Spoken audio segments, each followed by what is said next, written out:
Yo, yo, yo, yo. Peace and love to the gods. Peace and love to the gods. Grand evening, YouTube. Grand evening, everyone.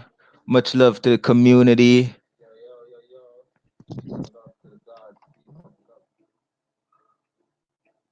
hmm This is a continuation of part one. We are the West Indians. Gonna do a little recap on the last part of the series. There was a little shortening.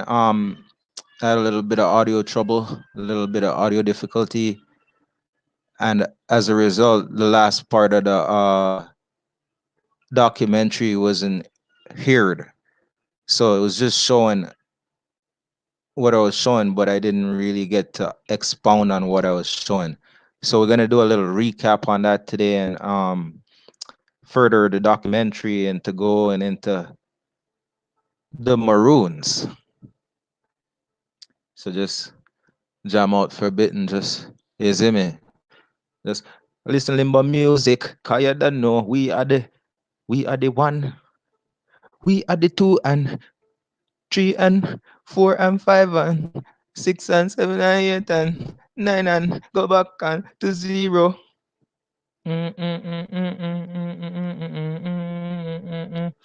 Listen to my music.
Yo, yo, yo. Mic check, mic check.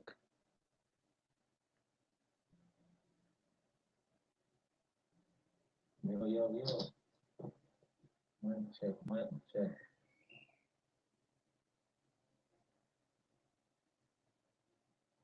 Yo, yo, yo. Mic check, mic check.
Yo, yo.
So as you guys will see, there'll be a bunch of hijacks and incomings, but we're going to dodge all them hijacks.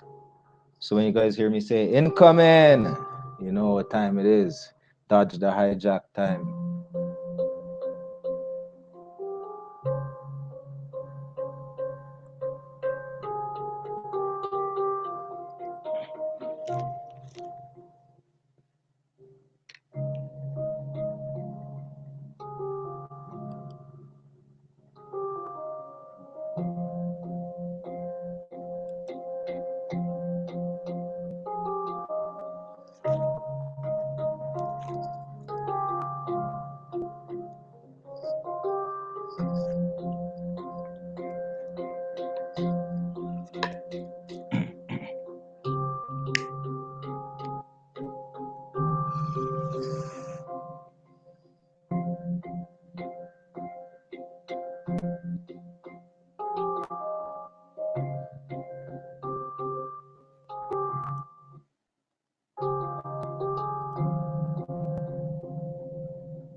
So we're gonna get into it. Remember yesterday we recapped, we're gonna do the recap. The West Indian is a native and inhabitant of the West Indies. Alright? See the region West Indies. Alright, just a brief summary. Alright. History, colonialism, West Indian cricket team. Alright. Let's see what that is. Alright. Spanish colonialism, overseas expansion under the crown, Castile was initiated under the royal authority and first accomplished by the Spanish town conquistadors. The Americas were invaded and incorporated into the Spanish Empire, with the exception of Brazil, Canada. Okay.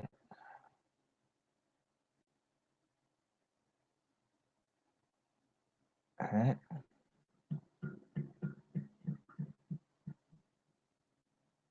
And the northeastern United States. So right there is saying Spanish, right? The expansion under the crown was initiated on an authority accomplished by the Spanish. All right. With the expedition. You know that. West Indian American. West Indian Americans or Caribbean Americans are Americans who can trace their reason.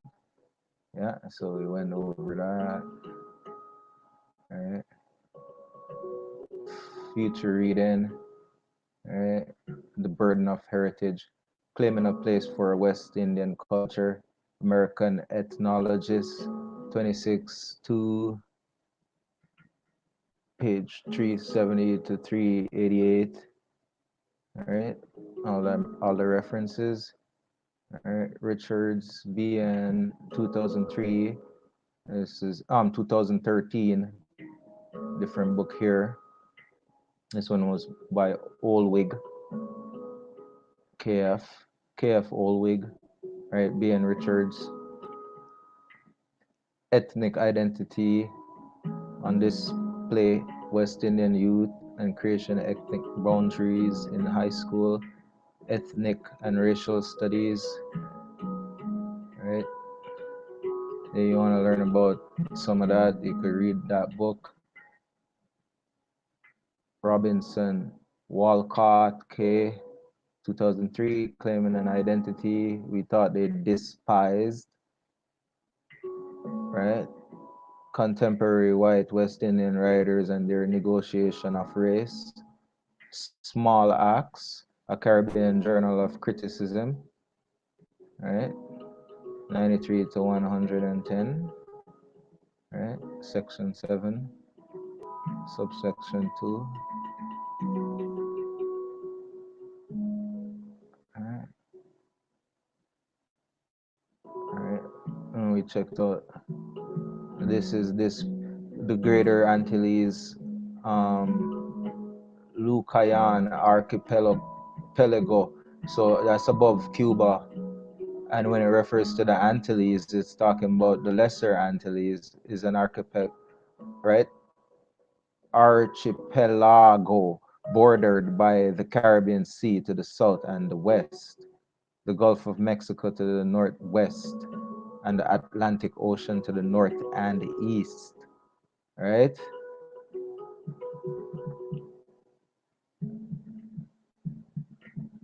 British West Indies. British West Indies, sometimes abbreviated the BWI, is a collective term for the British territories historically established in the English-speaking Caribbean, Anguilla and Cayman Islands, Turks and Caicos Islands, Montserrat, the British Virgin Islands, the Bahamas, Barbados, Antigua. So we got reference to that. Where are we at right now? Going back into the Maroons. Alright. Let's hear what Wikipedia have to say about the Maroons here. For the uses, see Maroons.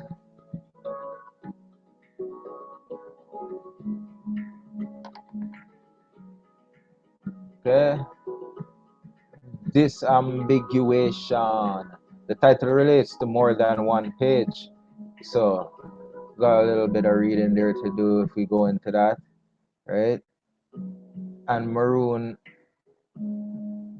disambiguation. So, Maroons. Okay, so that's for the group and that's for the individual. Maroons are descendants of incoming, Dodge the hijack Africans in the Americas who formed settlements away from slavery. Okay, let's keep on reading because Wikipedia is a good source too. So they're gonna tell you some stuff, but they're gonna tell you a lot of truth too. So let's check this out. Some had escaped from slavery on the plantations to form independent communities. Okay, so we know, right, to form independent communities, but others had always been free, including those born in such settlements. Maroons often mixed with the indigenous peoples of the Americas, creating Creole cultures. So, Creole culture, an ethnic group which originated during the colonial era from racial mixing mainly between Africans as well as some other people born in colonies such as European and sometimes South Asian and American Indian peoples. This process is known as creolization, right? So Creole peoples, all right? And we just looked over that, right? So it's showing here a picture depicted. This is a Leonard Parkinson a captain of Maroons, 1796 engraving. Right here we got, right, we got Leonard Parkinson, a captains of the Maroons. Right. So you see,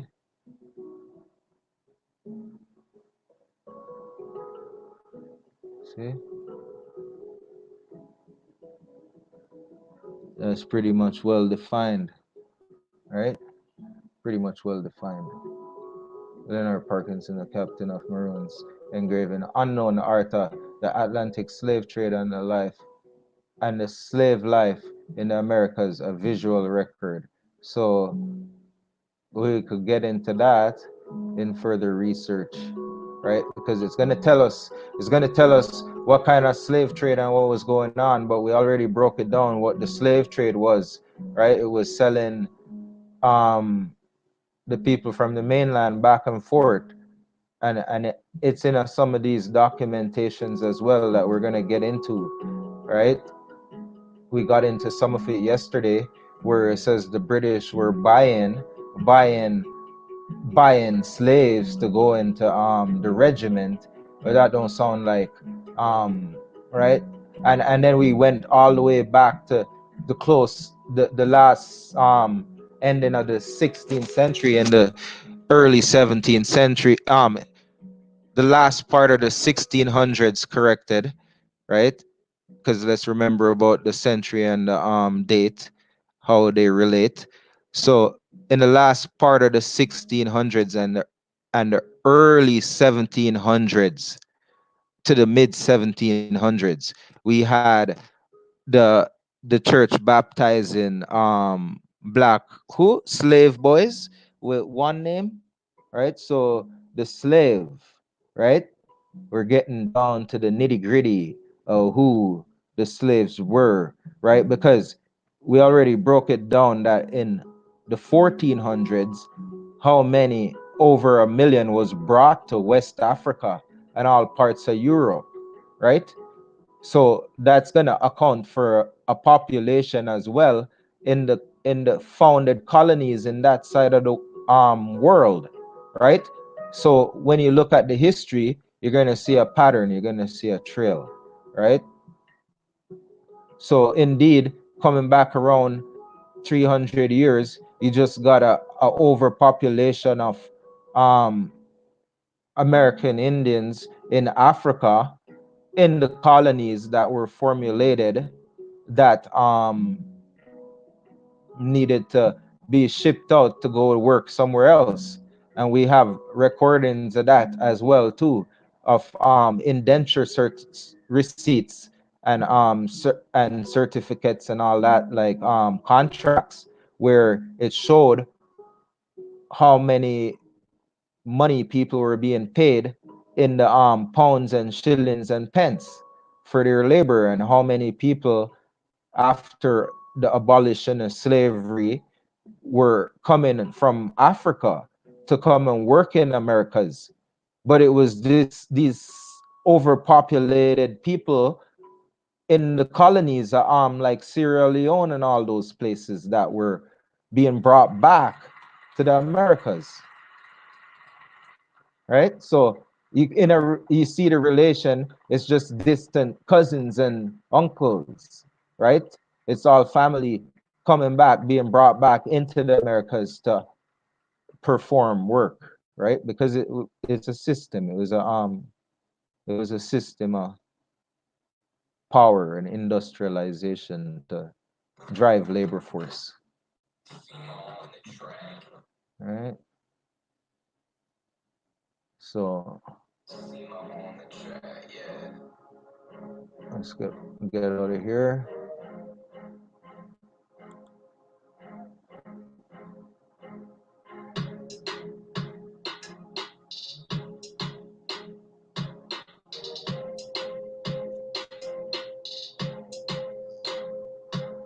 So we got here etymology, Maroon, which can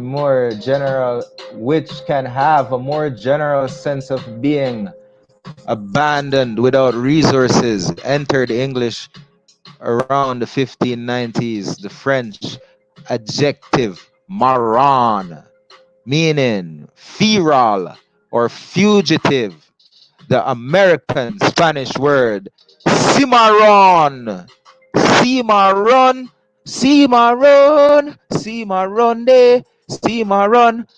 Yo, well, pull up is often given as the source of the English word maroon.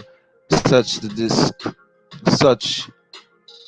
uses describe the runaway slave communities in Florida, right? So this wasn't only used to describe people in Jamaica, people, you see? It says right here, used to describe the runaway slave communities in Florida, right? In the Great Dismal Swamp, right? Right? See Maroon, check it out. You see what I'm saying? Watch this, watch this. Watch this, people. Watch this. Watch this. Who's that? Who's that?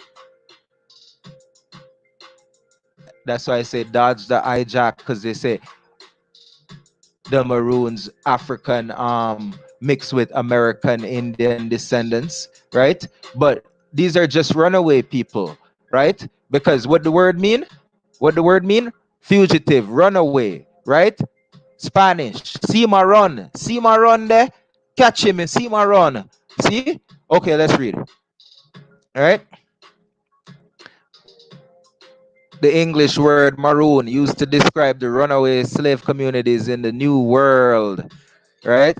In Florida, in Great Dismal Swamp, on the border of Virginia and North Carolina, on colonial island of the Caribbean, and in other parts of the New World. Language says, yo, just let me pull up the track again, because you don't know now.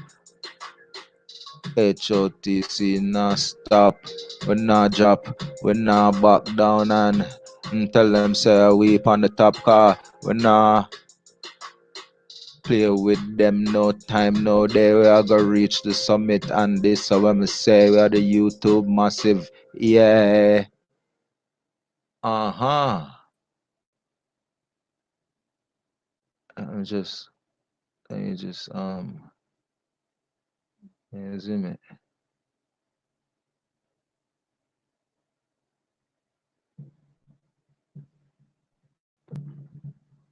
Let me just get this shit going.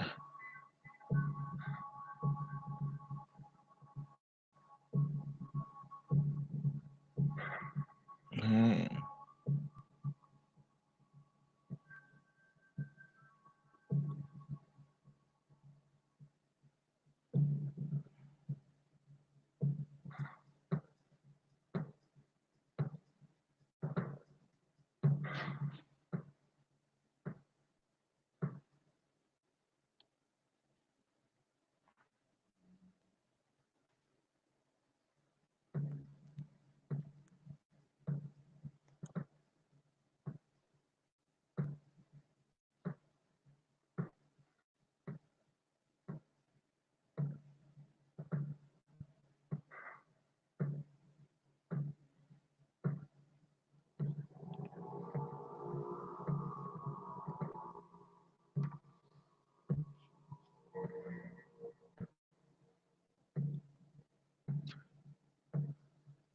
Okay, let's get this.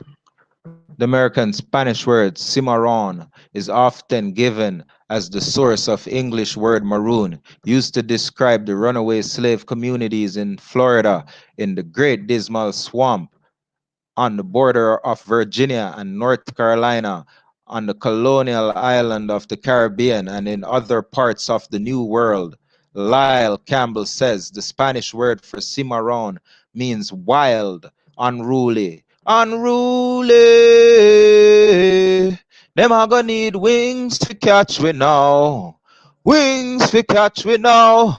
Cause I way up there, way up, right? Runaway slave. The linguistics Leo Spitzer's writing in the journal language says. Is there a connection between the English Maroons, French Maroon, Spanish Maroon, Cimarron? Right? Is there a connection?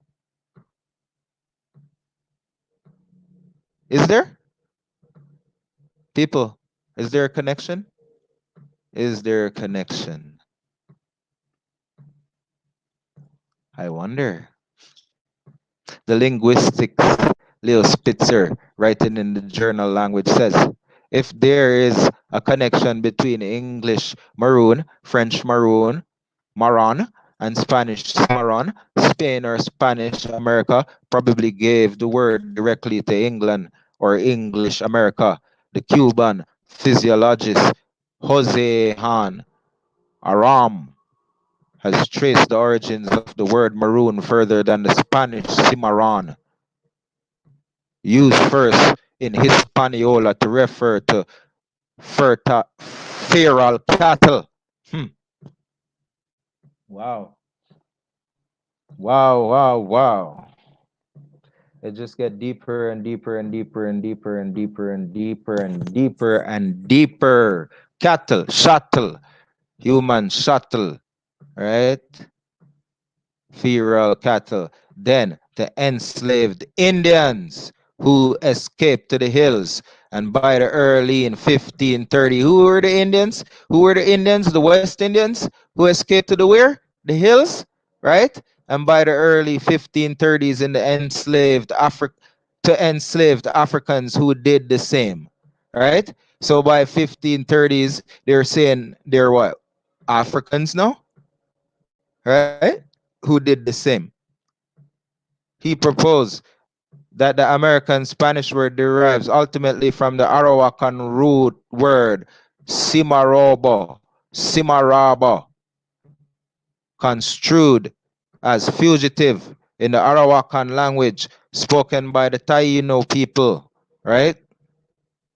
Arawakan language, also known as Maipiron, is a language family that developed among ancient indigenous peoples in South America. Branches migrated to Central America and the greater Antilles in the Caribbean and the Atlantic, including what is now the Bahamas, only present day Ecuador, Uruguay, da da da. Okay? We could get into that, right? We could get into that. We could get into that. We could get into that. Taino. This is how I love to use the encyclopedia because people don't know how much drama is used to construct the language, right? Or construct the literature so that it could be spoken as language, right? So when you listen and you say everything the way how English is constructed, it really turns out to be a play, right? So and we go make it fun because reading is fun. It shouldn't be boring. You know what I mean? So when I put the different twist on it and the different accent and the different expression, right? It's just to create the drama, right? To bring out the drama and and the sense in the literature, in the art, because it is art, right? So you just have to know how to relate it. Who is this? Who's this guy? Who's this guy? Right here. Who's him? Whoo, root man. You see me? The Tainos were an indigenous people of the Caribbean at the time of the European contact in the 15th century. They were the principal inhabitants of the most of Cuba, Hispaniola, Jamaica, Puerto Rico, the Bahamas, and the northern Lesser Antilles. The Taino were the first New World people to be encountered by Christopher Columbus in his 14. Let's check this out because it sounds pretty interesting. Then we'll go back. All right. all bunch of sources. Like, you see, if you do all that research, you're gonna know some truth, right? This article is about the Taino people. For the language, see Taino language. For the uses, see Taino. The Taino were an indigenous people of the Caribbean at the time of European contact in the late 15th century. They were the principal inhabitants of most of Cuba, Hispaniola, the Dominican Republic, and Haiti, Jamaica, Puerto Rico, the Bahamas, and the Northern Lesser Antilles. The Taino was the first New World peoples to be encountered by Christopher Columbus during the 1492 voyage. They spoke the Taino language and Arawakan language. Groups of people currently identify as Taino, most notably among the Puerto Rican, Cubans, Jamaicans, and Dominicans, both on the island and the United States mainland. Some scholars, such as Jalil Sood Badilo, and enthusiasm at the University of Puerto Rico, assert that although the official Spanish histories speak the disappearance of the Tainos as an ethnic identification, many survivors left descendants, usually by intermarrying with other ethnic groups. Recent research revealed a high percent of mixed or triracial ancestry in Puerto Rico and the Dominican Republic. Those claiming Taino ancestry also have Spanish ancestry or African ancestry, and often both. Taino activists have created unique writing scripts. Right. So if they're the first people in when Christopher Columbus made contact, how come they would have African ancestry? Because why? Because they were black, or what happened? If you know, yeah, we know the descendants are all gonna be Taino through the mothership, because this is the motherland, right? Tainos activists have created two unique writing scripts. The scripts are used to write Spanish, not a retained language from pre-Columbian ancestors. The organization Gukaku teaches the uses their scripts among their own members. In February 2018, a DNA study from an ancient two determined that the Tainos have living descendants in Puerto Rico, indicating that most Puerto Ricans have a degree of Taino ancestry. Frank Moya Pons, a Dominican historian, documented that Spanish colonialists intermarried with Taino women. Wow. Spanish colonialist intermarried with Taino women. Over time, some of their mixed descendants intermarried with Africans, creating triracial Creole culture. In 1514 census records, right? So there is records of the Spanish 1514 records reveal that 40% of Spanish men on the island of Hispaniola had Taino wives. Enthusi- ethno-historians, ethno-historians Lynn Guitar writes that the Taino were declared extinct in Spanish documents as early as the 16th century. However, individual Tainos continue to appear in wills and legal records for several decades after the arrival of the Spaniards. You see, because who was building the roads? Who was building the bridges? Right? Yesterday when we talked about that, when the English took over and invaded the Spanish in 1650 something, there was already bridges and roads and all that stuff constructed, right? Here it's telling you even further, right? We keep, because they're calling us Tainos. We're one people. That's why they find us in Puerto Rico everywhere. We're one people, right? One people, right? Individuals continuing to appear in wills and legal records for several decades. Okay? After the arrival of the Spaniards.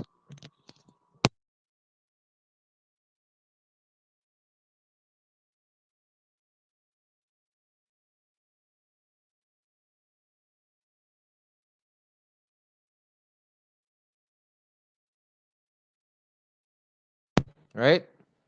Right? This is evidence. This is evidence right here. Just gotta take a second to just, absorb it, right? Right? Right? Because the Spanish were marrying these women. They were marrying these women, right? They're saying over 40% of them, over 40% of them, over. So there's more than 50% of them. They weren't like,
sorry about that, everybody. Just trying to get the kids settled in so continue the reading.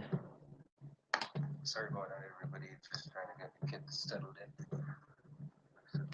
continue the reading.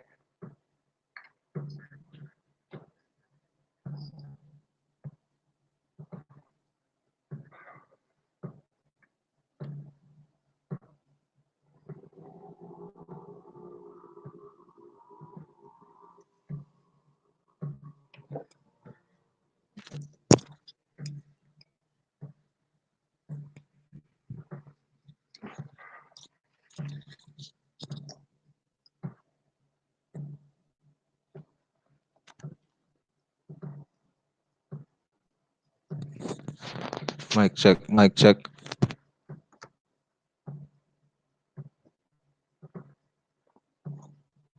Mic check, mic check. Where were we? Evidence suggests that some Taino men and African women intermarried.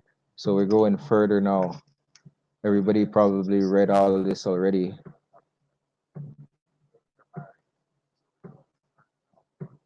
So probably already seeing the depth of what's going on here.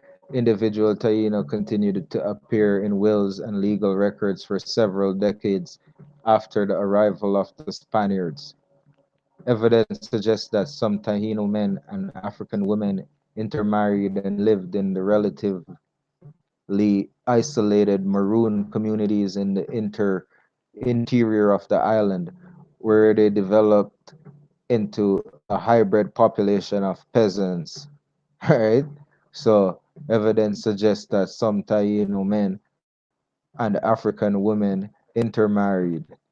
So how are they determined that these people were African when the word Africa never came into existence around those times, right?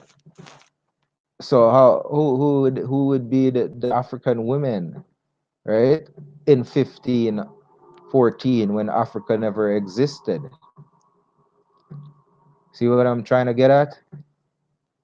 Well, it's obvious. Women intermarried and lived in the relatively isolated Maroon communities in the interior of the islands, right? So there were Maroon communities, right?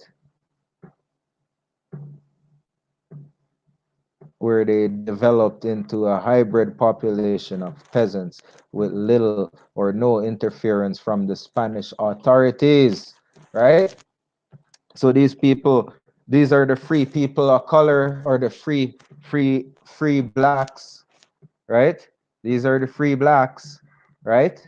With no interference from the Spanish authorities, right? No, none whatsoever, right? And this is way before the English and British, right? And American colonies that came out of the British, right? Scholars also note that contemporary rural Dominicans retain elements of Taino culture, linguistics features, agricultural practices, foodways, medicine, fishing practices, technology, architecture, oral history, oral tradition, oral history, and religious views. Wow. You hear that? Linguistics. So language speaking, language artists, right? Is telling you that, right? They're telling you right there. Often these cultures trait and look down upon the urbanized as backward. However, 16. Autosomal studies of peoples in the Spanish speaking Caribbean and its diaspora, mostly Puerto Ricans, have shown that between 10 to 20% of their DNA is indigenous. Some individuals have slightly higher scores and others have lower scores or no indigenous DNA at all. A recent study of a population in eastern Puerto Rico where the majority of the persons tested claimed Taino ancestry and pedigree showed that they had 61% mitochondria DNA, distant maternal ancestry, right? So they're saying that they had 61% DNA from their mother, right? And I guess the rest will be from the father, the other, what, 39%, right? That's what's going on there, right?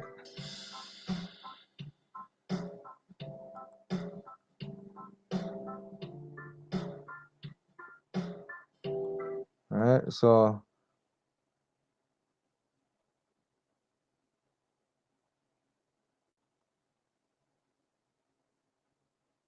we're reading through the lines, and the lines are showing us very clearly, with no glass to interrupt. The lines are showing us that, yeah, we spot on with what's going on with what the research is telling us, right? 61% MT, mother DNA, distant maternal, right? Distant maternal ancestry, because maternal is the mother, right? And paternal is like the father, right? And then 0 Y chromosome DNA, distant paternal ancestry, right? And 0 Y chromosome, right?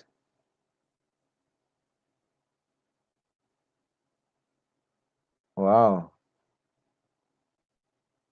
Demonstrating as experts that this is a hybrid Creole population.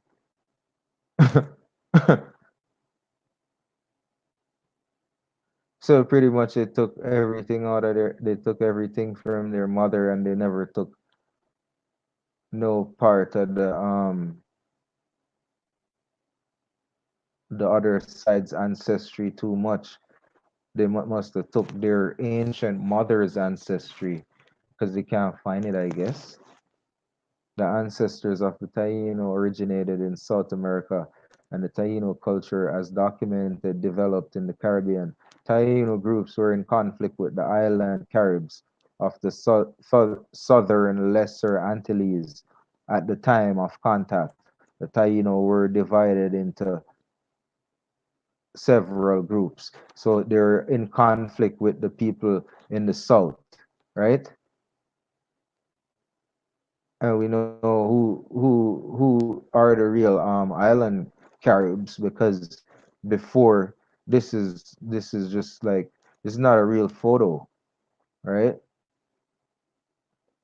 Because the Caribs, maybe some of them look like this deep down in the Chilean area, but even if they were fighting, have a little dispute with the people in the south, in the southern region of America, from the central region in the Caribbean, it don't mean that they're different race of people. It just mean that they have a dispute, right? Because they're all the same people. Earlier on, it said that the Taino originated in South America. Yeah, see? And right now it's saying that, right? So if they originated in South America, right? And they're fighting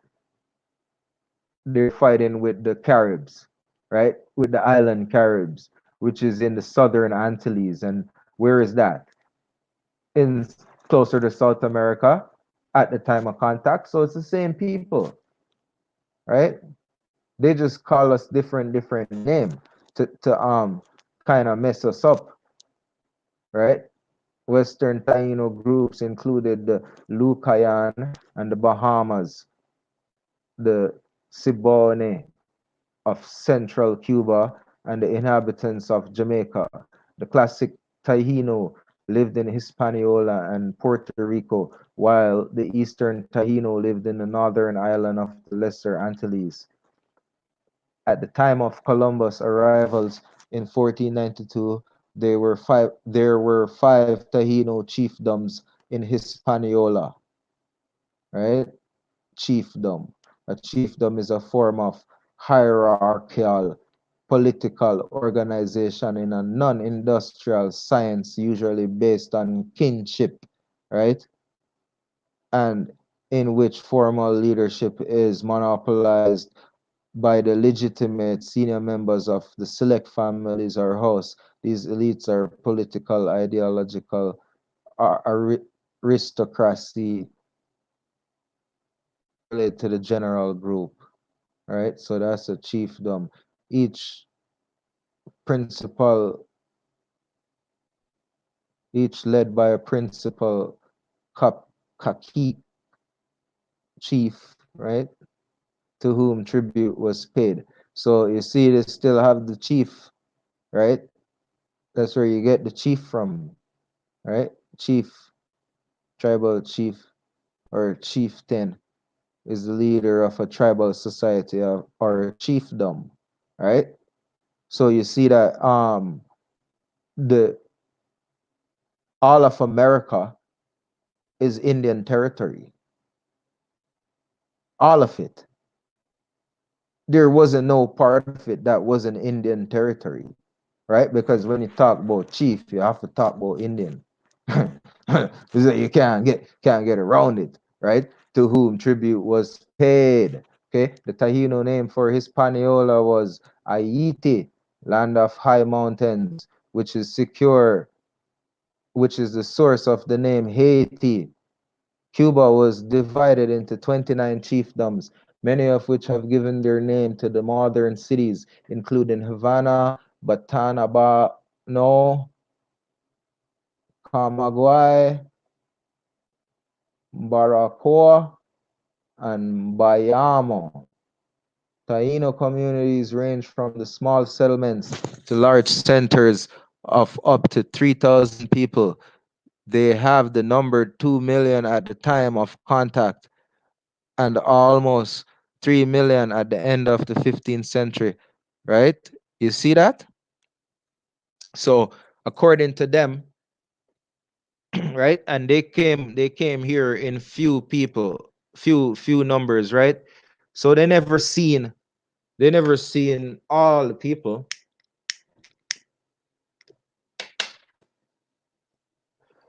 right? You couldn't really determine how much people, but for you to say a number like 3 million, right?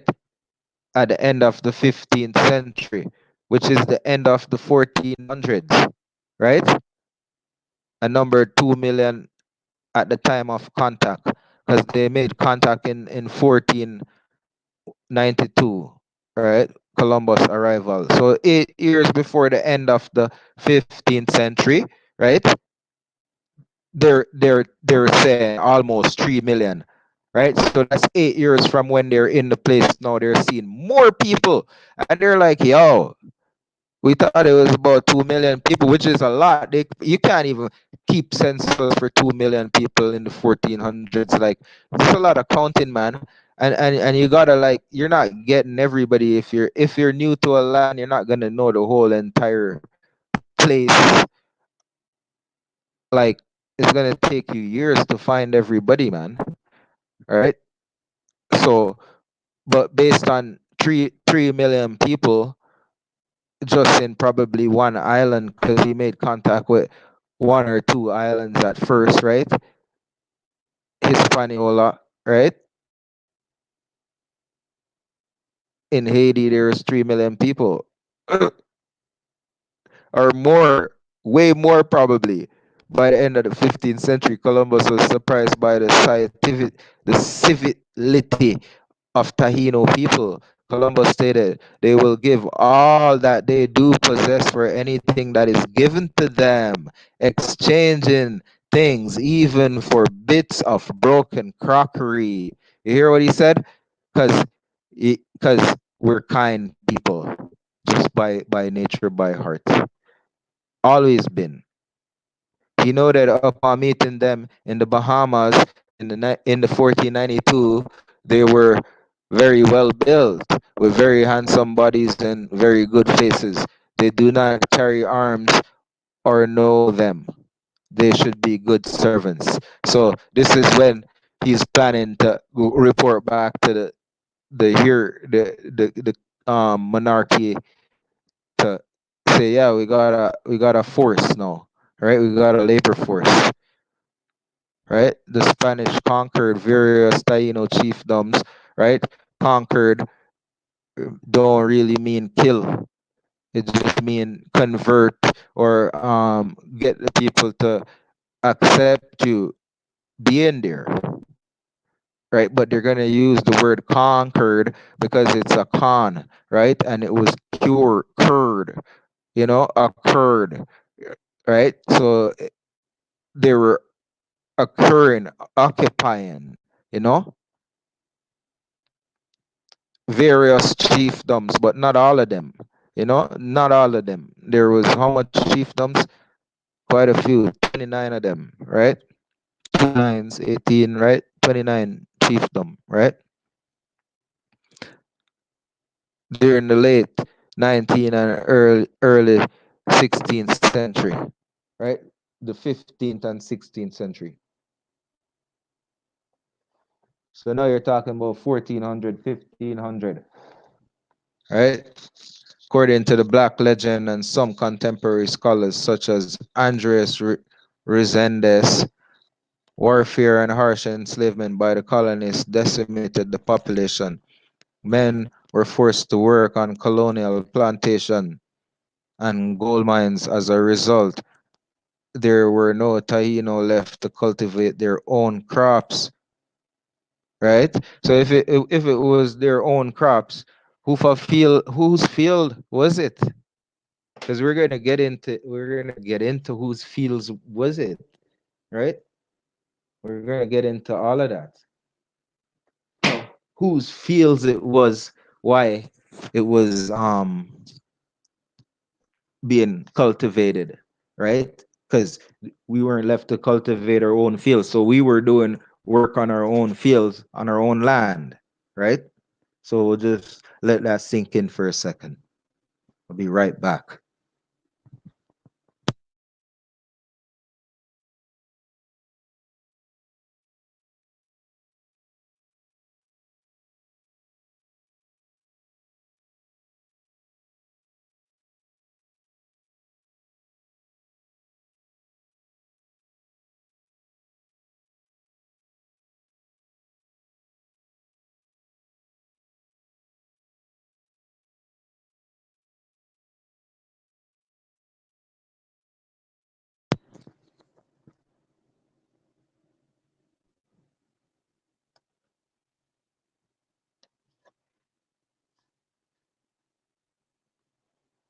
All right, to feed their populations. Converse, Conversely, and I highly doubt that we wouldn't have crops left to feed ourselves, right? Conversely, most scholars believe that European diseases caused the majority of deaths, right? Conversely, so you got to have a conversation about it because, you know, it's argumentative, right? A smallpox epidemic in Hispaniola in 1518 to 1519 killed almost 90% of the surviving Taino. The remaining Taino were intermarried with Europeans and Africans and were incorporated into Spanish colonies. The Taino were considered extinct at the end of the century. However, since about 1840, there have been attempts to create the quasi-indigenous Taino identity in rural areas of Cuba, the Dominican Republic, and Puerto Rico. This trend accelerating among Puerto Rican communities in the mainland United States in the 1960s. At the 2010 US Census, 1,098 people in the Puerto Rico identified themselves as Puerto Rican Indian. 1,410 identified themselves as Spanish American Indian, and 9,399 identified as Taino. In total, 35,856 Puerto Ricans consider themselves Native Americans. Terminology, the direct translation of the word Taino signify the good of the men of the good. Additionally, the name was used by the indigenous peoples of Hispaniola to indicate that they were relatives. The Taino people or Taino culture has been classified by some authorities as belonging to the Arawak, as their language was considered to belong to the Arawak language family, the languages of which were present throughout the Caribbean and much of Central and South America, right? The early ethnohistorian Daniel Garrison Britton call the Taino people the island Arawaks. Nevertheless, contemporary scholars have recognized that the Taino had developed a distinct language and culture. Taino and Arawak appellations have been used with numerous and contradictory meanings by writers, travelers, historians, linguistics, and anthropologists. Often they were used interchangeably. Taino has been applied to the Greater Antillean nation only, or including in the Bahamian nations, or adding the Leeward Island nations, or all those excluding the Puerto Rican and Leeward nations. Similarly, Island Tahino has used has been used to refer to those living in the Windward Islands only, the Northern Caribbean islands only, inhabitants only, as well as the population of the entire Caribbean. Modern historian, linguistics, and anthropologists now hold the term Taino should refer to all the Taino Arawak nations except for the Caribs. Why is that? Who are not seen to belong to the same people. Linguistics continue to debate whether the Carib language is an Arawak and dialect or Creole language, or perhaps an individual language, Pidgin, used for communication purposes. Roseau classified as Taino all inhabitants of the Greater Antilles except the western tip of Cuba, the Bahamian archipelago, and the northern Lesser Antilles. He subdivides the Taino into three main groups: Classic Taino, mostly from Haiti, Puerto Rico, and the Dominican Republic; Western Taino or Sub Taino for population from Jamaica, Cuba, except for the western tip and the Bahamian archipelago; and Eastern Taino for those of the Virgin Islands and Montserrat. Origins. Two scholars thought have emerged regarding the origin of indigenous peoples of the Caribbean. One group of scholars contended that the ancestors of the Taino came from the center of the Amazon basin and are related to the Yanoma. This is indicated by linguistics, cultural, and ceramic evidence. They migrated to the Orinoco Valley on the north coast. From there, they reached the Caribbean by way of what is now Guyana and Venezuela into Trinidad, proceeding along the Lesser Antilles to Cuba and the Bahamian archipelago. Evidence that supports the theory includes the tracing of the ancestral cultures of these people to the Orinoco Valley and their languages of the Amazon basin. The alternate theory, known as the Caribbean,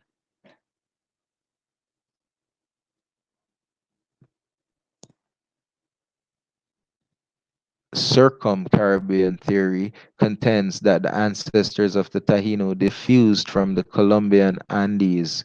Julian H. Stewart, who originated this concept, right?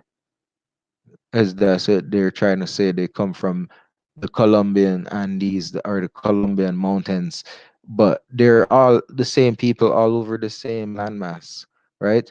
Who originated this concept suggests a migration from the Andes to the Caribbean and a parallel migration into Central America and into the Guyanas, Venezuela, and the Amazon basin of South America. Taino cultures are documented is believed to have developed in the Caribbean.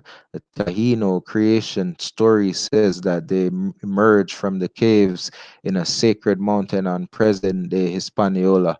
In Puerto Rico, 21st century studies have shown a high portion of people having Amerindian mtDNA, right? Maternal DNA. right, of the two major haplotypes found. One does not exist in the Taino ancestral group, so other Native American people are also part of this genetic ancestry. Right? Culture. Taino society was divided into two classes, Naborias, commoners, and Nitainos, nobles. Right? So they say they had commoners and nobles. Right? Two types. These are governed by male chiefs known as kaki, caciques, who inherit their position through their mother's noble line.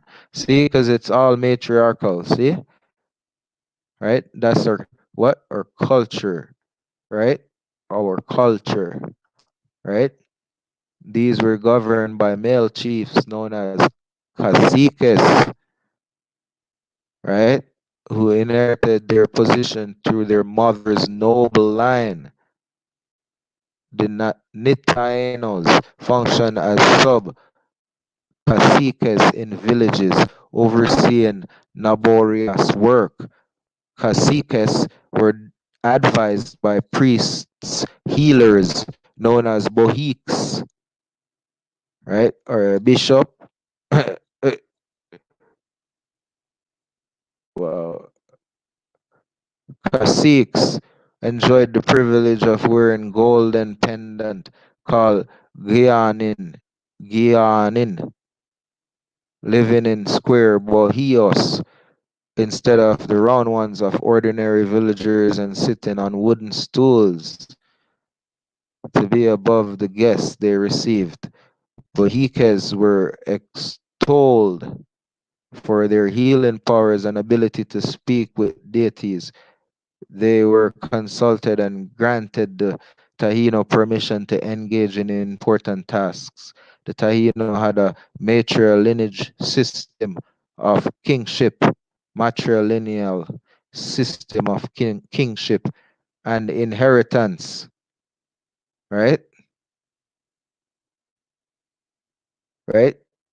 So how could this be all throughout America if it wasn't one people following the same tradition and the same culture? It's all matriarchal here in America.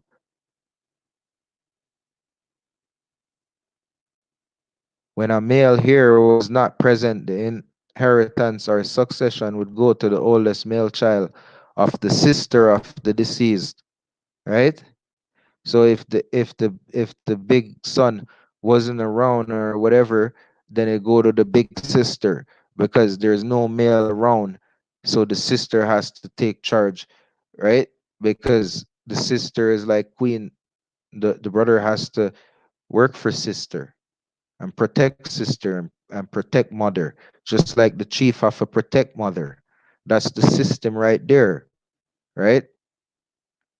Yeah, fight for mother and children and sister.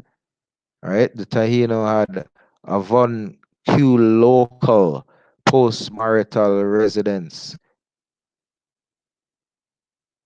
sometimes called avunculism.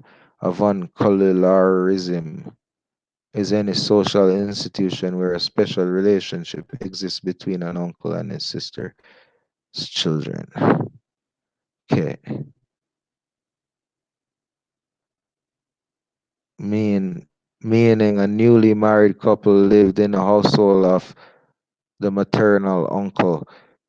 He was more important in the lives of his niece's children than their biological father. The uncle introduced the boys to the men's society. Some Taínos practice polygamy. Men and sometimes women might have two or three spouses. A few caciques had as many as 30 wives. The Taíno women were highly skilled in agriculture. The people depend on it, but the men also fished and hunted. They made fishing nets and ropes from the cotton and palm. Their dugout canoes, canoe, were made in various sizes, which could hold from 2 to 150 people. An average sized canoe would hold up to 15 to 20 people. These used bows and arrows for hunting and developed the use of poisons on their arrowheads. Taino women commonly wore their hair with bangs in front and longer in back, and they occasionally wore gold jewelry, paint, and or shells. Taino men and or shells, gold jewelry, paint, and or shells. Taino men and unmarried women were usually naked or undressed, I get not fully dressed. After marriage, women would wore a small cotton apron called a nagoa. Nagoa. The Taino lived in settlements called Ukayakus, which varied in size depending on the location. Those in Puerto Rico and Hispaniola were the largest, and those in the Bahamas were the smallest. In the center of the typical village was a central plaza used for various social activities such as games, festivals, right? Festivals, religious rituals, and public ceremonies, right? Dances, right? Public ceremonies, right? These plazas had many shapes, including oval, rectangular, narrow, and elongated. Ceremonies where the deeds of the ancestors were celebrated, called eritos, were performed here. Often, the general population lived in a large circular building, bohíos, constructed with wooden poles, woven straw, and palm leaves. These houses, built surrounding the central plaza, could hold 10 to 15 families each. The cacique and his family lived in the rectangular building cane of similar construction with wooden porches. Taino home furnishes included cotton hammocks, hamaka, sleeping on sitting mats made of palms, wooden chairs, dujo or duo with woven seats, platforms, and cradles for children. Cradles for children. Platforms, hammocks, right? You got hammocks for sleeping, right? Sitting mats, right? Woven chairs, right? Seats, platforms, cradles for children, right? The Tahino played sound pretty civilized to me. The Taino played a ceremonial ball game called bate. Opposing teams had 10 to 30 players per team and used solid rubber ball. Normally, the teams were composed of men, but occasionally women played the game as well. The classic Taino played in the village's center plaza on especially designed rectangular ball courts called bate. So, what is a bate? Was the name given to the special plaza around the Caribbean. Tainos built their settlements. It is usually called a rectangular area. Okay. Games on Bate are believed to have been used for conflict resolution between communities. The most elaborate ball courts are found at chiefdom boundaries. Often, chiefs made wagers on the possible outcome of a game. Taínos spoke an Arawakan language and used an early form of writing, proto-writing, in the form of petroglyph, consist of visible marks communicating limited information. Such systems emerged from the earlier traditions of symbol systems in the earlier Neolithic as early as the 7th millennium BC. 7th millennium BC. Millennium. That's 1,000 years, as early as 7,000 years before Christ, right? Or before the common era. They used ideographic or early mnemonic symbols or but to represent a limited number. Okay, so we get what writing is and how old it is, right? Right? In form of petroglyph, right? So what do they use? Right? Up here, mats, sleeping and sitting mats, right? Sleeping and sitting mats, right? It's very important history right there. Just to read just that, it speaks a whole volume, right? Taino spoken Arawakan language, right? The form, right? And used an early form of writing, proto-writing in the form of petroglyph, right? In the form of petroglyph. See that? See that? A petroglyph is an image created by removing part of a rock surface and increasing, incising, picking, carving, or abrading as a form of rock art. Outside North America, scholars often use the terms such as carving, engraving, or other descriptions of the technique to refer to such images, right? So, that's ancient, right? Very ancient. Sorry, you guys could call me the butcher. Some words that they used, such as barbacoa, barbecue, wow, hammock, hamaka, kana, canoa, canoe, tobacco, tobacco, yuca, right? Batata, yuca. What is yuca? All right, cassava. That's what yuca is. It's cassava. All right, and we never used to eat cassava the way how they eat cassava now. We used to use cassava to bake bread, right? Because that's what it's used for. It makes a real special kind of bread, and it's so delicious and yummy. You never get it though, because only natives know how to make it. M- Mani hard esculenta, commonly called cassava, manioc, right? Wooden shrub native to South America. Native to where? South America, of the sprunge family, right? Although a perennial plant, cassava is extremely cultivated as an annual crop in the tropical and subtropical regions as its edible starchy tuberous root, a major source of carbohydrates, though it's often called yuca in the Spanish Americas and the United States. It's often related to yucca, a shrub in the family of Asparagaceae. Yeah, cassava is predominantly consumed in boiled form, but substantial quantities are used to extract cassava starch called tapioca, which is used for food, animal feed, and industrial processes.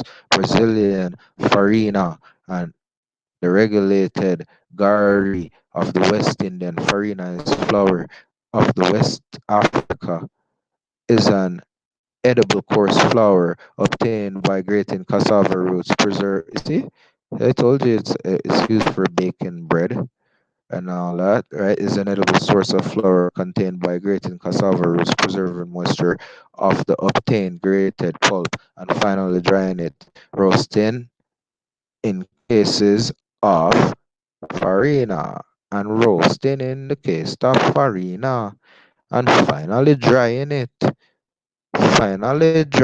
to make flour, right? So it really changes the process of the starch. It really gets out the starch. We have a technique where we wring cassava out and like kind of like, you know, beat it out and wring all the juice out of it and then grate it up and then make Bami. That's what we call that bread. Cassava is the third largest source of food carbohydrates in the tropics after rice and maize. Cassava is a major staple food in the developing world, producing a basic diet for over a half a billion people in one of the most drought-tolerant crops. It is one of the most drought-tolerant crops capable of growing on marginal soils. Nigeria is the world's largest producer of cassava, while Thailand is the largest exporter of cassava starch, while cassava is native to South America.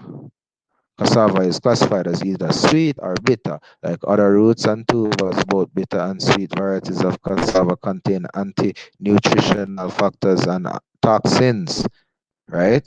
That's why sometimes it becomes poisonous. With the bitter varieties containing much larger amounts of toxins, right?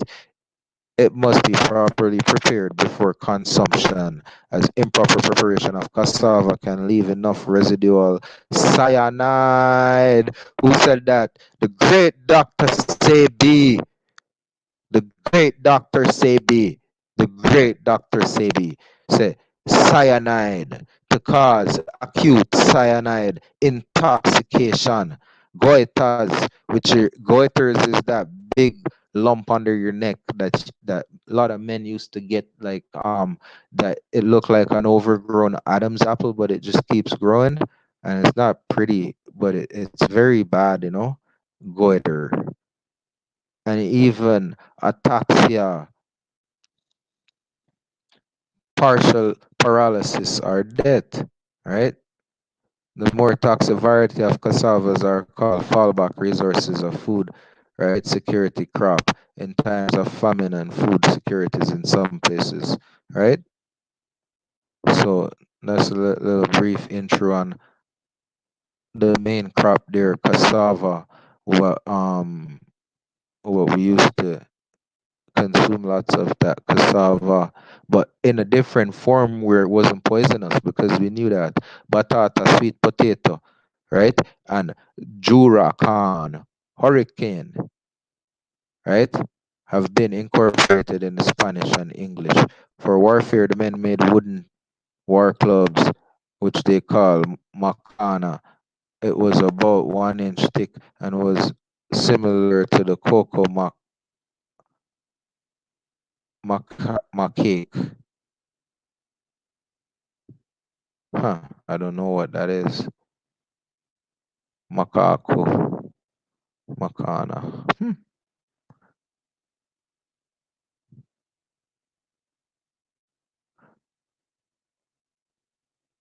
Casiago, Casicasco, or society.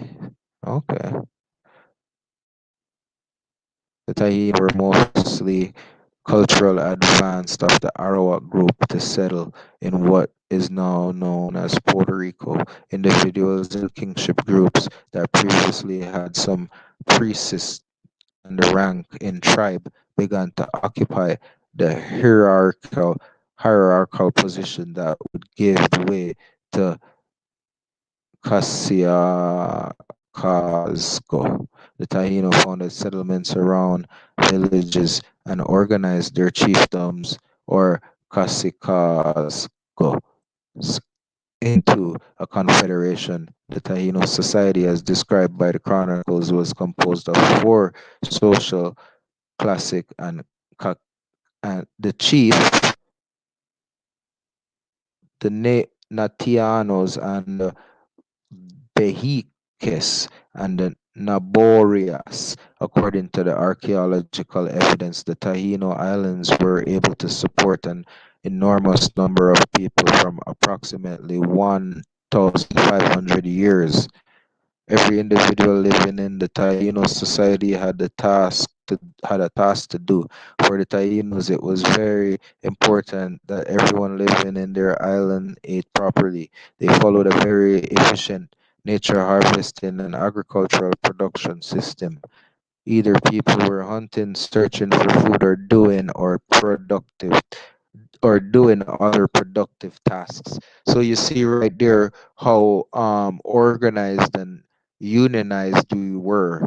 as a unit of people that knew how to hunt and fish and did that every day for everyone around, right? Because we had communities, right? We know how to farm and do agriculture, and we had a production system, right? Because this goes back to this is Central America now, centrally located, where everybody from the North America, up in Newfoundland, in Canada, all up in the whole region, all the way up to the Arctic, is gonna travel, right? And sometimes the people in the Arctic wouldn't even have to travel that far based on our structure here. They would only have to travel to mainland USA, or, you know, north, the most northern part of USA, to get provisions on the trail that we established, that ran all the way from Newfoundland to Chile, on that trade route, right? So this is organization, right? And prosperity and peace, right? Because you see the pictures of how it used to look, how green it was. You heard the accounts of how green it was here, right? There's mangoes, there's fruits, there's everything everywhere, right? We knew that, so we had abundance in food, because what? We made sure everybody ate well. Everybody ate well. So food was free. It wasn't a thing you got to pay for. You just had to go with the group and hang out with the group and get some food, or plant some food and work with the group, and you be eating. You be wearing clothes, because there's all the women are busy doing cooking and making garments and all that kind of stuff. We had a big structure here, not just in the Caribbean, as or Central America, as writers would want to put it. What, look at the whole picture and how interconnected everything still is today. And if it's so interconnected today, even with all the borders we have, how could it not be interconnected then without the borders? So it's just, food for thought, food for thought, right? Food for thought. We're just gonna take a break here at Tribal Groups, listen to some music, and then we're gonna continue in a second, because we gotta get through Tahino and go back to the Maroons, because what I'm trying to break down is that the Tahinos are the Maroons. The Tainos are the Arawaks. They are the Caribs. They are the Brazilians. They're the Colombians, right? They are the people in the mainland in Florida and all the way up north. Like, we are all one people. That's what I'm trying to break down, and it's showing it clear here. It's like I say, sometimes it becomes strenuous to read, so I'll do the reading, and if you guys want to tune in and listen, that'll be nice, right? I'll do the reading.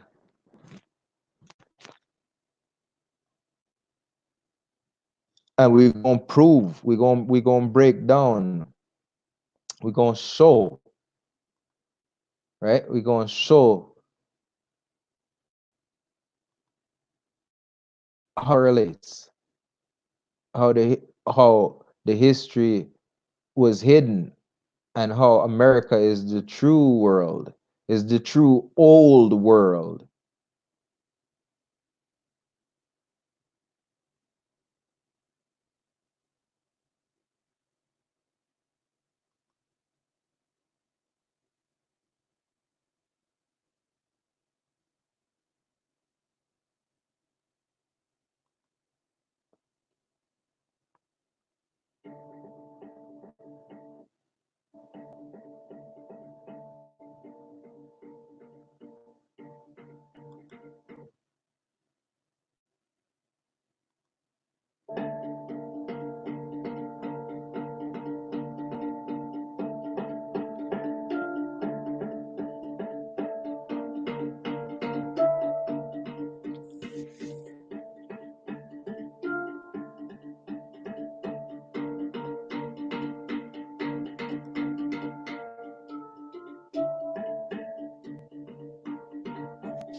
Okay, we're back at it now. Tribal groups settled in villages under a chieftain known as cacique or cacica if the ruler was a woman. Many women the Spaniard called cacicas were not always rulers in their own right, but were mistakenly recognized as such because they were the wives of caciques. Chiefs were chosen from the Natayanos and generally obtained their power from the maternal line. Male rulers were more likely to be succeeded by his sister's children than his own, unless their mother's lineage allowed them to succeed in their own right. The chief had both temporal and spiritual functions. They were expected to ensure the welfare of the tribe to protect it from harm and both natural and supernatural forces. They were also expected to direct and manage the production process. The cacique's power came from the number of villages he controlled and based on a network of alliance related to family, right? Matrimonial and ceremonial ties. These alliances showed unity of the indigenous communities in a territory and would get together as a defense strategy to face external threats like the attacks of the Caribs on communities in Puerto Rico. Polygamy allowed the cacique to have women in different localities, thus extending his power. The cacique also carried as a symbol of his hierarchy a guionin of South American origin made of an alloy of gold and copper. This symbolized the first Taino mythical cacique, Anakayu, Anakakiua, that means star of the center of central spirit. In addition to the guanin, the cacique used the other artifacts and adornment that served to identify it. Some examples of tunics of cotton and feathers, right? Wow. Crowns are marked giwazas, giwazas of cotton with feathers, colored stones, shells of gold, cotton woven belts, and necklaces of the snail beads and stones with small masks of gold or other materials. Under, under the cacique, their social organization was composed of two tiers, the Natianos and the top of the Naborias at the bottom. The Natianos were considered the nobles of the tribe. They were the warriors and families of the cacique, advisors that assisted in the mundane matters of assigning and supervising communal work, planting and harvesting crops, and keeping peace among the villages inhabitants were selected from among the nations. The Naborias were simple working peasants of the lower class. The Behiques were priests who represented religious beliefs. Behiques dealt with the negotiating with angry or indifferent gods as the accepted lords of the spiritual world. The Behiques were expected to communicate with the gods, to soothe them when they were angry, and to intercede on the tribe's behalf. It was their duty to cure the sick, heal the wounded, and interpret the will of the gods in a way that would satisfy the expectations of the tribe.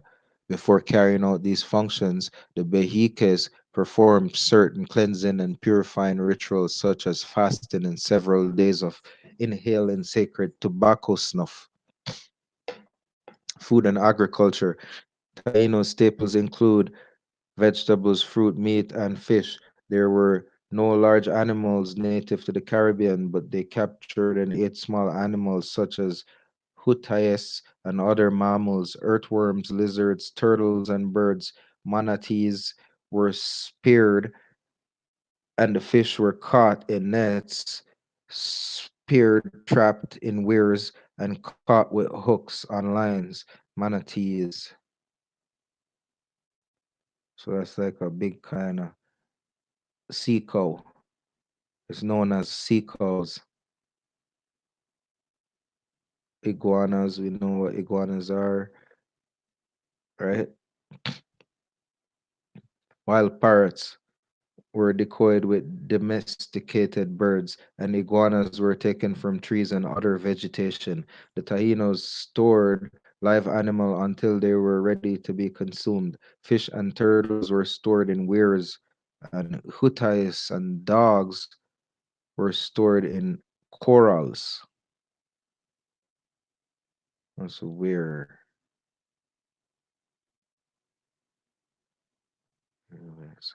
Because of the lack of large game, the Taino peoples were very skilled fishermen. One method was the hook and remora, also known as the suckerfish, to a line secured to the canoe and wait for the fish to attach itself to a larger fish or even a sea turtle. That's the angling method, the method of angling with a lure. Wow, or a spoon. Once this happened, some of the Taino would dive into the water to assist in retrieving the catch. Another method was used by the Taino was to shred the stems and the roots of poisonous senna plants and throw them into the nearby streams of rivers. Upon eating the bait, the fish were stunned, allowing boys time enough to collect them. This toxin did not affect the edibility of the fish.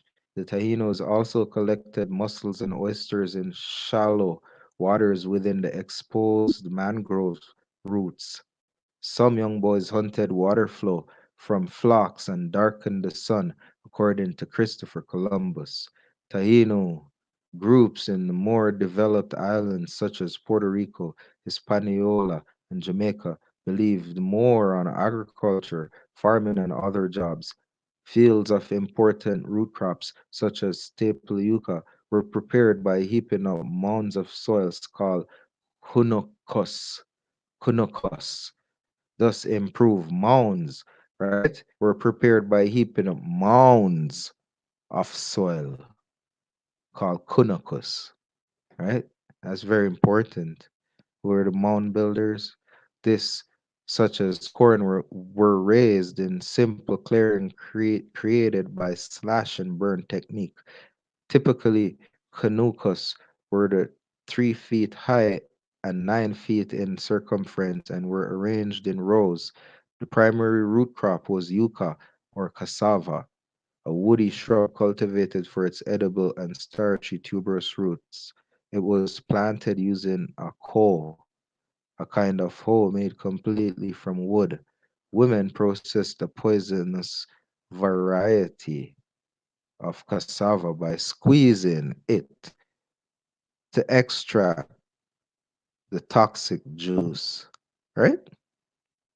Women process the poison variety of cassava by squeezing it to extract the toxic juice. Then they grind the roots into flour for baking bread. Sweet potato, batata, was the next most important root crop. Contrary to the mainland practices, corn was not ground into flour and baked into bread, but was cooked and eaten off the cob. Cornbread becomes mostly faster than cassava bread in the high humidity. Cornbread becomes moldy faster than the cassava bread in high humidity of the Caribbean.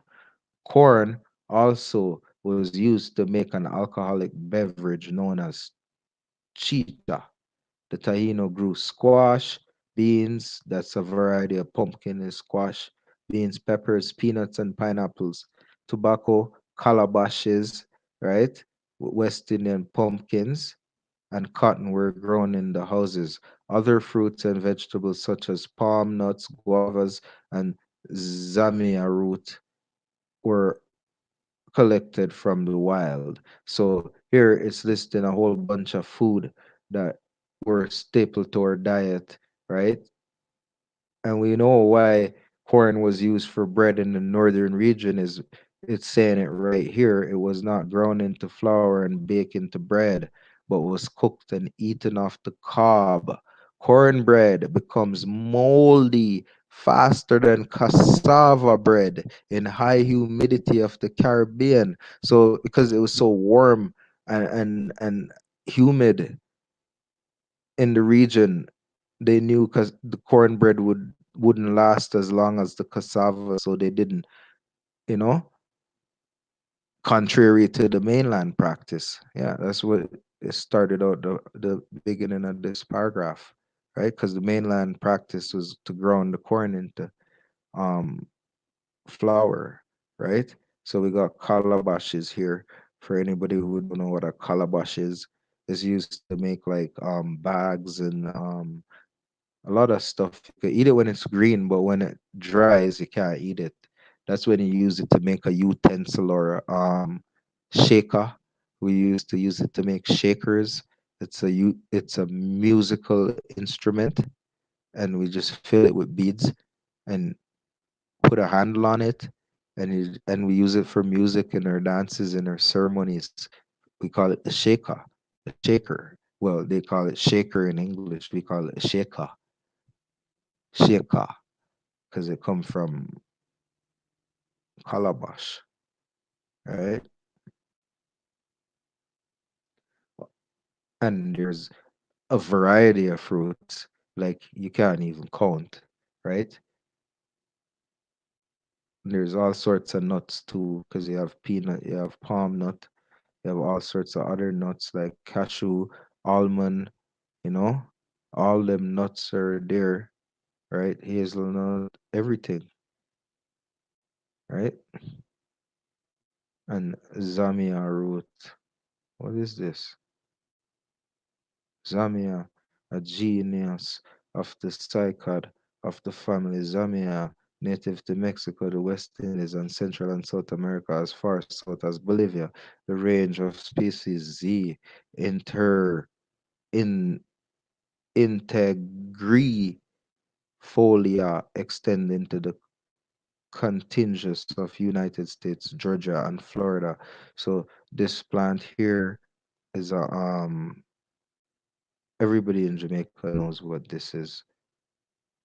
This plant is a very special plant. It like goes to sleep when you touch it, and we have a name for it. I'm trying to remember, but any older Jamaican would know what this plant is called. When you touch it, it kind of quilts up like it goes to sleep. And Dr. Sebi has mentioned this plant.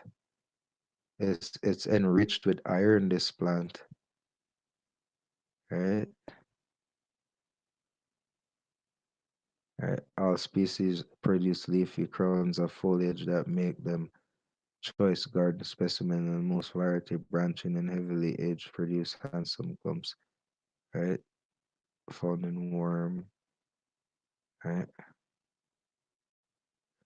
Anybody that want to make herbs, this is very important one, right? You can do the research on it. I'm not going to dive into it right now, but yeah, very, very important. I didn't know that's what they're calling Zamia.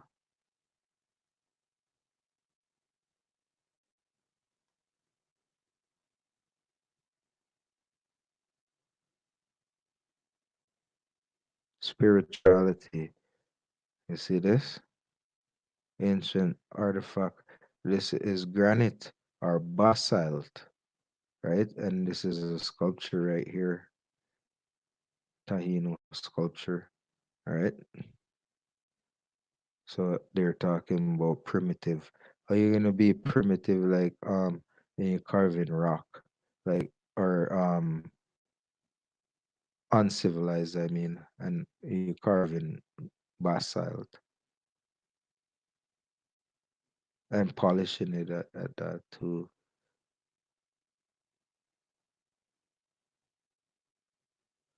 Taino spirituality centered on the worship of Zemis. A Zemi is a spirit or ancestor, right? So you hear that?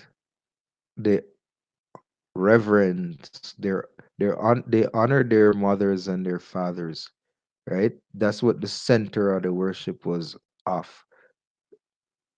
right? Ancestor, honoring your ancestors, honoring your parents that came before you, because that's the only way we're gonna get the or inheritance to the land is if we honor our mothers and our fathers. Okay, just like the commandment says, right?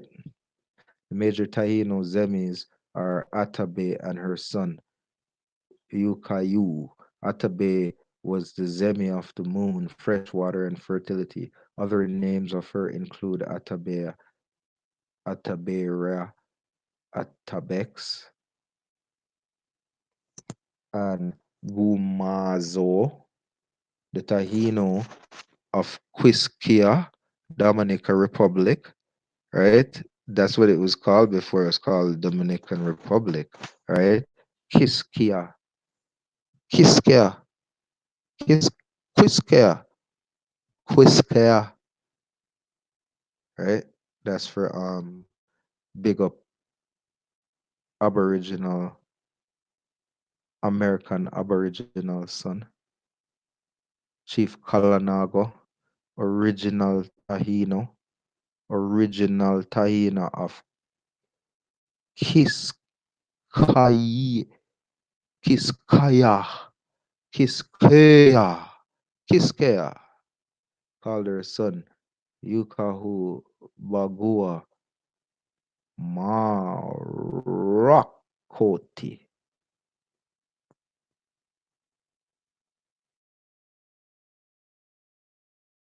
great and powerful, and the sea and the mountain, right? See, he was the spirit of cassava, the zeme of cassava, the taino main crop, and the sea, right? Garben sex was the non-nurturing aspect of the Zemi Atabe who had control over natural disasters. She is identified as the goddess of the hurricanes and the Zemi of storms. Huaban Sek had two sons, twin sons, Gautaba, a messenger who created the hurricane winds, and Koturiske, Koturisque, Kuquie, Kotrisque, who created floodwaters. Iguana Boina was the goddess of good weather. She also had twin sons, Boinael, the messenger of rain, Moru, Morohu, the spirit of clear skies. The minor Taino is related to the growing cassava, the process of life creation and death. Bia Be Brahma was a minor Zemi worship for his assistance in growing cassava and curing people from its poisonous juice. Right? Mm. So they used to use the juice to cure people. Wow. Boy Nayel and his twin brother Maroku Marohu were the Zemis of rain and fair weather, right? Macutere, because a concentration of starch is gonna give you alcohol. So the The poisonous juice from cassava, when concentrated, would probably ferment and turn into alcohol with its high content of starch. Maketora Kobaya was the Zemi of Kobe and Kobe. Kobe Bryant. Kobe, the land of the dead. Wow, that's not even funny.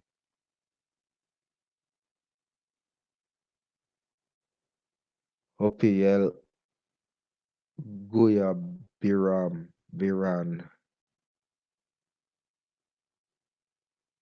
Hmm, moment of silence. And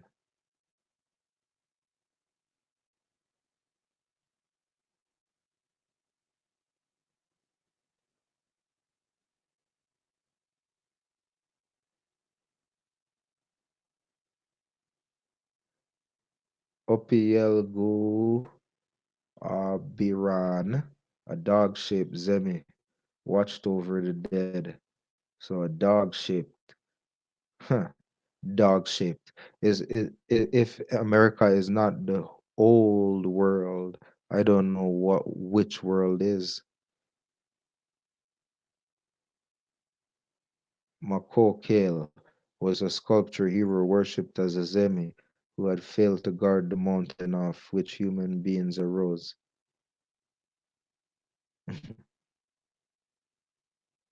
He was punished by being turned into stone, or a bird, a frog, a reptile, depending on interpretation of the myth. Wow. He was punished by being turned into a stone, a bird, a frog, or a snake, a reptile. Wow. Remember, I take away your legs and you're gonna walk and eat dust for the rest of your life, right? America is the true old world, the true old world. Okay? Where would you get that from? Where would you, that's the Adam and Eve story right there with the right who failed to guard the mountain, right, from which beings arose. So they're saying, you know, they believe that human beings arose from the mountain or the center, right? And because the serpent failed to guard it, or whoever failed to guard it, the angel that failed to guard it was punished, right? For what we it never stated, but it's saying something here. Zemi was also the name the people gave to their physical representation of the Zemis, whether objects or drawings. They were made in many forms of material and have been found in variety of settings. The majority of zemis were created craft from wood, but stone, bone, shell, pottery, and cotton were used as well. Right? Stone, bone, right? So pottery, right? So if they're known to carve stone, right? Zemi petroglyphs were carved on rocks in streams, ball courts, and on stalagmites in caves. Semi-pictographs were found on secular objects such as pottery and tattoos, right? As we know where the tattoo come from, right?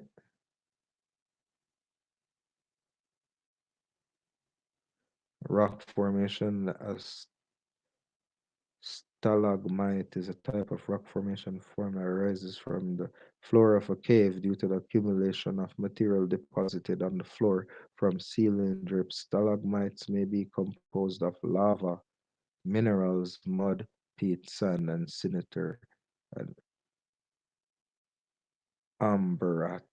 So when you go into these caves and deep into these caves, you'll find these pretty much inverted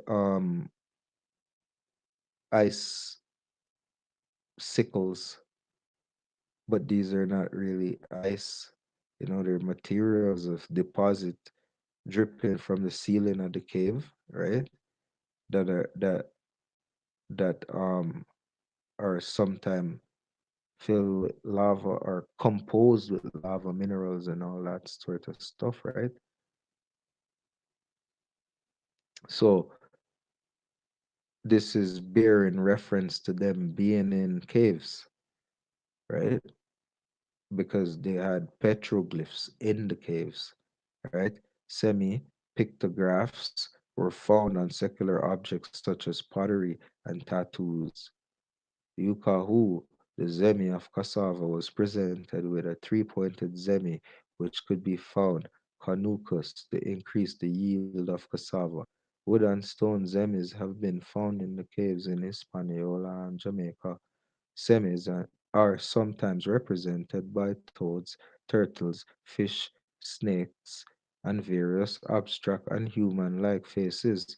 Some zemis are accompanied by by a small table or tray, which is believed to be receptacle for hallucinogenic snuff called cohoba. Blood clot. Yo, small table or tray, which is believed to be a receptacle for a hallucinogenic snuff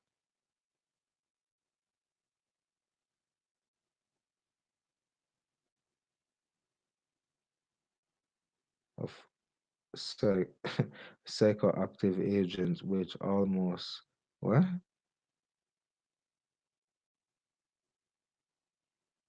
Which almost a psychoactive agent, which most likely causes hallucinations, perceptual anomalies, anomalies, and other substantial subjective changes in thought, emotion, and consciousness. The common types of halluci- hallucinogens are psychedelics, dissociatives, dia- disso- dissociatives, and delin. I don't know why they termed everything so hard. Like, and it's just to confuse you. Like, they couldn't just break down all these words so you know exactly what they're talking about. And deliriance, right? Also, hallucinations and whatever. Deliriance, we know what that is, right? When you get delirious and everything, right? When you act out or what they call act out and this is what they call doing drugs, right? And it's a snuff. So what is called cohoba, right? Prepared from the beans of a species of pitadenia tree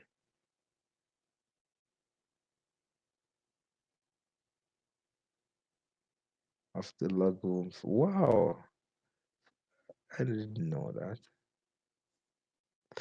I did not know that. Very interesting. These trays have been found with ornately carved snuff tubes. Before certain ceremonies, Tahinos would purify themselves either by including vomiting with a shallowing stick or by fasting. After communal bread was served, first the zemi, then the cacique, and then the common people. The people would sing the village epic and the accompan- accompaniment of maraca and other instruments. See? That's what I was just telling you guys about the shaker that we make.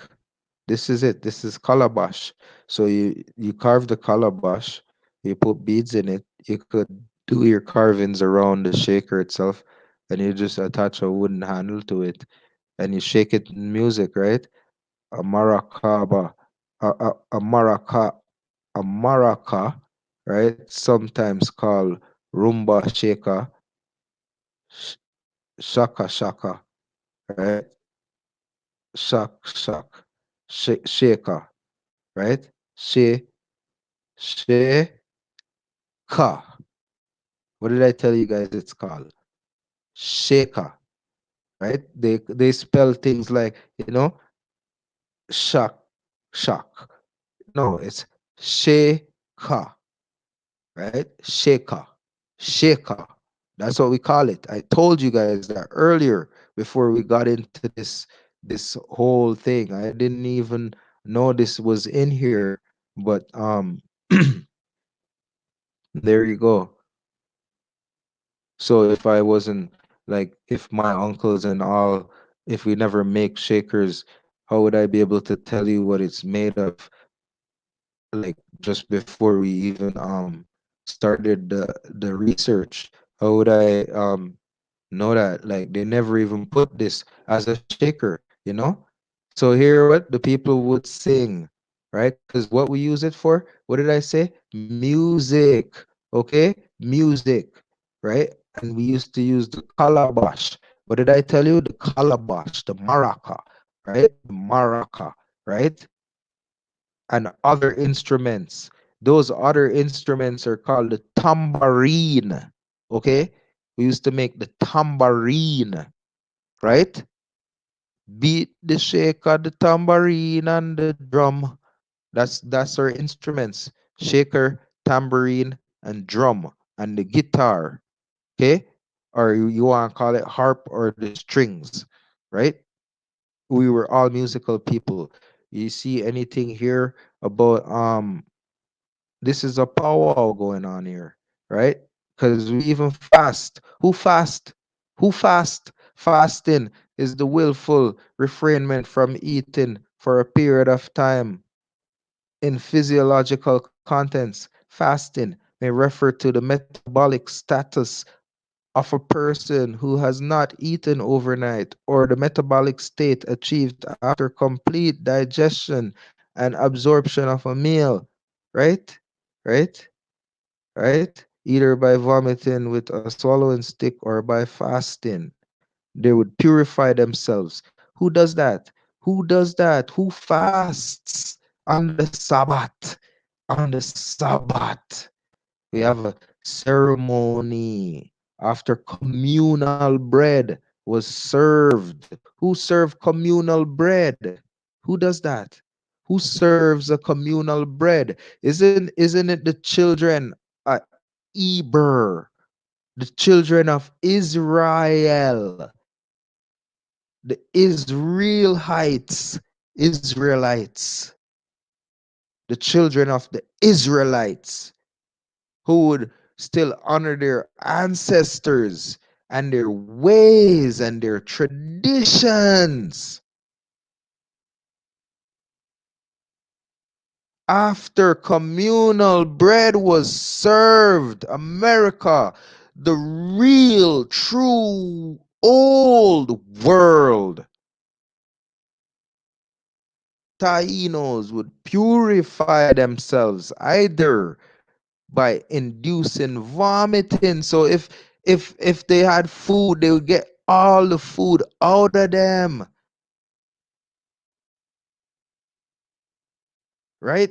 Before the ceremonies, right?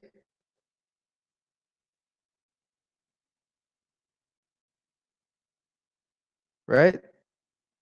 After communal bread was served, first to the zemi, then, right? So what is this? The zemi. We already went over what the zemi was. Bread was served first to who? To zemi. What was the offerings? Where is this coming from? The offerings of Cain and Abel. The offerings of Cain and Abel offered up their sacrifices, their burnt offerings unto the Lord. Okay? First offering, then to the cacique, and then to the common people. That's the chief body, right? And then to everybody else. Where you see, where you see this kind of commute, this is biblical. This is a tradition of, this is an ancestral tradition. I just told you, or shaker, before I broke it down. What does it say? A maraca, sometimes called rumba shaka. And I told you, shaka shaka. Now it says shaka shak, shak shak, right? It's shaka, right? They just spell it like that because that's how it sounds to them. It's shaka, right? Because they don't know how to spell shaka. When you say, what you have there? A shaker. What you doing with shaker? We are shake the shaker. Beat the tambourine and shake the shaker. Yo, you know about this. You don't know about this, right? A Tahino oral tradition explains that the sun and moon came out of caves. Another story tells of people who once lived in the caves and only came out at night because it was believed that the sun would transform them. The Taino people believed that they were descendants from the union of the cultural hero Deminan, Karak, Karakal, and a female turtle. Bro Sanchez, you hear this? You want to hear this? You want to hear this, Bro Sanchez? The origin of the oceans is described in the story of a huge flood. A huge flood. Premio,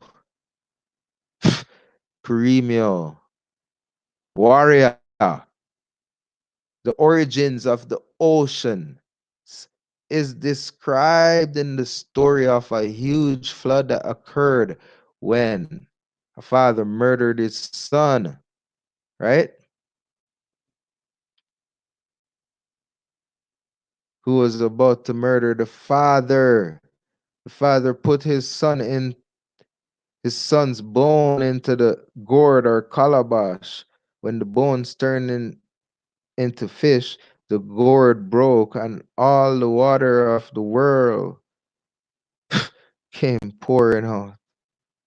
Wow. I wonder if you guys could see that symbology, because that's the story of the war in heaven. Wow. The father murdered his son who was about to murder his father. Wow. Tainos believed that Jupias, the souls of the dead, would go to Koibe, the underworld, and they were rest by day, and they rest by day. By night, they would assume to form the form of bats and eat the guava fruit. Wow! I know why only bats eat guava fruit. I wonder if you guys know that. Like we pick this guava fruit, it makes a lot of juice. Oh man, I love guava. But yeah, the guava fruit, only them bats like to eat it. And I never knew about this story that's just been told here. That wow. Hmm. And that's where we get the myths of ghosts walking at night. That's why we always say, don't go out at night, my boy or my girl, because there's ghosts out. Right? And that's where all our oral stories come from about everybody that grew up in the Caribbean that's Indian know this, right? If they want to call you black, if you want to feel that you're black, when black means dead, right? because that's what it means by law. By all means, you're free to be, but we are the Indians, for the ones that want to know who they are because they were never told who they are, and up to this day still wonder why and who they are. But we know the stories our grandparents told us. Remember, Granny used to say, "Don't go out at night because duppy outside, right? And don't come in after 12 o'clock because after dark, because the spirit then walk." What you know about talk? Yo, you don't know about that. So here they're telling you right here what we supersede or what we had superstitions of, or beliefs, or oral traditions, right? Spaniards and Taino. Columbus and the crew on his ship were the first Europeans to encounter the Taino people. You hear that, right? As they landed, and we read way earlier in the presentation how there was communities of Thai indigenous inhabitants that were left alone by the Spaniards, right? And then we have another account where 42% of the Spaniards had Taino women as wives. That boost another population that we talked about earlier yesterday in the documentary about the mulatto population, right? So here we got a correlation tying everything in. Columbus and the crew on his ship were the first Europeans to encounter the Taino, or the Indians, or us Americans, us indigenous people, as they landed in the Bahamas on October. You see, they landed in the Caribbean first. That's their first place. See, and this is why the center is so important, because this is where they landed. This is first contact, right? 1492. Then these guys were there till when 1690, 1650 something, or 1630 something, when the English took, right? So almost 200 years. They're there for over about 150 years, right? Before the English took over, right? And the 150 years they were there were indigenous communities that they didn't even bother with because they were on a different kind of raid. They were taking people from close to the shores, right? Because remember earlier on it said the population of one Hispaniola Haiti. What was the population? Right? What was the population?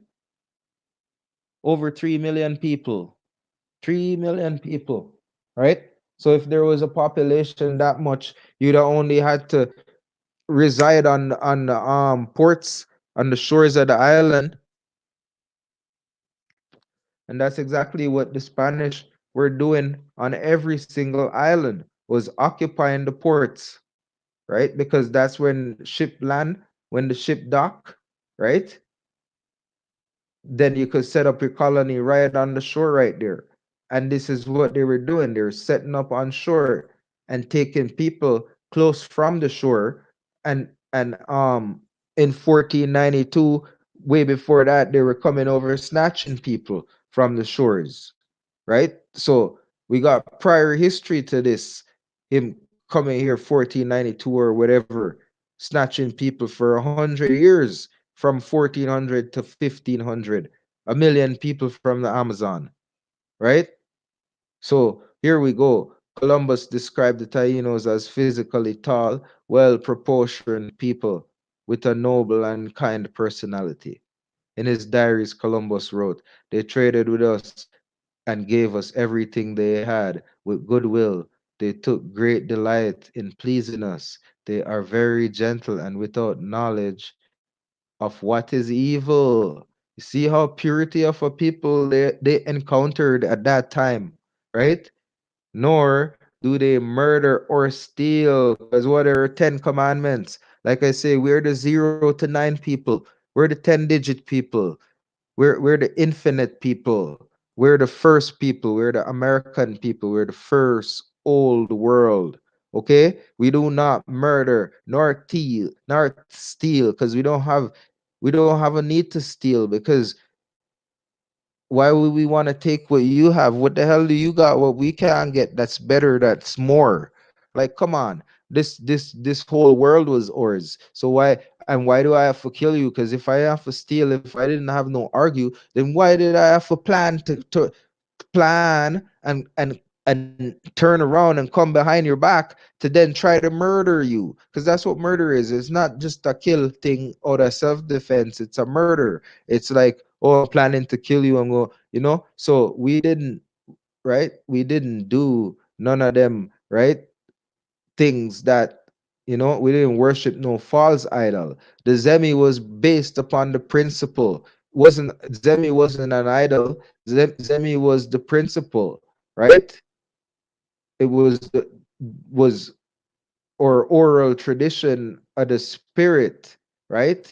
That's what Zemi was. So if Zemi was the spirit, the great spirit, right? Then how could we have idols? You see what I'm saying? We only depict idols of the great mother because that's who was worthy to be pretty much we gave praise to, was the great mother. We idolized the great mother. Well, you see what I'm saying? Because we knew about the great mother, right? We are the children of Eber, no doubt about it, right? Your Highness may believe that in a world there can be no better place. They love their neighbors as themselves, and they have the sweetest talking of the world. You see me? And are gentle and always laughing. Cause I just so stay happy and everything. You see me? Know how to do the thing. Jamaica, big up West Indies and all of America and Belize. Anyway, you're there from South America, King. Let me tell you, we are the real successors and the heirs, and we executing the knowledge. Stand firm in the teachings. Remember UEP teachings. When you get up every grand rising, bust it up Jamaica, we tell you we are king. Negos thing. Run it up. Yeah. Yo, make us start the reading again. At this time, the neighbors of the Taino were the Guiana Hatabes in the western tip of Cuba, right? So that's all the Dominica, everything. This is all neighbors. Because we're one people, one nation, one people. In the western tip of Cuba, the island Caribs in the Lesser Antilles from Guadeloupe to Grenada and Calusia and Ace nations of Florida, Guinea, was the Taino name for the island that Columbus renamed as San Salvador, Spanish of for Holy Savior. Columbus called the Taino Indians, a reference that has grown to encompass all the indigenous people of the Western Hemisphere. A group of Taino people accompanied Columbus on his return voyage to Spain. So, very, very, very important paragraph, people, right? Columbus called the Taino Indians, right? And what did that stem to be? It stemmed to cover the whole of the Western Hemisphere as a body of people, which is the children, the 10 tribes, the 10 tribes, the 10 where they say lost tribes, the 10 found tribes, because we weren't lost, maybe just in our minds, but if you seek, you shall find, right? We are the 10 tribes, right? He just called us Indians to take away the very fact that we are the Hebrews. We are the children of Heber, right? And we were a lot of us were taken to the shores of what's known as now today as Africa, which wasn't called Africa 200 years ago, right? It was just an era that was colonized in Asia, because this is the Western Hemisphere, right? Here it's breaking it down to you clear in Wikipedia. If you could read between the lines, the signs of the times. Seen? You see me? You seen? Are you seeing? Seen? Seen? Seeing. Right? Columbus called the Taino Indians. Okay. On Columbus' second voyage to their culture, his second voyage to their culture, he began to require tribute from the Taino in Hispaniola. This is Haiti. Big up yourself, Rahul. See what I'm saying? This guy's is starting to ask for tribute now, according to Kirk Kirkpatrick Kirkpatrick Sale, right? Each Kirkpatrick Sale is an author who written prolifically about the political this decentralism, environmentalism, Luddism, and technology. He has been described as having a philosophy unified by decentralism, hmm, and as being leader of the neo Luddites, an anti-globalization leftist. Okay, Mr. Kirkpatrick. Wow. That's why I say reading is fun for the mental. Very fun for the mental. Very, very, very, very fun for the mental. Each adult over 14 years of age was expected to deliver a hawk's bell, hmm, full of gold every 3 months. You see, you hear the tribute what Columbus required on his second visit. You hear that? Each adult over 14 years. How are you an adult? Over 14 years old. How are you an adult? You're not an adult till you reach 19, 20, 18. Their legal age or system are like 20, you know? Come on, yo. Over 14 years was expected to deliver a hawk's bell full of gold every 3 months, right? A hawk's bell. How much people was in Hispaniola that they were counting? 3 million, right? So he wanted from all those people that were over 14 a hawk's bell full of gold every 3 months. And when it was lacking 25 pounds of spun cotton, it was if the if this tribute was not brought, the Spanish cut off the hands of the Taino and left them to bleed to death.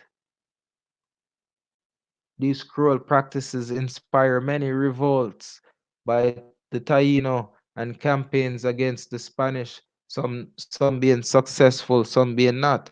So people were like, nah, no way we're gonna stand for this, right? And they fought back, right? In 1511, several cacique in Puerto Rico, such as Ague Bana II,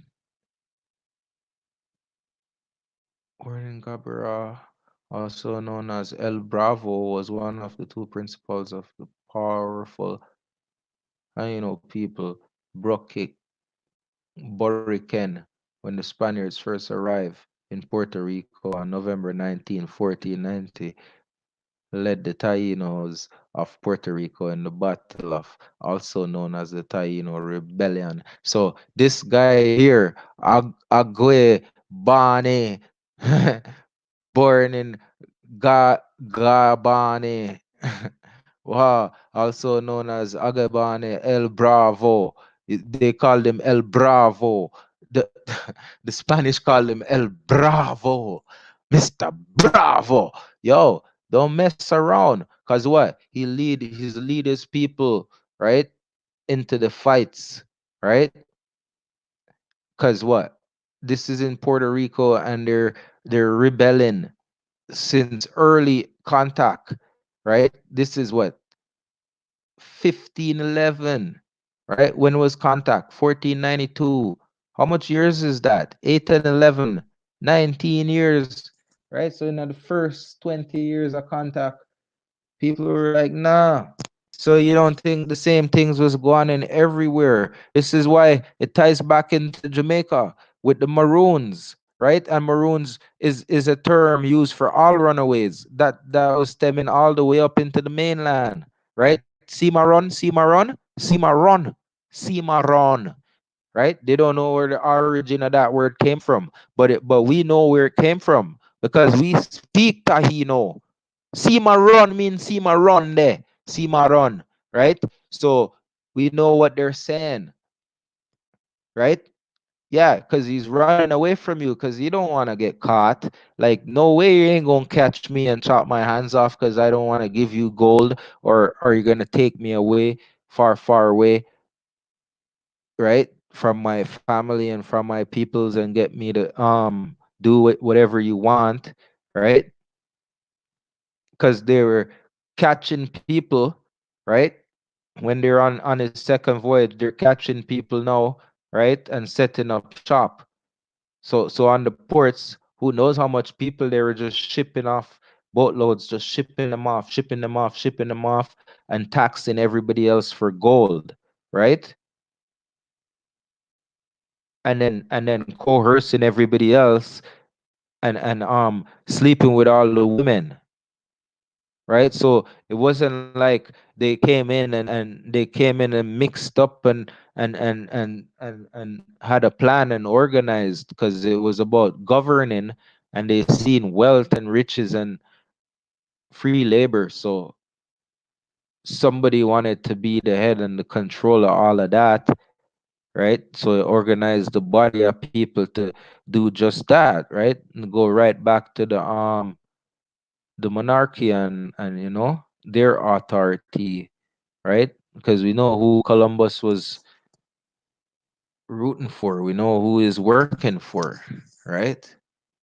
So this is the times, right?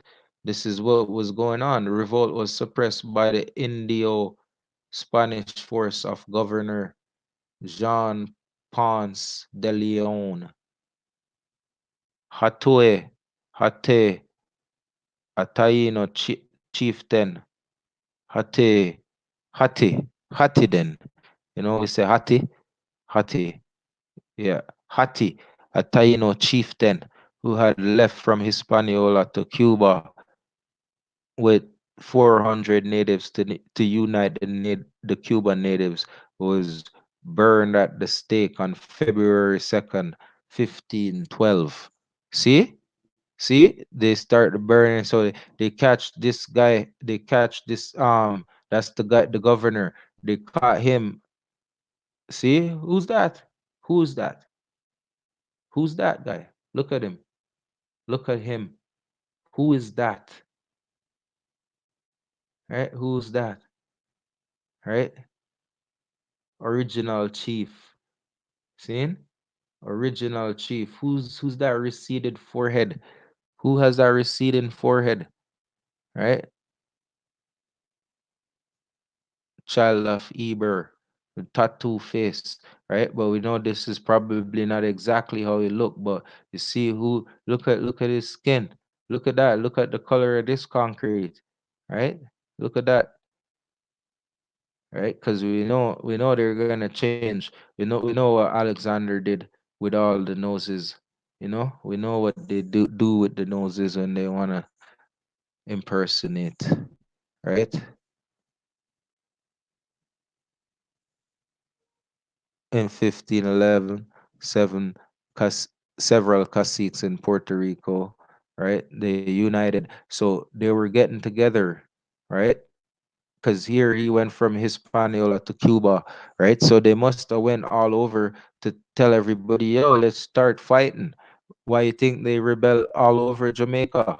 Like there was people in Jamaica that the Spanish didn't even bother with because they respected their culture and whatever, and they didn't have to go that far. Like the people in inland, they never bothered with. It's the people around the shores that they were just taken away in the 1500s and enslaving and pretty much working their way in, right? You can't enter a landmass from the center of it, so you got to work your way in from shore, right? So that's what was going on, right?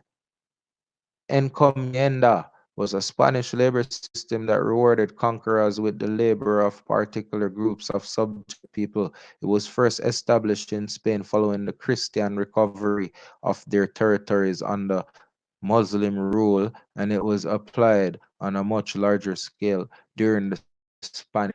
See? So this is when they were over in the Western world trying to conquer all that side, fighting among each other, and they knew that these were the holy lands, right? So when they came here, right, they pretty much wiped out the pretty much the Christians, right? That's who I'm talking about. Not the Spanish, because Spanish is a derivative of Latin, right? So the Christian people, right, is these people that established Spain. You see what I'm saying? And they were fighting against the Muslim people, right? Over all those lands over there, right? They knew that America is the new world, is the old world, but they decided, oh, we're gonna come over here and call it the new world and make everybody our subjects because we fight so much in the Eastern world. So we're gonna come dominate the Western world. So I'm saying this is how come the Spanish came here to establish territory. You see what I'm saying? But when they came, they established the 10 lost tribes, right? And they seen, oh, these people are the 10 lost tribes. Like, holy shit, we found them, and like their land is glorious. And like it's the promised land. Like, holy, this whole time we're fighting, we could have just been over here and chilling. And so they came and they were like, all right, let's start moving our system over here, right? It's a system, right? System of labor, right? First introduced by the church. So I'm saying by the ministers, because we went through the documents yesterday and I was showing you the baptisms, right? Right? And the sales. The baptisms was sales. Like it was given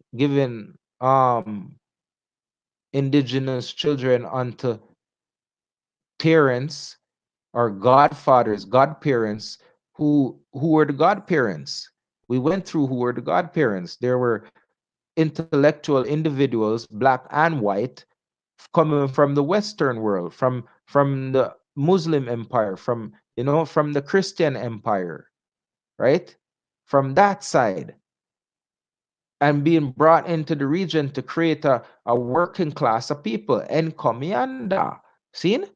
To create a tropical workforce, a tropical labor force. We went through that with Miss Catherine Hall, broke it all down for us, right?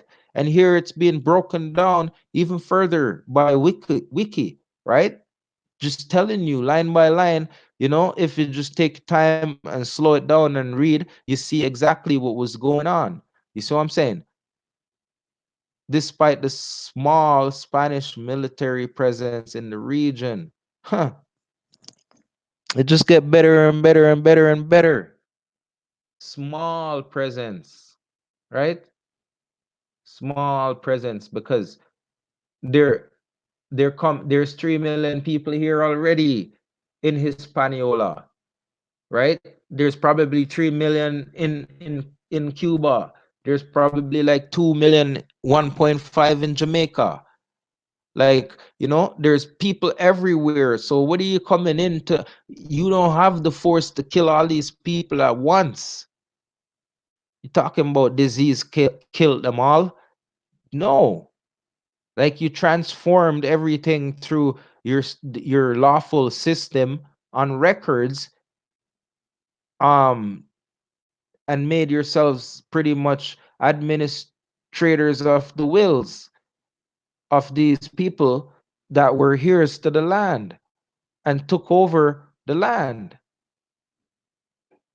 right? But that was all done through coercion and fraud. We have the proof, right? It just shows, everything is spelled the same way right now in law. In these documentations we went through, in these archival documents and everything, it's the same kind of contract format and everything. Like, what more than that do you want? What more proof than that we have to find? We don't have to find no other proof. This says it all. Right? Taino societies was based on matrilineal systems, and descent was traced through the mother. Women lived in the village, so they knew that. That's why they were marrying all the women, right? That's why they were marrying off and baptizing off all the women. The church was doing this. Like, come on. It was the church system. It wasn't like, you know what I mean? The church run everything. Remember, freaking Britain had to give up you know, their empire to the church, the Roman, the Roman Empire. We read about that in the history too, in the times, and that's why they're subjected to the church, right? And the church is going to do everything according to ecclesiastical law, right? This is matrilineal is talking about uh, ecclesiastical law, because in ecclesiastical law you can't just take over a landmass when there's people occupying it, and are heirs to the land. You gotta acquire it, right, through honest proceedings. So you can't, it can be a con, right, or ill intent, right, or it just voids the contract. And they know all of this, right? They knew the whole system, and this was why the see we didn't have a problem with people. We didn't see color because we're colorblind. If we saw color, you couldn't have so much normal Frenchmen or Spanish men or European or whatever you want to call them, white, mating with all these Tahino women without force, right? Because it wasn't by force, right? These women, well, maybe some of it was, but according to these documents, 40% of the marriages wasn't really by force. Um, it was communal. So even even the baptism and the death certificate records attest to this truth, right? So when the races of so-called mulattoes, right? The mix between their two, right? Because we're human beings. Like, I don't know why you want to put people in one category and other people in the other category, as if some people are better than other people. Like, this is no black and white thing. This is about humanity, right? And this shows that whatever attempt was played out to wrongfully annihilate a people and make them subjective never work and never will work, right? Because the earth is the earth. It gives everybody everything for free. The earth is the mother. The earth don't charge you. you know the earth don't ask you to pay a tax. The earth don't do none of that. So the earth just give on to everybody. The earth don't see color. It doesn't see that if you're of a different hue and you plant a seed, that it ain't gonna grow because of your hue. The earth ain't like that. The earth just knows that if you plant a seed, it's gonna give you what you sow. So all this racial bias, it need to end. All the racism need to end. All this black and white stereotype, and stuff that doesn't even really relate literally, right? Because nobody is black or white, right? It just have to end. Like it has to end worldwide. So I'll digress, right? A maternal system and the descendants was traced through their mother. Women women lived in village groups containing their children.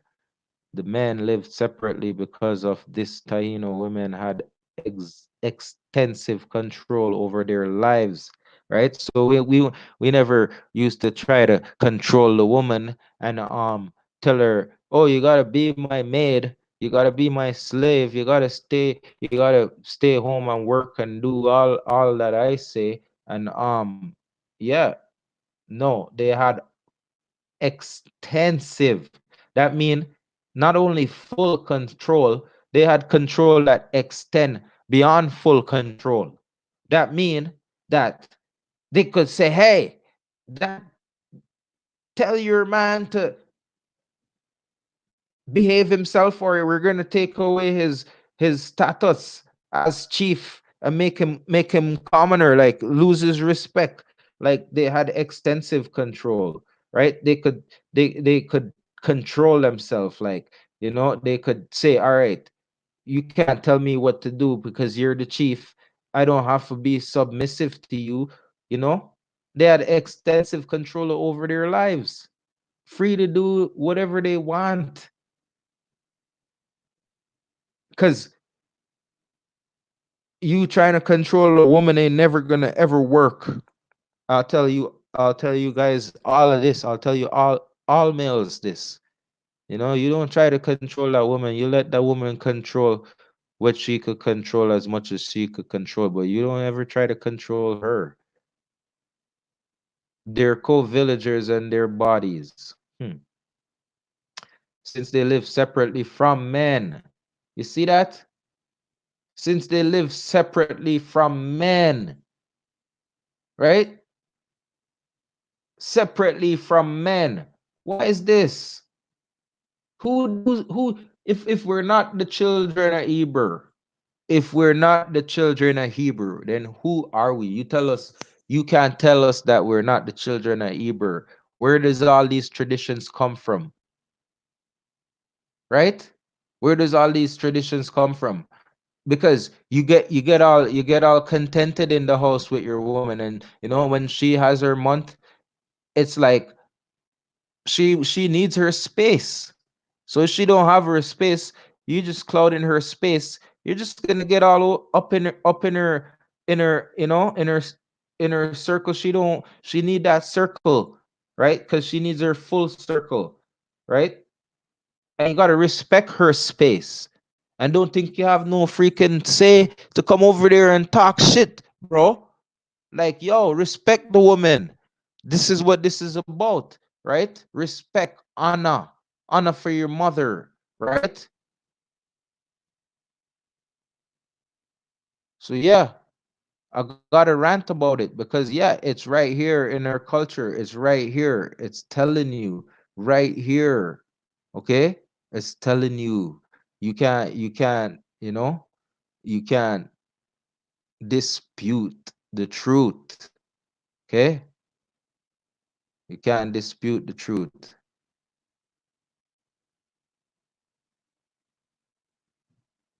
Cannot dispute the truth, I tell you.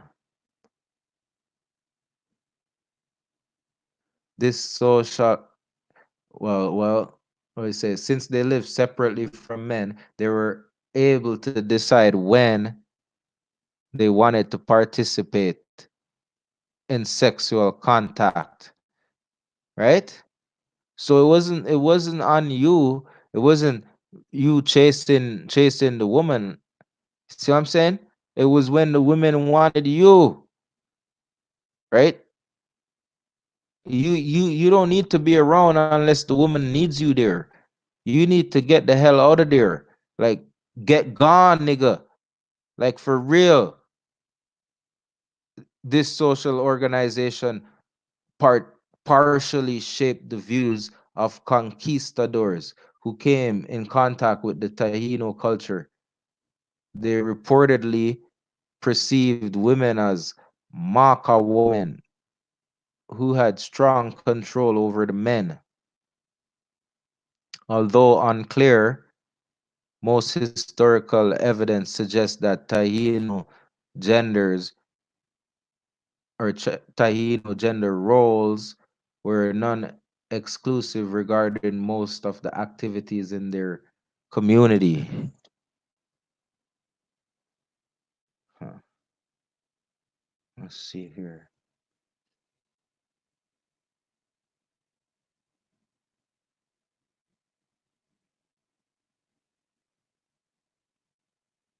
All right, and so the population, we're almost done, people. Almost done.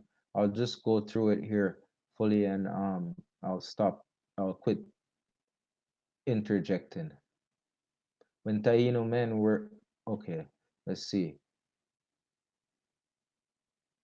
Taino women played an important role in intellectual interaction between Spaniards and the Taino people. When Taino men were away fighting interventions from other groups, women assumed the roles of primary food producers or ritual specialists.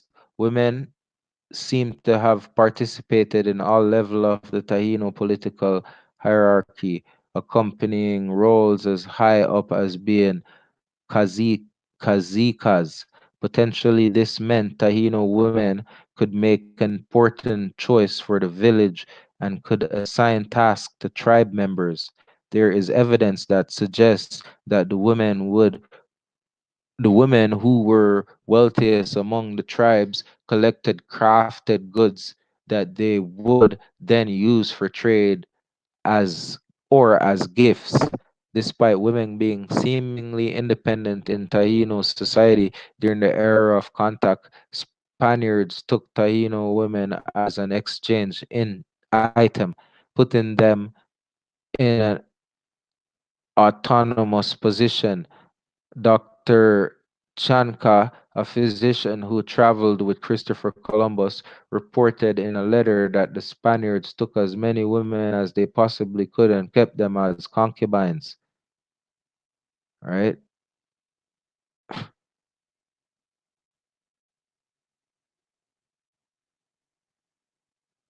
So, see what I mean? Right?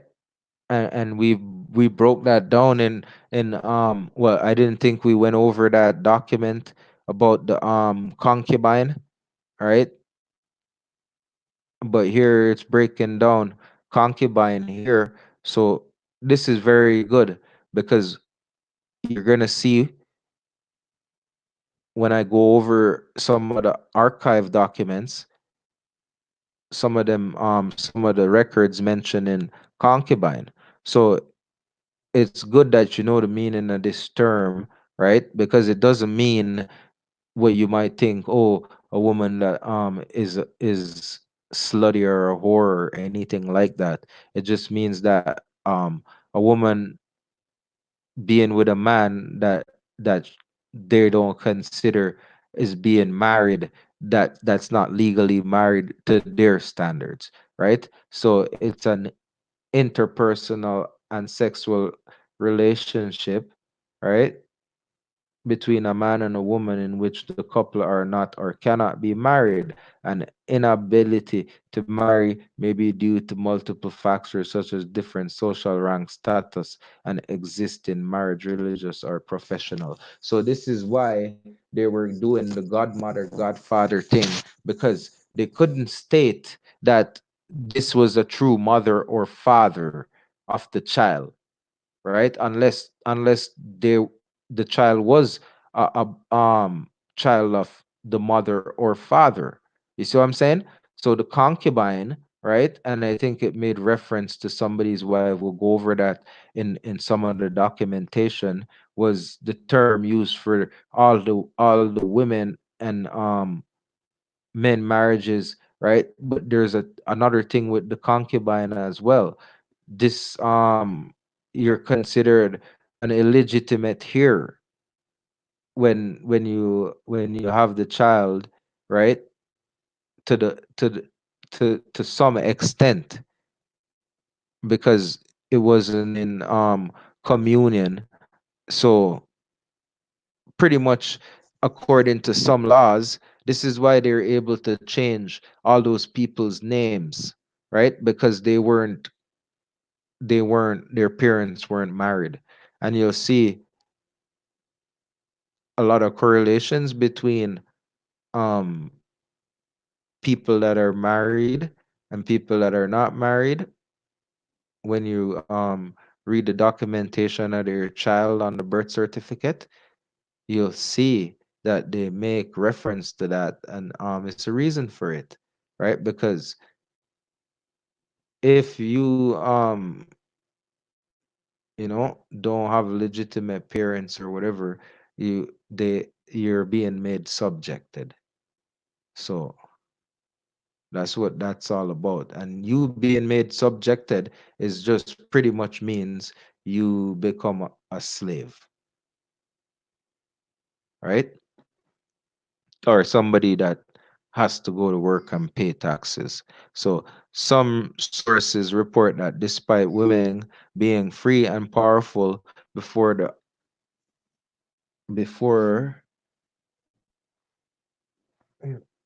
the contact era, they became the first commodities of the Spaniards to trade or often steal. This marked the beginning of a lifetime of kidnapping and abuse of Taino women. So you see, if they only came there to take over everything, why were they stealing these women? Right? Why were they stealing them? Because they were selling them. That's why they were stealing them. Right? Depopulation. Early populations estimates of Hispaniola, probably the most populous island inhabited by Tainos, range from 100,000 to 1 million people. The maximum estimates for Jamaica and Puerto Rico are 600,000 people. Yeah, according to what you guys see when you go around the shores, right? There's probably double and triple that. The Spanish priest and defender of the Taino, Bartolome de la Casas, who had lived in Domingo, wrote in it, who had lived in Santo Domingo, wrote in his 1561, multi-volume history of the Indies.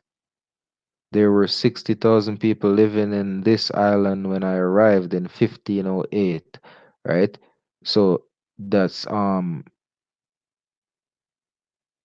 years after or 1492, 16 years after contact, including the Indians. So this they're done killing out or thieving out a lot of people too. But this is just the people living in their founded colonies on shore at port, close by the ports. So that from 1494 to 1508, over 3 million people had perished from war, slavery, and the mines. right? So because they were doing gold mining, right? So they're mining gold, right? And they're getting people, remember, to pay anybody over 14 years old to bring a hawk bell full of gold every 3 months, right? So we go back right here, right? In slavery and mines. So they were working in the fields, because remember, talks about the property, right? Form of property. You see what I'm saying? Individuals, form of property, right? So we talk about the people being property, right? So it all correlates to them taking people, turning the people on on their fields in their farms into property, because those plantations, those fields were the property, and everybody on it, everything on it that was on the property belonged to the property. So you see what property was, right? Slavery was just property, right? And everybody was considered property on the land, which was considered property, right? So property off. Remember, the baptism certificate says slave boy baptized, right? For priests, property off, whoever, right? So here you see it, right? When future generations will believe this, right? There were 60,000 people living on the island when I arrived in 1508, including the Indians. So he's talking about the indigenous people, right? When he arrived, including the Indians. So right there, you see that there were people, they're saying that the Indians were on the islands and they're including them in their so-called census, right? So that from a 14-year period, over 3 million people had perished. See, that's what I was talking about up here, right? When they were saying um living on the island when he arrived in 1508, right? And I went back to 1492, right? That's where I was getting 16 years from. But right here, it broke it down to 14 years, right? 1494 to, right? 1508, which is 14 years, right?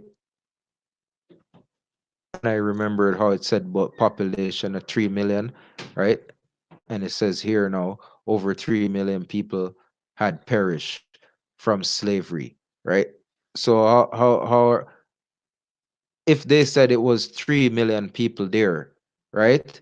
When they first made contact. Remember? In Hispaniola alone, there was 3 million people, right?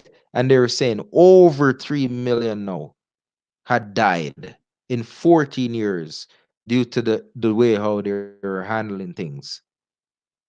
You see what I'm saying? But how they claiming them dead because they rewrote them as dead. They turned them into slaves, which is the same, or Negro, right? It's the same meaning black because they knew that black meant dead. You see what I'm saying? They perished from what? War, right?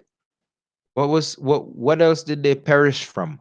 Right? Over 3 million people had perished from war, right? Not just even didn't even state disease here, right? Because they say we perish from smallpox, but here it's not saying that we perish from no war, no smallpox or disease. Sorry, I mean it's not saying we perish from disease. It's saying here we perish from war, slavery, right? And it's highlighted so that you could even dig deeper, right? And the mines, because people were working on the mines, slaving on the mines, right? And what's slavery? Property, property, right? De jure property, but we know it's a de facto. The way how they inherited it, it's de facto, right? So we can't say it's Incoming, we can't say it's de jure, right? That's why it was abolished, right? It can't be de jure if it was abolished. But it break it down for you right there, because people think, oh, yeah, it show you chains here, and it don't show you no whip, but then, it show you real definition, form of property, right? So when you see all the certificates and all the records, you realize that property was a bigger classification than just what people are thinking as their house or their little items in it or their car and so on, right?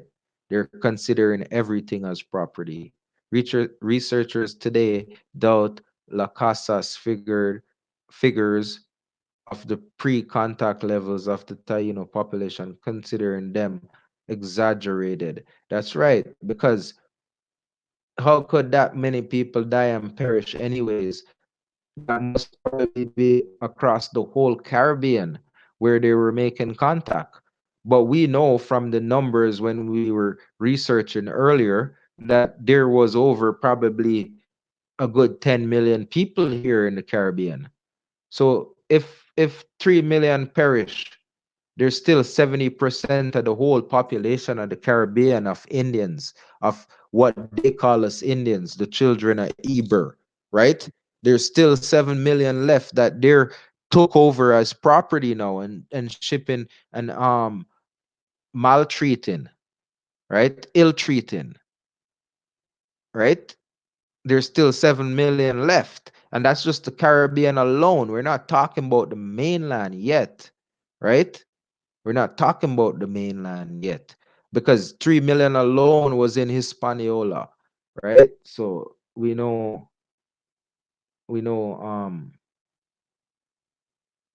how to read, right? And you can't say that smallpox wiped them out, because it never wiped them out, right? And if they were wiped out, remember earlier on again in the research, who are the Maroons? Communities of indigenous people left alone by the Spaniards, right? Communities left alone by the Spaniards, so they weren't even counting them. They left them alone. They didn't even look at them.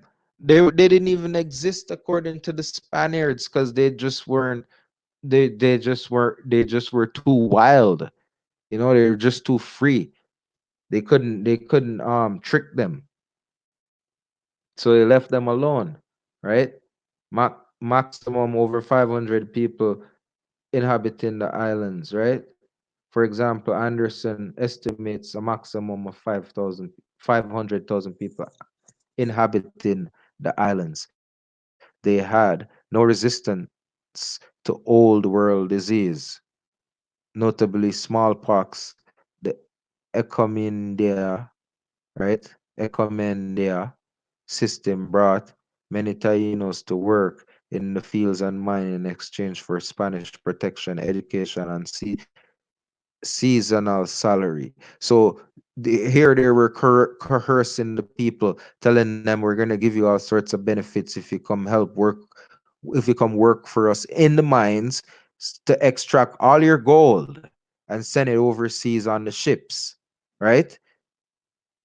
And don't worry, we're gonna protect you, because these guys can't hurt you. They'll go chop up everybody else, but we're gonna protect you, and we're gonna teach you what we know. We're gonna teach you how to speak like us, right? Or fool you, right? And we're gonna pay you, right? Every season, right? So what they're gonna do? They're gonna pay them a seasonal salary, because why? They were contracting with them, right? Under the pretense of searching for gold and other materials.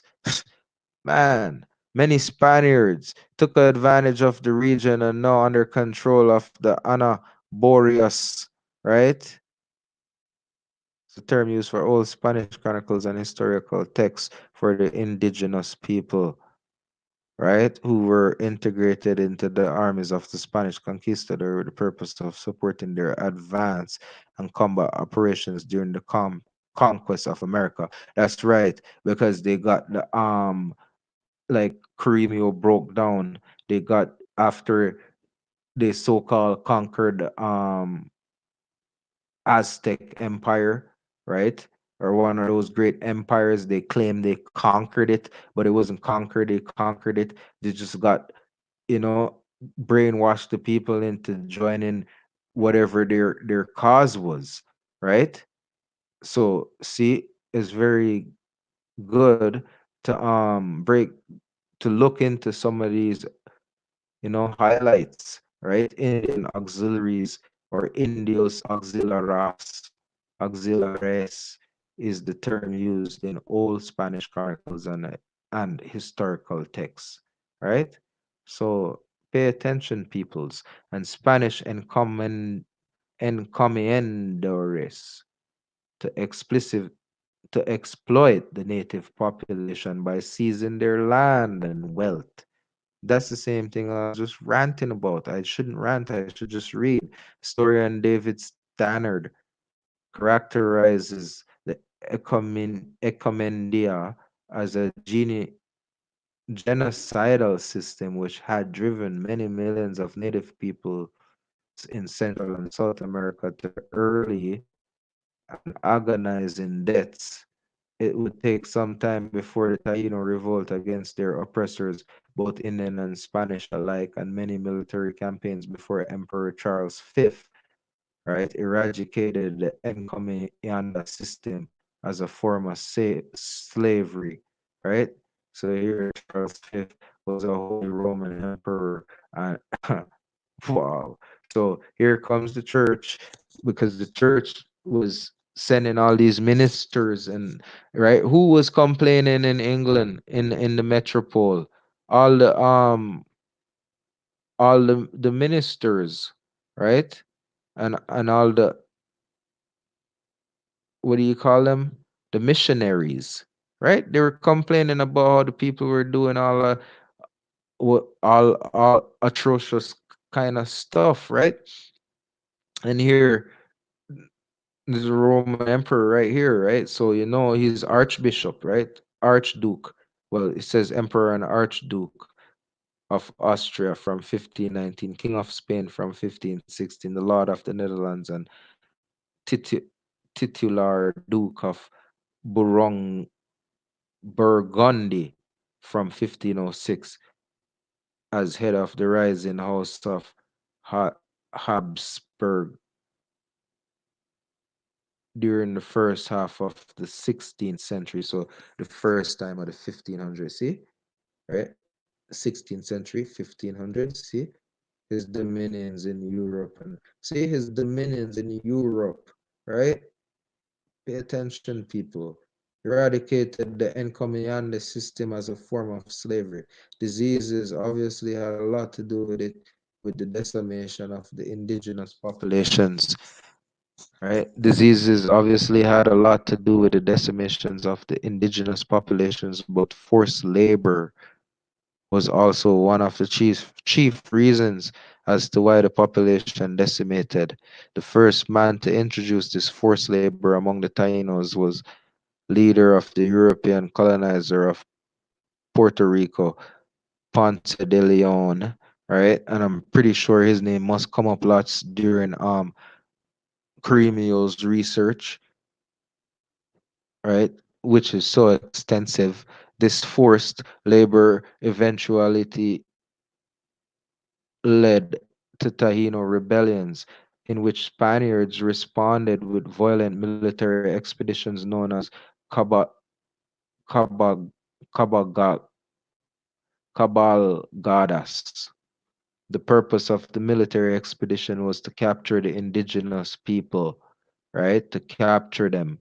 This violence by Spaniards was a reason why there was a decline in the Taino population, since it forced many of these people to emigrate, right? So they're capturing people, them taking them up to the mainland. Now you see where the 7 million people came from in South America, that were brought to so-called North America, right? Around that number, right? Right here, right in the Caribbean. from 15, right, early 1500s, right, capturing them. In 30 years, between 80% to 90% of the population died that you guys had recorded, right? Because of the increased number of people, Spanish on the island, there was a higher demand for food. Taino cultivation was converted to Spanish methods in hoping of frustrating the Spanish, right?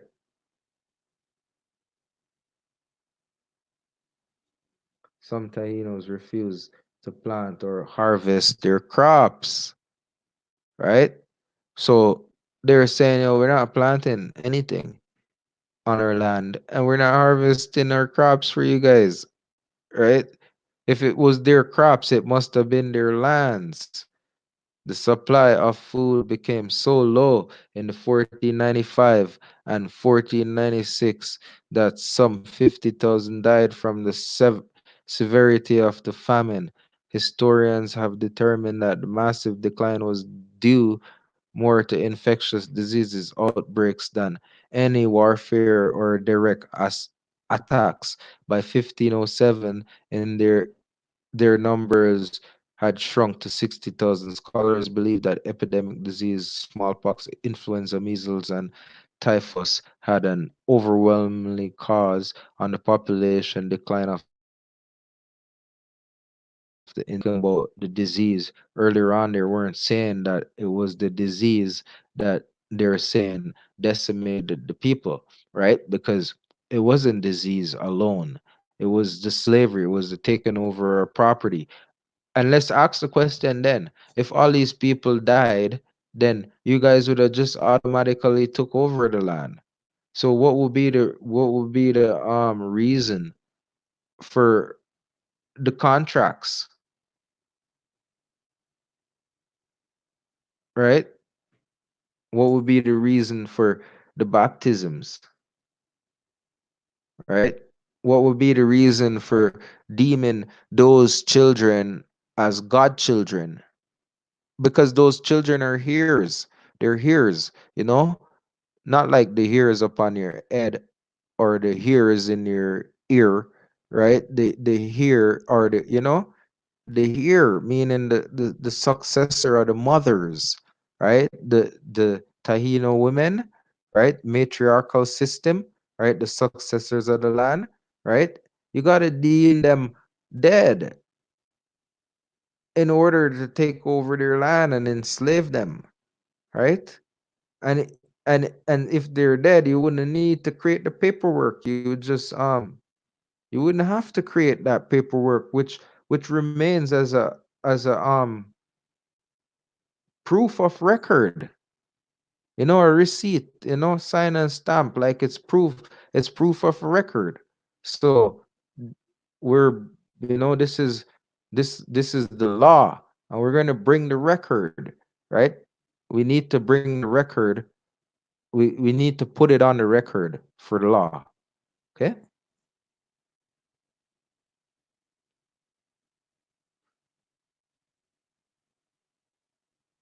Also attributed as large number of Taino deaths to contributing to the continuing bondage system that existed. So what bondage system? Because you guys had an indentured certificate where you guys were tricking the people to plant, right? And taking their crops and due to actions, right? Like Supreme Court actions administered by the church, right? Academics such as historian Andres Resendes, the University of California, Davis, asserts the disease alone does not explain the total destruction, exactly, you, of populations of Hispaniola. So you can't say it's the disease alone, right? While the population of Europe rebounded following the devastating population decline with the Black Death, right? And so you guys were coming in small numbers. We had millions of people here, and you came with small numbers. Even after killing a whole heap of people with disease, you guys would have died out too with all that disease and all that kind of stuff, right? And we know that you guys didn't have the numbers because of this. It's telling you right here, right? The pestilence that is now back upon us, right? The great plague is back, right? The black plague, right? The black death, it's back. Here they call it the black death, right? And then they come and call you negro, right? Who's the Spaniards, right? Their empire, their territory, their dominance is in Europe, right? They're calling you what? The Spanish is a derivative of Latin, come from Latin, right? So the black is what? Death. They're telling you that right there because what? They named the bubonic plague that, right? And what was it? It was known as the locust, right? Because we know what the pestilence is. It's the locust, right? Or the great plague, or the plague, or less commonly the black plague, right? So right there, they're telling you from them times here, they associated black with death. So to turn around and call the people negro for sale, black for sale, meaning that this person is subjected, they're dead, they don't exist really, but they do. But that's why we're gonna use them for whatever we want because they're less than a human being. You get it, people? Okay, the supply of food became so low in the 1495, right? So I thought you guys came in 14 something. So in 2 years, 2 to 3 years, you guys eat everything?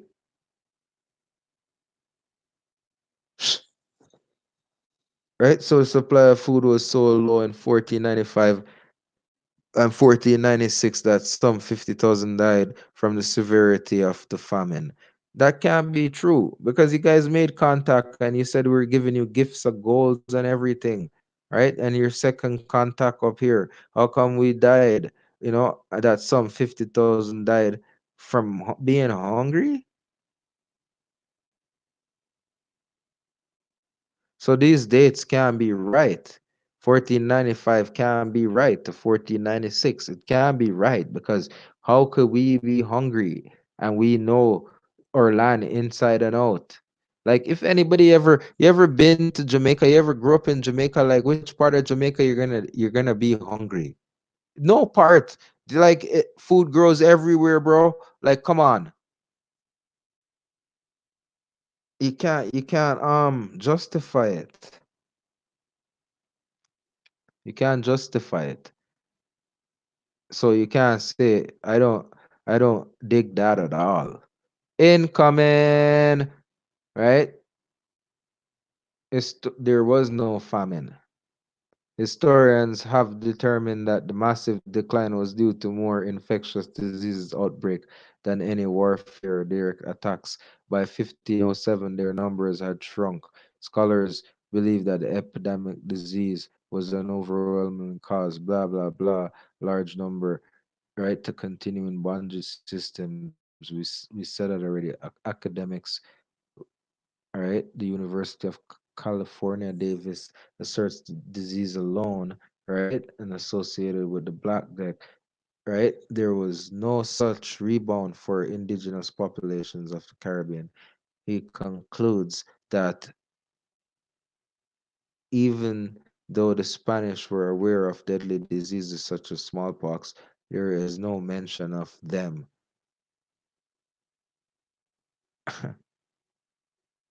in the New World until 1519, meaning perhaps they didn't spread as fast as initially believed. So there was no mention of smallpox, right? And you're saying that they died out 1495 to 96 when you first came, they just died out. But there was no mention of it till how much years later? Over 20 over 20 years later, right? 25 years later, there was no mention of it. right? No, you're saying maybe it didn't spread so fast because it's a lie. That's why. That's why there's no mention of it in the old world, because this is not new world, this is the old world until 1519. Because after 25 years you guys figured, well, oh yeah, we're gonna start with the lies and the propaganda now, because we're changing everybody's identity, and we're pretty much taking all this property, right, by will or by force, or any which way we're gonna, if we get it, we're, we're getting it. If we're gonna take it, if we don't get it, by force or by will. So 25 years later now, you guys been taken. Now you're gonna say, oh, we gotta have reason for what happened to all these people. So let's just say they died off due to disease, right?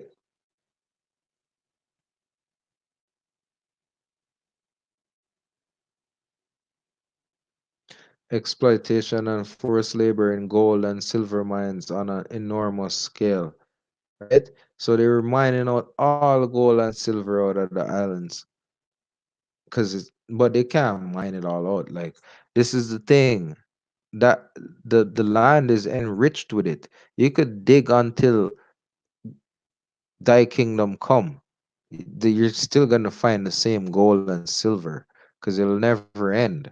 You can't dig it out of the ground, man, right? And you can't dig enough ground to take it all out. Recenz says the that slavery has emerged as a major killer of indigenous peoples of the Caribbean. Anthropologist Jason Hickel of the London School of Economics estimates that a third of indigenous workers died every 6 months from lethal forced labor in these mines.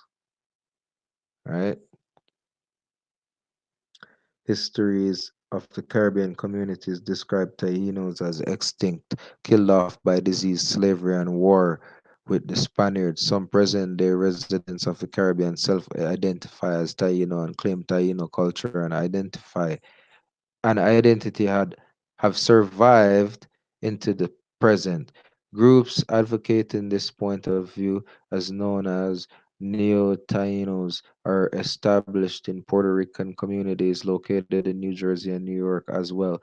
Few Neo-Taino groups are pushing not only for recognition but respect for their cultural assets. A genetic study published in 2018 provides some evidence of the present day Caribbean population being related to Tainos.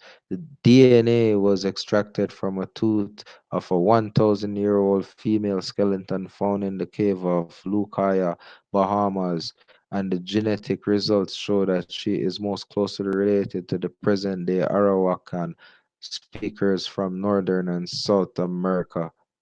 Hey, from Northern South America. The study authors write that this demonstrates continuity between pre contact populations and present day Latino populations in the Caribbean. Today, Tainos from places such as the diaspora in the United States and the islands are gathering together. As 2006, there was a couple of dozen activist Taino organizations from Florida to Puerto Rico and California to New York, with growing memberships number in the thousands. These efforts are known as Taino Restoration, a revival movement for Taino culture that seeks official recognition of the survival of Taino people. In Puerto Rico, the history of Taino is being taught in schools, and children are encouraged to celebrate the culture and identity of Taino through dance, costumes, and craft. Martinez Cruzada, a genetic at the University of Puerto Rico at Mayagos, said celebrating and learning about their Taino roots is helping Puerto Ricans feel connected to one another, while scholar Yolanda Marintez San Miguel says the development of the Neo Taino movement in Puerto Rico as a useful counter to the domination of the island by the United States and the Spain legacies of island society. She also notes that the neo Taino movement of Puerto Rico could be seen as a useful anachronistic reinvention of Boricua, yeah, Kokyu identity. And there's all the references, right? Mm, tell you all American Indian, Alaskan Native tribes, Puerto Rico, right? As it go, you know, the Tainos, men of the good, right? Daniel Garrison, Brinton, the Arawak language, Guyana, and in linguistics and ethnological relation, right? All these sources, right? You know what it's gonna tell you, what became of the Taino, all these sources, it's gonna tell you, right? It's gonna tell you who are the real West Indians, right? Because they have all different kind of names for us. Tainos, Aztec, Mayan, Oltec, Old, Oltecs, Incas, right? Mayan, all sorts, right? Arawak, Carib, right? American Indian, West Indian, right? All sorts of name. Cherokee, right?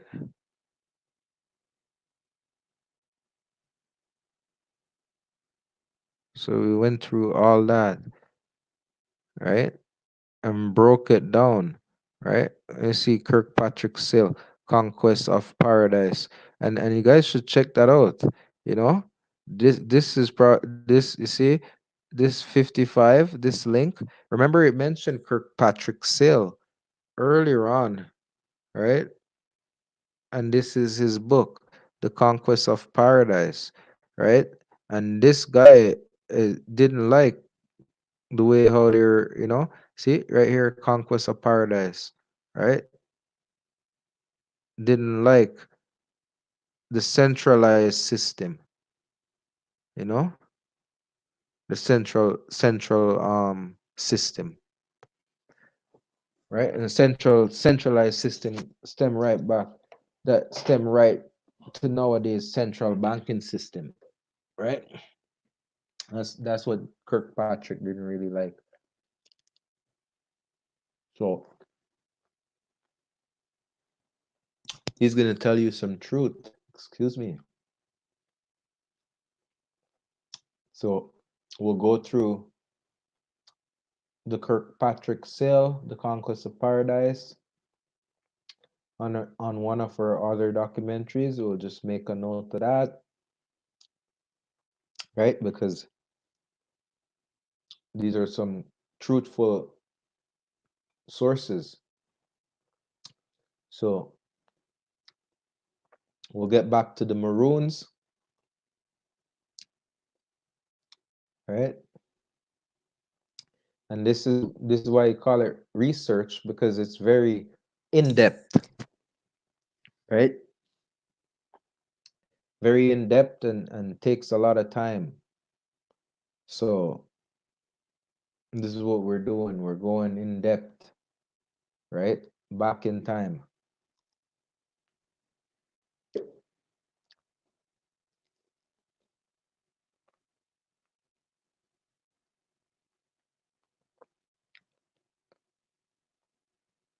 So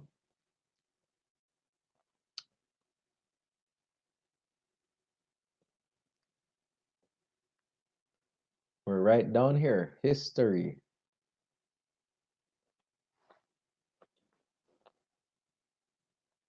And we're going to take a quick break before we continue, or before we proceed. Gotta stop using the word continue or con. All the con words, they all get conducted in the end. Absolutely explode. All right. For $76 million to help combat the crisis. If money isn't helping, when will the season actually end? In other words, there's got to be an end to this. And so I'm wondering when that will happen and how quickly people can regroup. Well, the season ends in about June when there are drier conditions, but by then it's almost too late. The $76 million needs to come in now. I think they've managed to get about $15 million so far. And if you consider that in November, Ethiopia was asking for only $6 million, that's an idea of how quickly this crisis has grown because these locust populations have been left unchecked. Part of the problem is also conflict in both Yemen and Somalia, which makes it very difficult to do any kind of aerial spray. But if they get the money now, by April, it's too late because you've then already created this problem. If they get the money soon, then they can start the spraying because the idea is to get the locusts while they're still young and hopping and before that population booms. It's very difficult to track them, but if you can have some kind of surveillance, you can then follow them because these locusts can move about 90 miles in just one day. And climate experts are warning that there's going to be continuing unpredictable weather in the Horn of Africa. And so it's going to be very difficult to anticipate when these locusts may breed again and in such quantities. So if you can put those measures in place now and get that money, that really is the ideal solution. Otherwise, then you have a food crisis problem in an area that's already facing massive, massive food shortages. All right, heartbreaking images there for the folks who will have to suffer and deal with this until June, which is a long time away. Deborah Patter for us in Johannesburg. Deborah, thank you.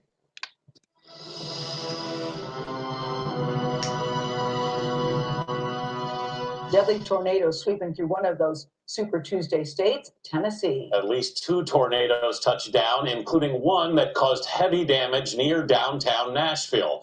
Emergency crews are dealing with about 40 collapsed buildings. CBS News meteorologist and climate specialist Jeff Berardelli shows us what happened.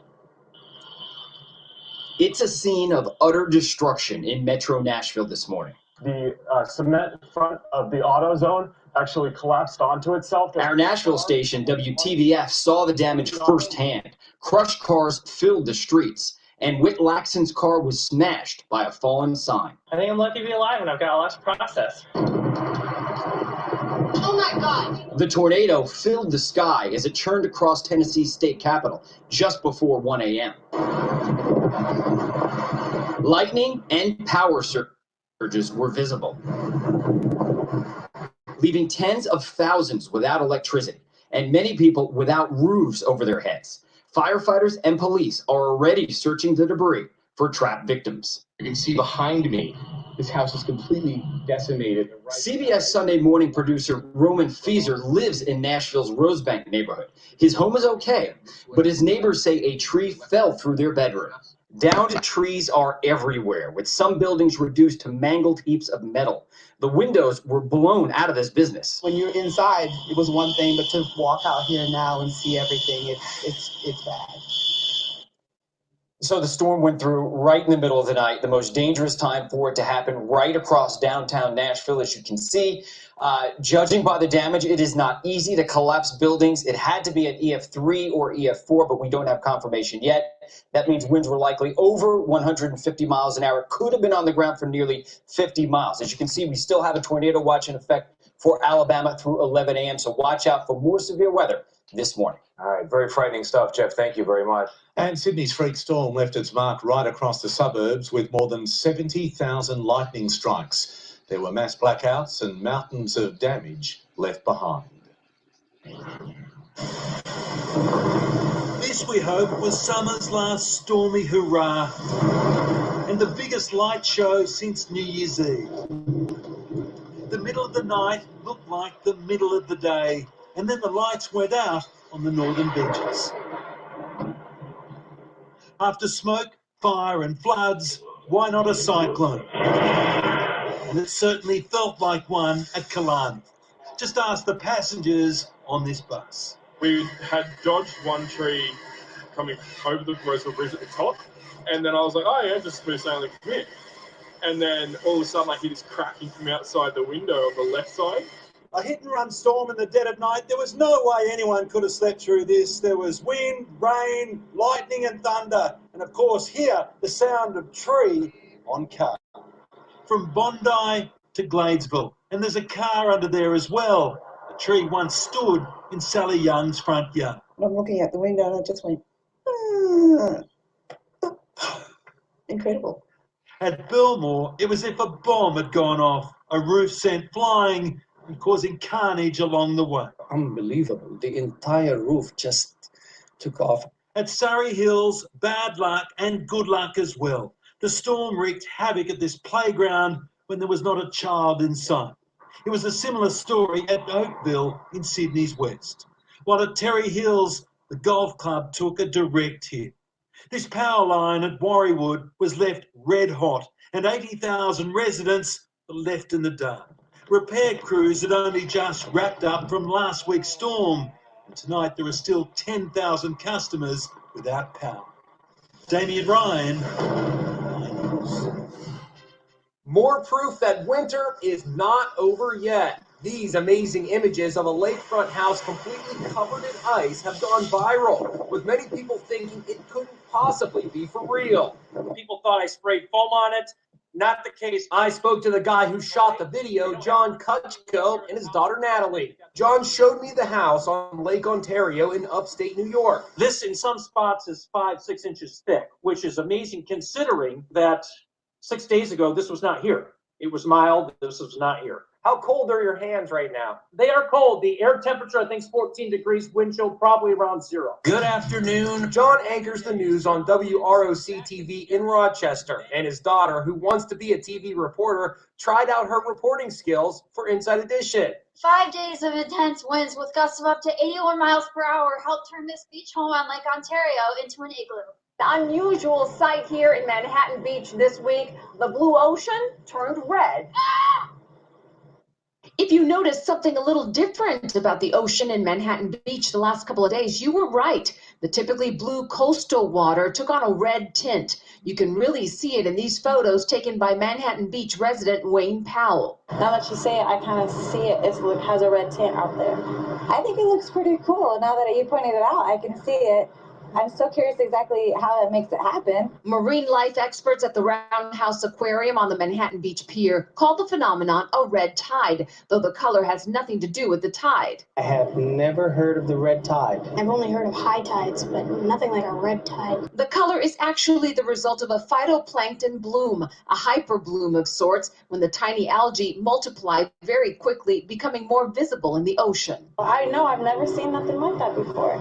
The phytoplankton isn't generally harmful to swimmers, though this round in Manhattan Beach hasn't been tested yet. However, phytoplankton can make marine life and humans sick if they eat shellfish that has eaten high concentrations of it. I would still go in the water. It wouldn't really scare me, but it would scare me if I knew something dangerous was going to happen.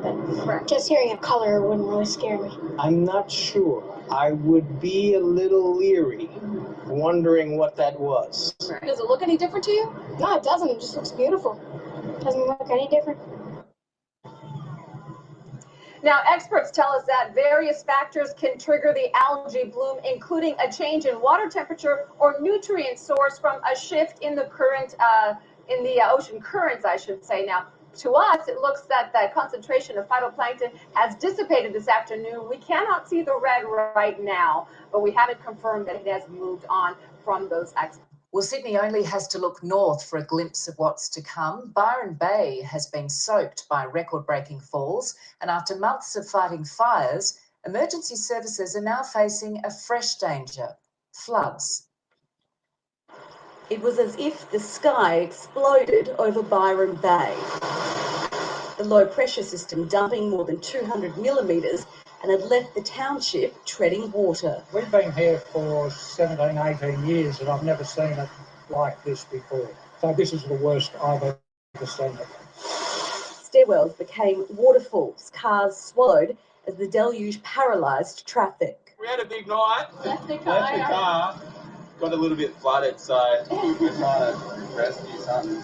And retailers had the same idea as the rain crept past shop fronts and inundated stock. Came down here this morning about 6:15 and water was just, never seen it, so I was just lapping up under the door. We've been here over 10 years, living here, and it's never ever come into the shops before it. A landslide at the local caravan park took out a trailer. In the past 24 hours, the rain has broken records. Cape Byron copping some 275 millimetres, the heaviest daily drenching since records began in 2002. Ballina was saturated with more than 170 millimetres. In Evans Head, it hit 200. In Grafton, 105. Coffs Harbour also hit hard as creeks crept over roads and brought down trees. The SES got to work.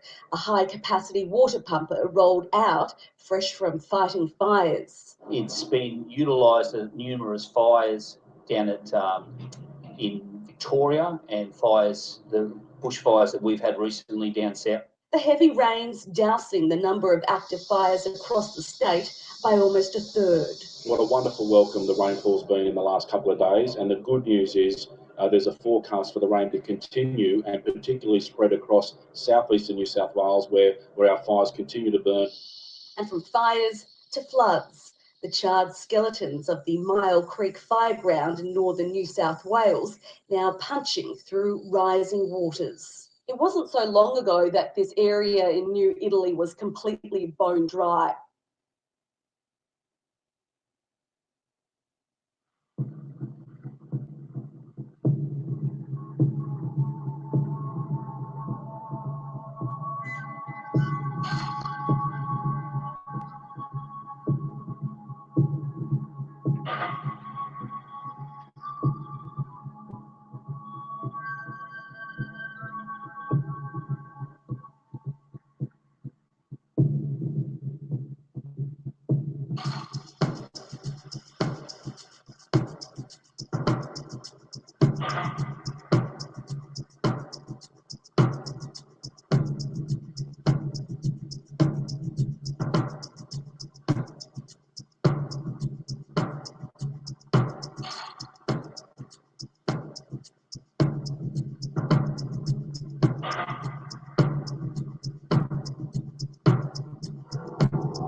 Who's this?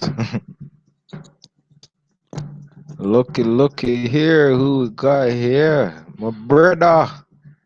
Oh, go on, my nigga. You don't know it, Warrior. Naga. Maroon men and surname. Picture taken between 1910 1935.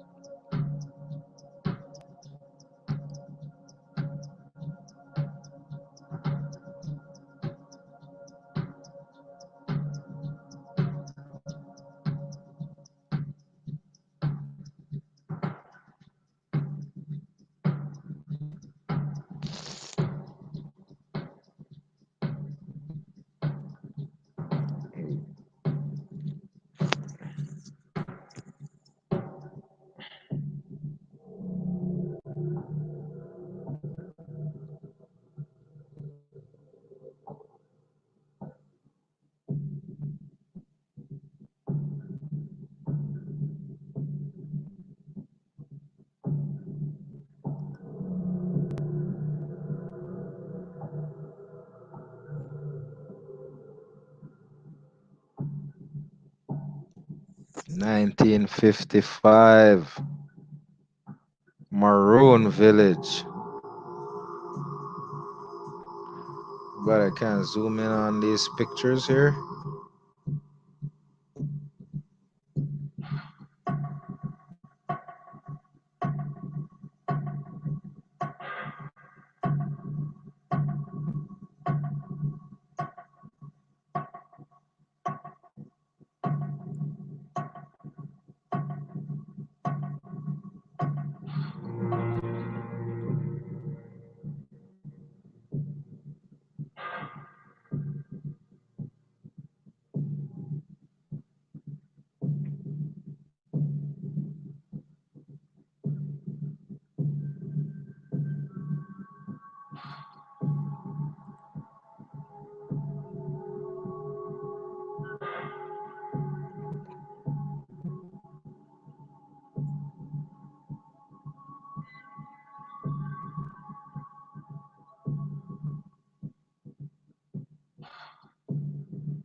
The canoe.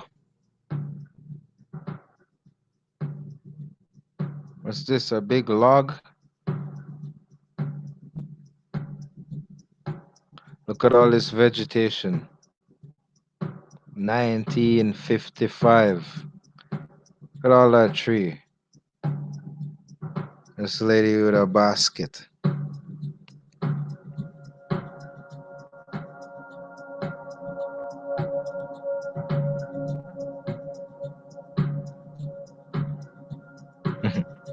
They even made us a flag with the scope of the ship. Wow. See that? Admiralty has no jurisdiction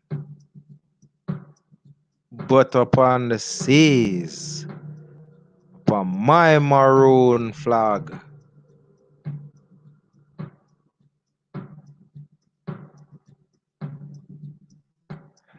That's the color for my.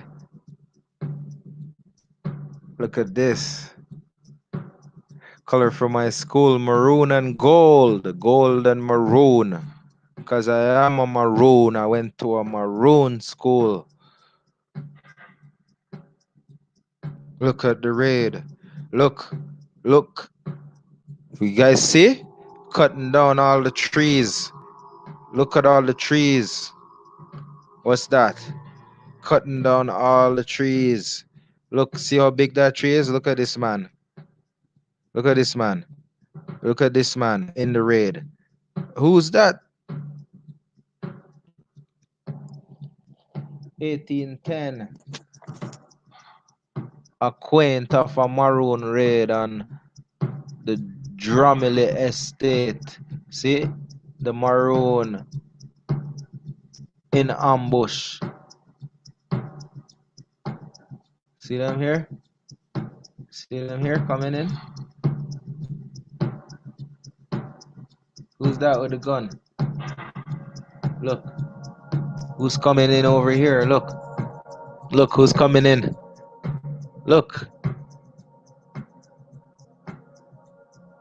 See, you guys look at this photograph. You guys take this photograph and check it out. Look, see?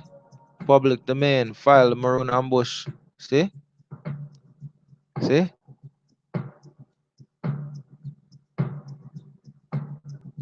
This was in 1795. This event here you're looking at. This depiction, this artwork. You see this artist, how good he is? Look at all the landscape. Look at all the banana trees.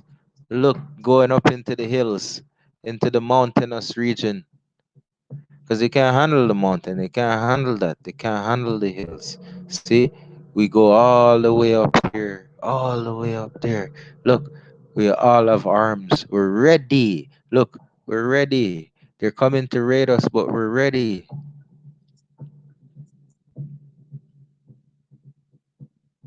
Striker force. Striker force. Maroon surprised by dogs. 1893 Brussels by Louis Samain. Who's that? Who's this? Trying to keep his boy. And he said, what's this, a pit bull? Is that a pit bull? That's a pit bull. Latched on.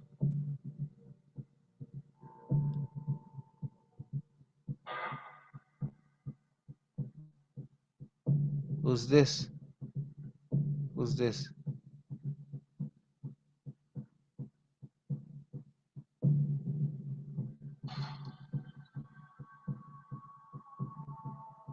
Ned, you come on. Bringing the body of a child before a shaman. A shaman, a medicine man. See?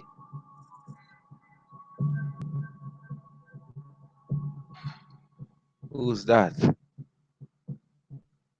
Grounded. Who's that? Is that a dog? Sick him. Sick him. Sick him. Sick him. Sick him.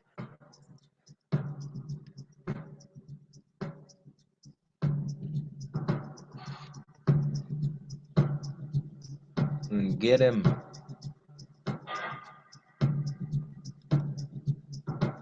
Who's that? Who's that with this? The machete. The sword.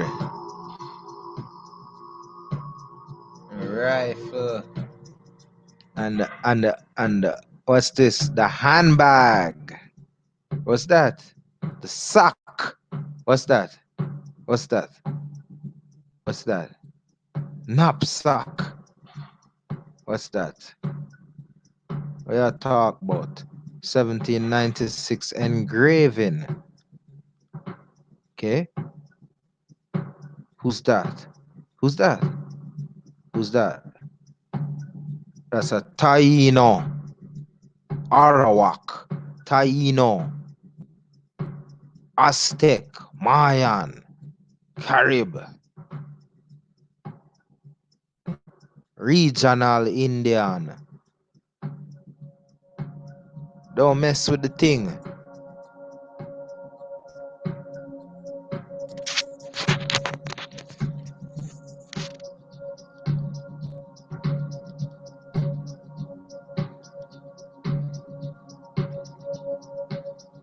Oh,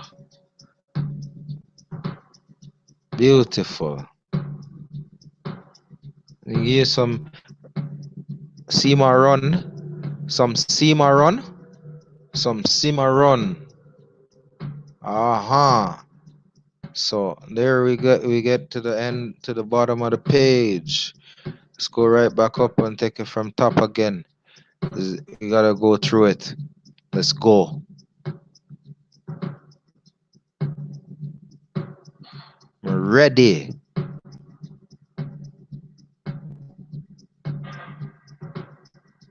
History. Let me take this picture down first before I forget. Or did I already do it? Let's see.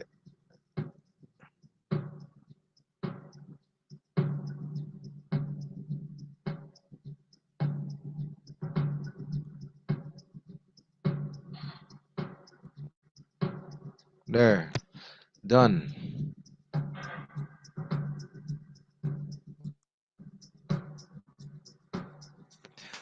History. The New World as early as 1512. Enslaved Africans escaped from Spanish captors and either joined indigenous peoples or eked out a living of their own. Eked out a living of their own. Huh.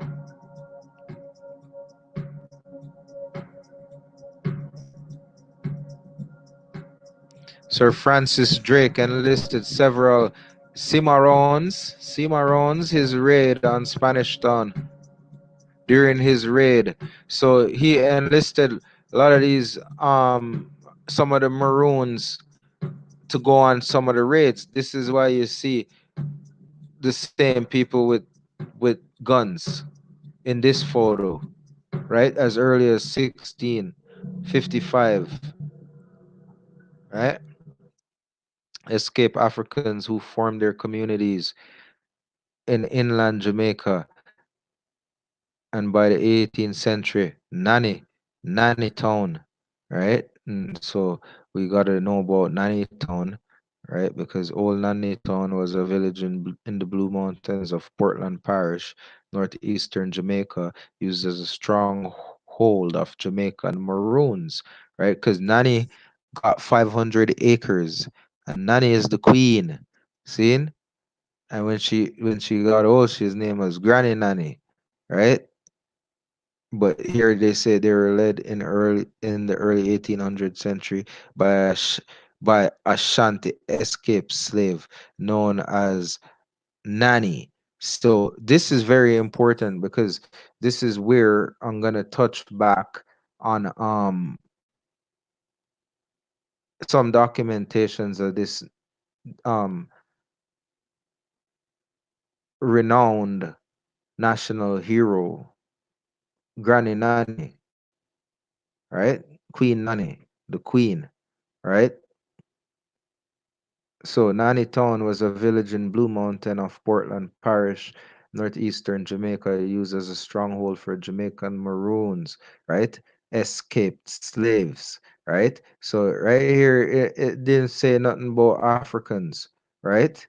Because we know now we're getting to know who the Maroons are. They're the ones who the Spanish left alone, which were who? The indigenous peoples, right, of the region, right? So they were led in the early 18th century, so the early 1700s, right? So the documentations that I'm gonna show will show Nanny being released from what they call slavery. So I don't know why they're saying she escaped. She's a escaped slave because she she has documentations that I could prove, right? That I could pull up that shows her release. And then I have further documentations where she was granted 500 acres of land, right? Further on in the history, right? 500 acres of land she they gave her back, the colonizers, right? And this became Old Nanny Town, right? And this was in the mountains of Portland Parish, right? Big up Portland Massive, cause you don't know Sefton, real general. You see me I say? The gene of the all, real Indian. You see me? Real Naga. So they're saying she's from the Ashanti tribe, also known as Ashanti, a part of the Akan ethnic group and are native to the Ashanti region of modern-day Ghana. The Ashanti speak the Twi language. Twi language is spoken in over by 9 million Ashanti people, right? And we know how those people got there, right? In the Ghana region, right? Because the Ghana region was a colonized region, right? And they needed workforce to build up the city in Ghana. And we know where they're getting the workers from, right? So Nani was born on the island of Jamaica. So you can't say she's from the Ashanti tribe. She in the documentations it state who her mother was, right? And her mother is a Maroon, is a another, not an African, not a descendant of an African. Dodge the hijack, right? Dodge the hijack, descendants of Africans in America, right? Dodge the hijack. That's an incoming right there because it we're just breaking down for a few hours that the Maroons are the people who the Spaniards left alone, and they're the Taino people. And who the Taino people were? The Tainos were the indigenous people that were left alone by the Spanish and that was being married off as concubines to the Spanish, or being used up to gain the land based on the matriarchal principles, right?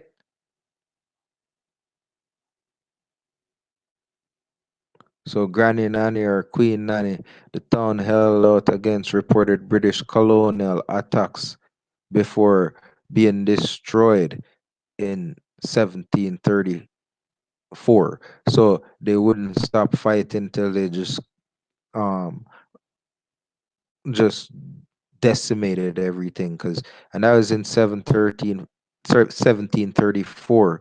So it's going on to the mid part of the 18th century. Queen Nanny, Grandy Nanny, or Nanny of the Maroons led the community for formerly enslaved Africans. So now you see they that dodge the hijack incoming again. See, they always try to say because what did Miss Catherine Hall say? We're all in one kettle of fish, right? And the African is totally different than the American, but the African is always being classified, right, as dark skin, right? So this is why Nanny the Maroon, dark skinned Nanny the Maroon is being called African here, when Nanny the Maroon is a Taino, original from birth, mother and father. No mix, and only bear one name, right? This is why she has the one name, because the the the church recognized and had no jurisdiction over her. She was royal. You hear? Queen. They called her queen. Why? Because her one name, Nani. She's a royal. She don't have a surname, because the surname, I'll prove to you, was abolished, wasn't tied to her, and I'll show her papers that released her from all sorts of servitude or indenture, or all claims from any sort, or any body, or any form whatsoever, right? for life, for pretty much all her hearers, not just only Nanny. This release, this manumission, Nanny's manumission, okay, it goes for everybody that's a descendant of her line, okay, has is not to be made subject, okay, as long as they could give up the surname. So there we have that, right? You see, just on the one, we didn't even get through 3 lines yet. And look how much info we're getting, right? Look how much info we're getting just by the simple discussion, right? Just by simply talking, discussing this, right? So bear note, people, because we're gonna go over Nanny in context right now because she was the highlight of the first part of the documentary. So origins. One story is that Granny Nanny was born in what is now Ghana, West Africa, as a member. So this is one story. Take note, right? West Africa as a member, because that's what they're gonna say, right? She was born in Ghana, but we know that not to be true. She's a national hero, right? As a member of the Ashanti Nation, part of the Akan people. Allegedly, she was enslaved along with her 5 brothers in arms, right? So and brought to eastern Jamaica, right? So they're saying they brought her there when she was a child pretty much with her 5 brothers, right? But it's a story. It's a story. That's not the oral, that's not true based on our oral history. And another thing that does make it true is her manumission, right? Her manumission is gonna make you guys have to rewrite this history right now. Okay, I'm gonna break down the manumission. Part one in the documentary, if I didn't realize my mic was muted, you guys would have got it all in the first part of the documentary. And right now it would have just been, you know, icing on the cake. But I guess it's going this way first, icing then cake. So we'll get it going here and we'll cut into it. We'll dip into it here. So allegedly, she was enslaved. Allegedly, right? And she was enslaved because word of mouth is gonna say allegedly, right? And 9 times out of 10, or more time, 7 times out of 10 would have to say, a lot of the time word of mouth is going around. You get jobs through word of mouth. It's usually true, right? So yes, she was enslaved. Her manumission certificate proves that, but I bet you guys didn't see that certificate because I stumbled upon it, right?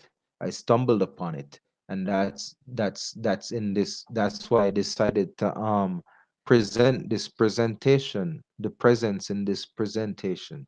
So I thought at the present time it was, time to present the present presentation. So let's get it going. She and her 5 brothers, Kojo, right? So here, Kojo, I mentioned Kojo was with coffee, right? Kojo and coffee. Yeah, see? Coffee. See, this is how they spell his name different. Remember, I showed you guys Coffee's arrest warrant, right? Showed you his arrest warrant, right? And they never say, at the time, it never say no African, right? They say a Negro man. And at the time, we know who was the Negro, who was calling us Negroes, the Spanish, going right back down into the English to the Brits, right? Calling us Negroes because coming from that empire. right? And then blacks, right? Because the English didn't say Negroes because their Latin is a different form than the Spanish Latin. So the Spanish in the Latin is Negro for black, for in English is black, right? So the Negro coffee, right? Is arrest warrant. See, he's a brother, a Kojo, right? And I was talking about Kojo yesterday, right? Kojo, they spell it Joe. His name's not English. It's not English. See, they're gonna say Kojo over here because we don't say Kojo. Kojo. Cud Joe. No, it's not. It's not Cud Joe. It's Kaja. Kaja. See? Kaja. Kaja. Get it? Right? Jamaica know what me I say. All right? Kaja. Seeing accompanying Johnny. Seeing? Ka Johnny is a indigenous name. And Kwa. Seeing? Kwa. Kwa. Kwa. Right? You put the S in front of it and you get the squaw. Seeing? And that's for the female, the feminine. Okay? Squaw. Okay? So we're going to break down the language. Right? She and her 5 brothers quickly decided to flee the oppressed conditions of the sugarcane plantations to join the autonomous African communities of Maroon in the mountains. So they're calling them African communities again. Incoming, dodge the hijack. This is what I'm talking about, people, in the beginning of the presentation, that there's a lot of incomings and a lot of hijacks. So why is this such a hijack? Because it's talking about the communities of the Maroons, which they clearly stated earlier that the Maroons were intertwined with the Amerindians.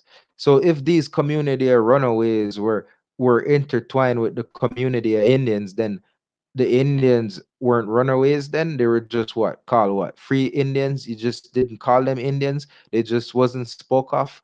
These Africans just went among them and then started living and intermingling and no. The indigenous peoples is what you're trying to label as African because of their skin complexion, right? The autonomous Maroon communities wasn't African. It clearly stated earlier that there were communities left alone by the Spaniards, indigenous communities left alone by the Spaniards, right?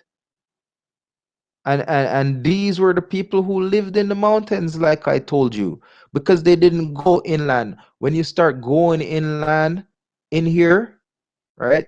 Right, everybody from here knows, right? When you start going inland, right? See, right here, let me look at my mouse, people. This is Port Royal right here, right? This is Port Royal. This is where Nanny in Portland here, Spanish Nanny town right here. See, in Portland, right? This is St. Catherine, right? And other parts of Jamaica. The main ports were here, right? Because when they came in from the east, they're coming in and they drift down here, right? Up in Portland, it's a lot of current. Like the water comes on the north side of the island, like the waves hit hard on this side of the island, on the north side. Anybody living on the north coast here knows, yo, you can't really come in with your ship over here because the force of the current is gonna smash you into all these hills, all these mountainous rocks on shore here. Because it's not calm shores over here, people. I'm from this little patch of Central America, right? What they're calling different name, right? I am an Indian from here. I know these lands like the back of my hand. Okay, so this region here was much bigger until it sunk to this little strip today known as Port Royal. It was a lot bigger than that. Now, the southern tip of the island here is where the majority of ports were built. None so much on this side, but there is ports and docks like up here, Savannah Lamar, and everything. It's just exotic beaches. The water is a lot calmer, so it's it's a lot nicer for docking. And if you notice, this is a huge bay area, which is also very safe for docking. So all the ships and all the ports, right?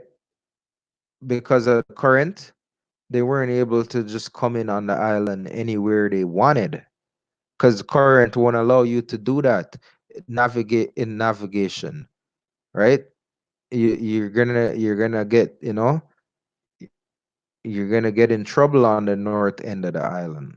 And even if you come in on a calm day, by the next day the current picks up so strong over here that it's smashing your vessel. So no, the docking wasn't there, and like the current's coming in this way, right? So when you come into the island, most of the ports was here, all along St. Catherine, everywhere we still have existing harbors and ports, right? So when the newcomers came, they didn't go all over this little piece of stretch like they're trying to state, right? There's people in the highlands, in in the center of this patch of land here is very highlands and very deep ravines, right? That drop off for like 300 to 1,000 feet. So you ain't getting in these areas. You ain't really getting in these remote areas unless you are indigenous from this part and you know all these trails and you know all these sinkholes to look out for. This is not just one particular landmass that you could just go wander off in. This little piece of land here, you go wandering off, you know, and sometime you won't never be found again, right? Because the earth will swallow you up on this little piece of island here. There's sinkholes galore. Like there's places that you could fall off of that people can't get down, that you'd never be seen again. Like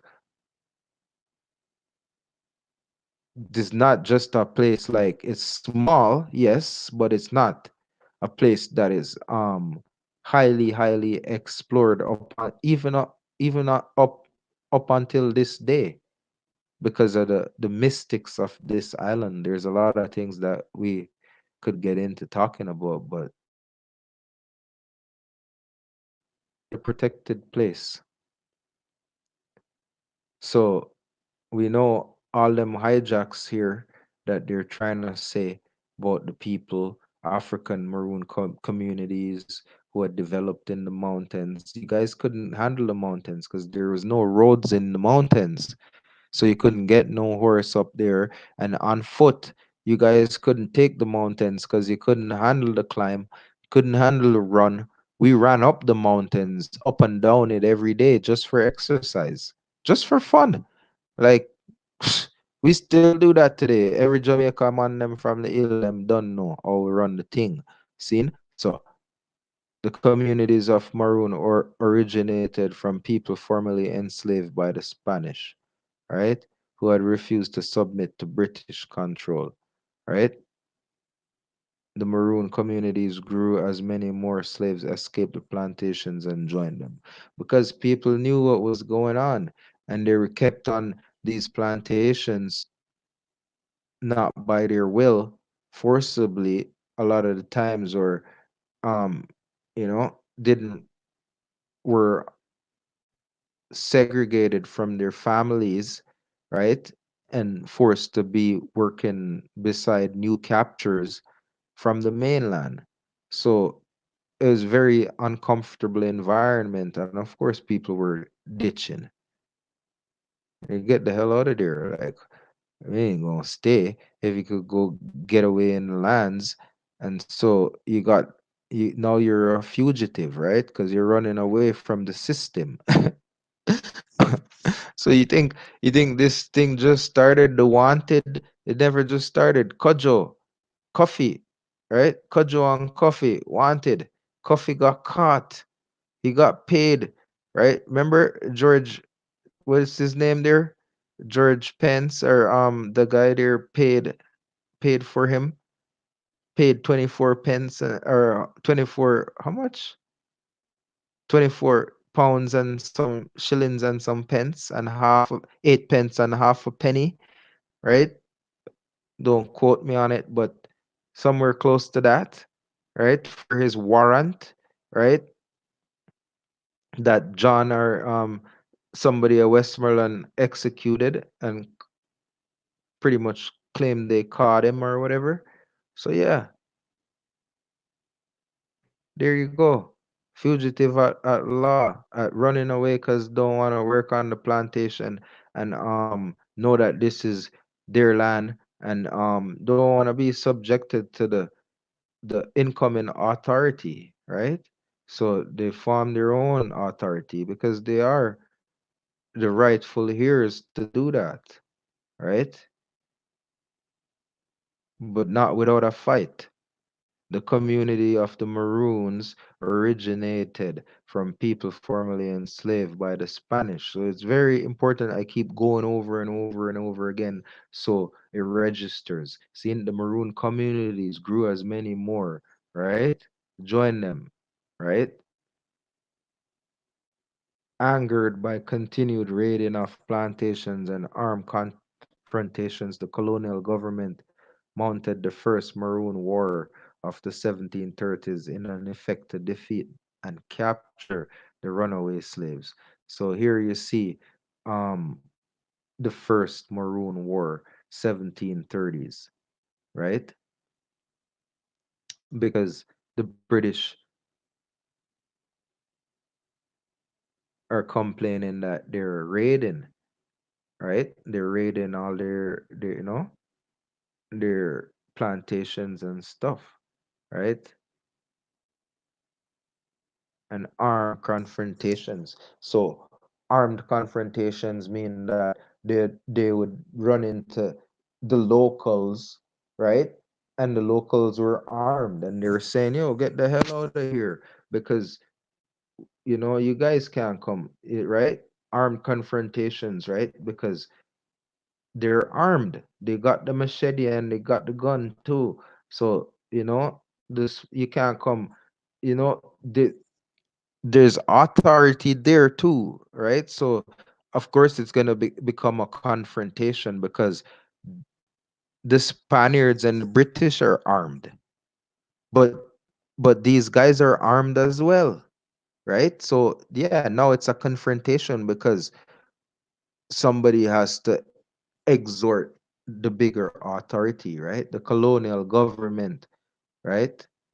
Right? The people in charge, the rulers, right? They mounted the war, the first one. So they started it. They're like, all right, we're gonna escalate it in the war because we don't have total jurisdiction here, and we need to have total jurisdiction, right? In an effort to defeat and capture the runaway slaves, right? And we know what slave is, property, right? That because they're trying to deem everybody now as their property, right? So you're running away, we're gonna come catch you because you belong to us, right? We have a bond on you, so we have to retrieve you because we can't let you get away your property, your chattel, right? Cockle. One story is that Nanny and her brothers split up in order to continue the resistance to the plantation slavery economy across Jamaica, right? Kojo, that's Saint Elizabeth right there. See? Kojo went to Clarendon, right? So he's saying that Nanny brother went to Clarendon, so they split up, right? Because they know how could they split up and Portland, right? I don't know why they didn't show it on the map. Let's see. Does Jamaica have 14 parishes? There's Portland, right? And Clarendon, I think, is in Mippen. So it's probably somewhere up here, right? So if you weren't local, how the hell you gone all the way up here if you didn't know where you were going? Wow. Right?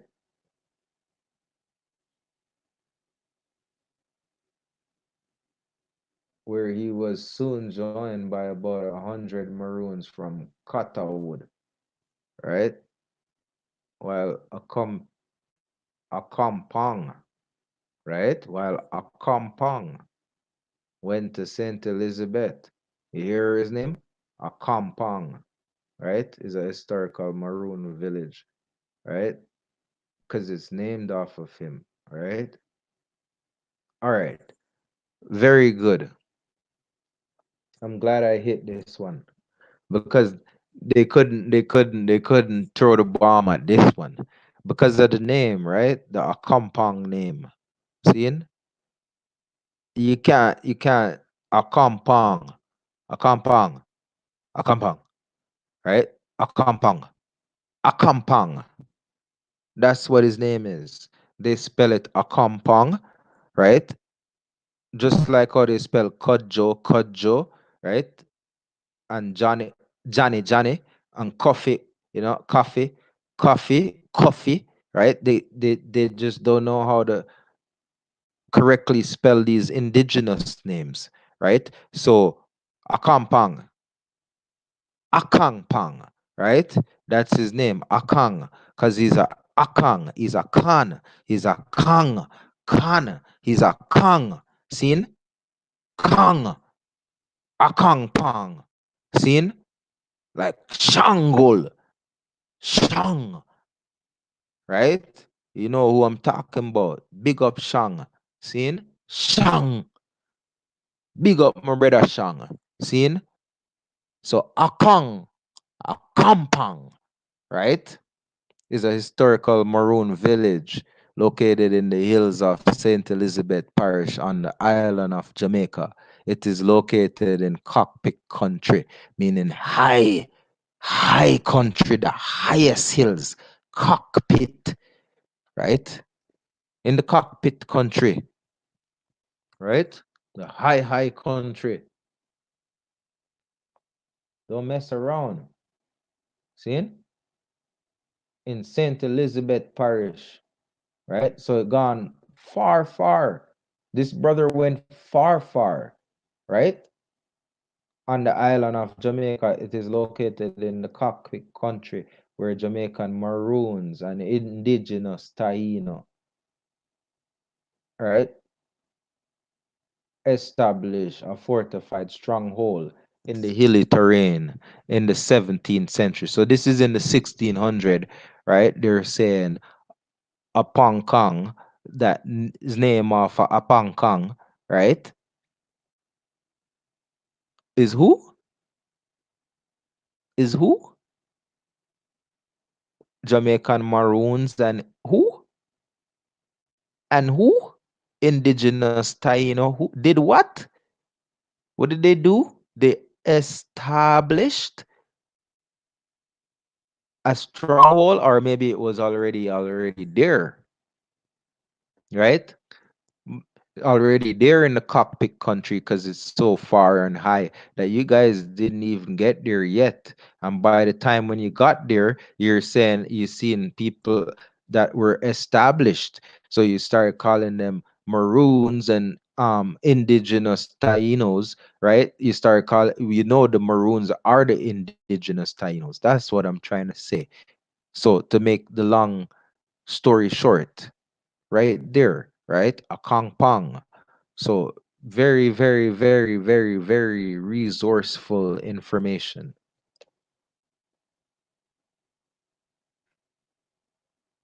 Right?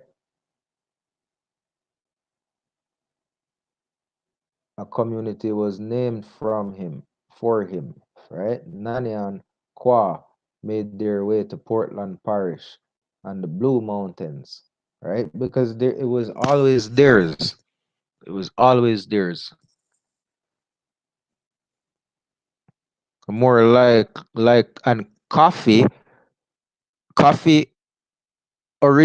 what Blue Mountain holds one of the world's most exotic coffee beans that sell for $80 US a pound in Tokyo, while regular coffee sells for $5 a bag.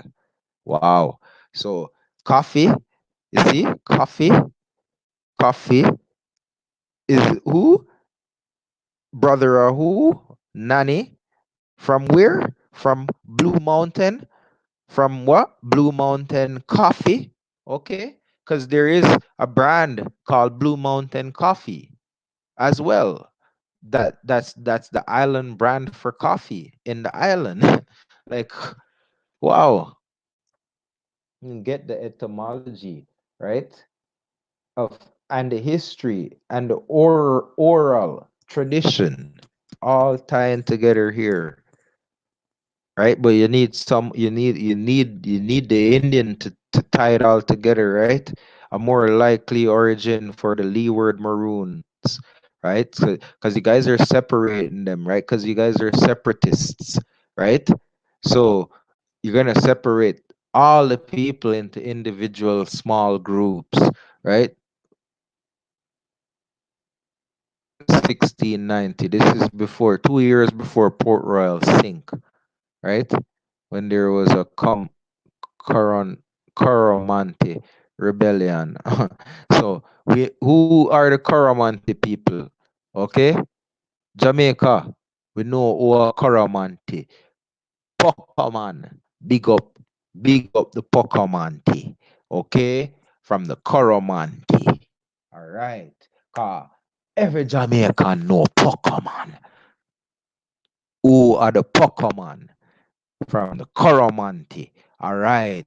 We know that word, Coromantee, right? They didn't want to highlight this word because it's gonna tie in further reference to the Tahinos, right?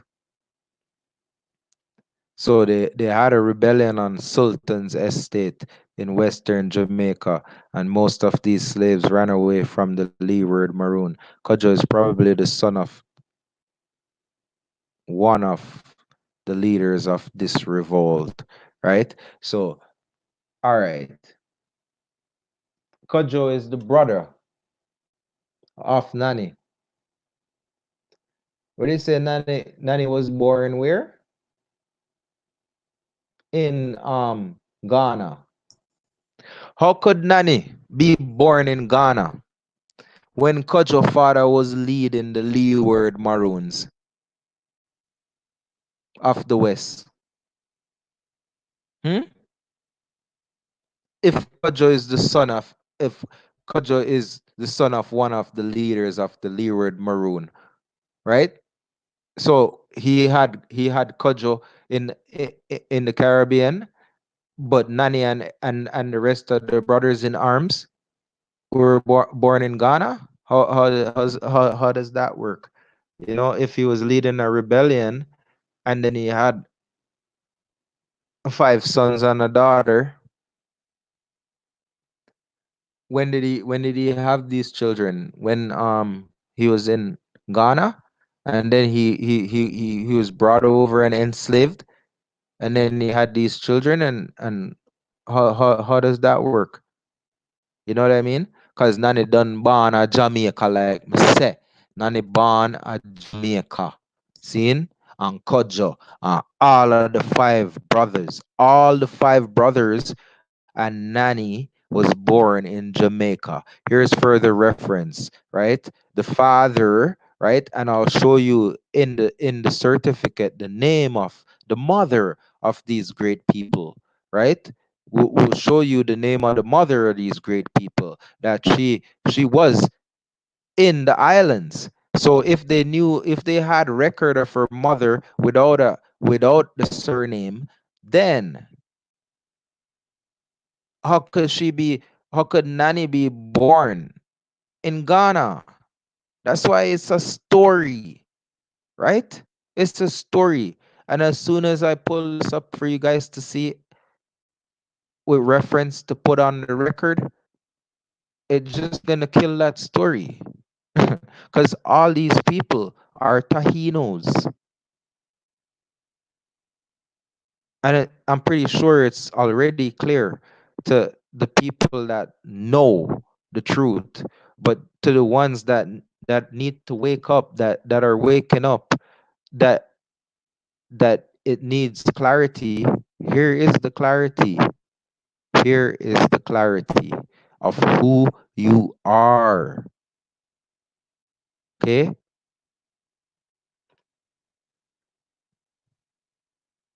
First Maroon War by 1720, Nani and Kwa, right? Because there was a war in the 1690, right?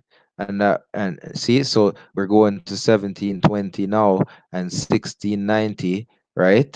1690, right? Was that war in the leeward, from with the leeward Maroons, okay, in 1690, right? So 30 years later, Nani is big enough, and Kwa is big enough to organize, right? Had organized and were leading the settlement, right? Because they were leading all their peoples that weren't gonna join in and be a part. So this further ties in with the free people of color. This is what, about 70 years to the US Census, right? 72 years or so to the first recorded US Census, right? Which is when they had, like Callaway, like Dane says, like, when Dane started breaking down all the census records of the free people of color. Here you go, free people of color, right here. See, they're organizing and leading their settlements because what? They were free people of color. They weren't listed on their censuses as subjects at all, right? And we had a lot of free people of color that weren't that were called runaways or maroons or whatever, that didn't get recorded, that, right? So this is what we're talking about, right? And how Dane Calloway broke it back down for you guys to show you how the free people of color was eventually reclassified to mulattoes, right? From whites to mulattoes to blacks, right? To Negroes to blacks, right? It's right. It's all here. The whole history with the records and everything, right? So by 1720, Nani and Quad organized and were leading the settlement of Windward Maroons. It was now known as Nanny Town. Nanny Town was organized similarly to a typical Ashanti tribe in Africa, right? See, so they're trying to say it was organized similar to Ashanti tribe. Dodge the hijack again, right? Dodge the hijack again.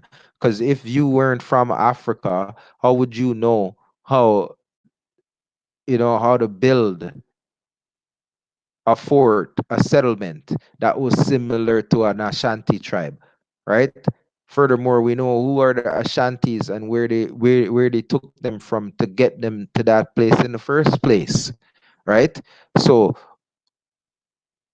of course you're gonna see striking similarities, and that's why they could put in all these hijacks, right? Because that's what attributes to the similarities, is because they're the same people. But even so, how could a woman that was born a little girl, a slave, grow up and remember how to build a settlement if she went through a whole life of slavery, right? With her brothers or younger, older brothers. I forgot what was quoted earlier on, right? It doesn't add up. So we're doing the maths with the research to make sure that everything adds up, right? After the first Maroon War, right? A deed, right, from the colonial government granted more than 500 acres. You hear you hear? I made reference to that earlier on, right? Here we go with it. Here we go with it. Here we go with it. More than 500 acres. So they sealed a deed, right? And I broke down. We showed you the deeds, and how a deed looks, right? We showed you how a deed look, right? And what a deed is, pretty much like a form of memorandum, right? And could also be some form of related to manumissions as well, right? But a deed is like pretty much saying, well, here's your thing back. You have full title to it. You know what I mean? You're the beneficial holder to the title. So that's what the colonial government, right? After all, right? At the first war, right? After the first war, because they must have lose then, right? They must have never won this first Maroon War, so they couldn't take it. Then they what they do here? A deed from the colonial government. They granted a deed for their land, right? Where Maroons could live and raise animals and grow crops. In addition to what they raised and produced, right? The Maroons sent traders to the coastal towns to exchange food for weapons and cloth. During the First Maroon War, the Maroons of Nanny-Town raided plantations for weapons and food, burnt plantations, and led liberated slaves to join them at Nanny-Town. So they're taking their people back, right? They're saying, no, we're gonna and we want you guys out. If you guys are gonna conduct yourself the way how you've been doing, conducting yourselves and conducting us, we're not gonna have it, and we're gonna fight. So what did they do? Raided plantations, took their took their guns and their food, burnt them down, right? And took all the people that were under bondage that wanted to join in, right? But what? It never said anything about them killing anybody here, right? Didn't say that, right? Because what were they doing? They weren't savage people. They weren't murderous people. Or else it would be stated here, oh, it's a war because they're acting rebellious. But why? Right? Why? Because of what is going on, right? And they're rioting. They're saying no. They're saying we're not having it, right? So they're trying to. You see clearly what the Maroons, what the indigenous people started doing, just like just like how we rose up in the mainland of America, right? The same way we rose up in the central regions of America. It's the same way we rose up in the southern regions of America because we're not submissive people. Okay? So this is why we're not going to stand for it. You know, after a time, enough is going to be enough. So, yeah, this is what was happening. Nanny-Town was an excellent location for a stronghold as it overtook Stony River via a 900-foot ridge. Okay? What did I say? What did I say? Right? This is in St. Catherine Parish, right? And big up to all the St. Catherine Massive. You see what I'm saying? 900-foot ridge. So almost 1,000 foot ridge, a drop off, right? Making a surprise attack by the British very difficult. See what I'm saying? So they had a stronghold that was located by a ridge that you couldn't climb up on because it's 1,000 feet. So you ain't getting up that ridge, and that's the only way you could get in. That's what I'm talking about. So how you gonna get at those people up there, and you can't even surprise them, and you gotta take different routes. You gotta go around the island, right? You gotta go around the island. Where is this ridge, right? Where is this ridge they're talking about? Stony River, right? Where is it? Of Cooper's Hill in St. Catherine Parish. From here, flows primarily north until it reaches, right? Until it reaches its confluence with the New River, right? So it's at St. Catherine Parish, which is where, okay, First Maroon War. St. Catherine Parish is right here, right?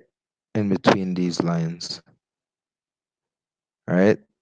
And they were saying that was Nanny Town, right? All the way over there, right? So we got Nanny have this whole era after the first war, remember? See? So they this is all our region, right?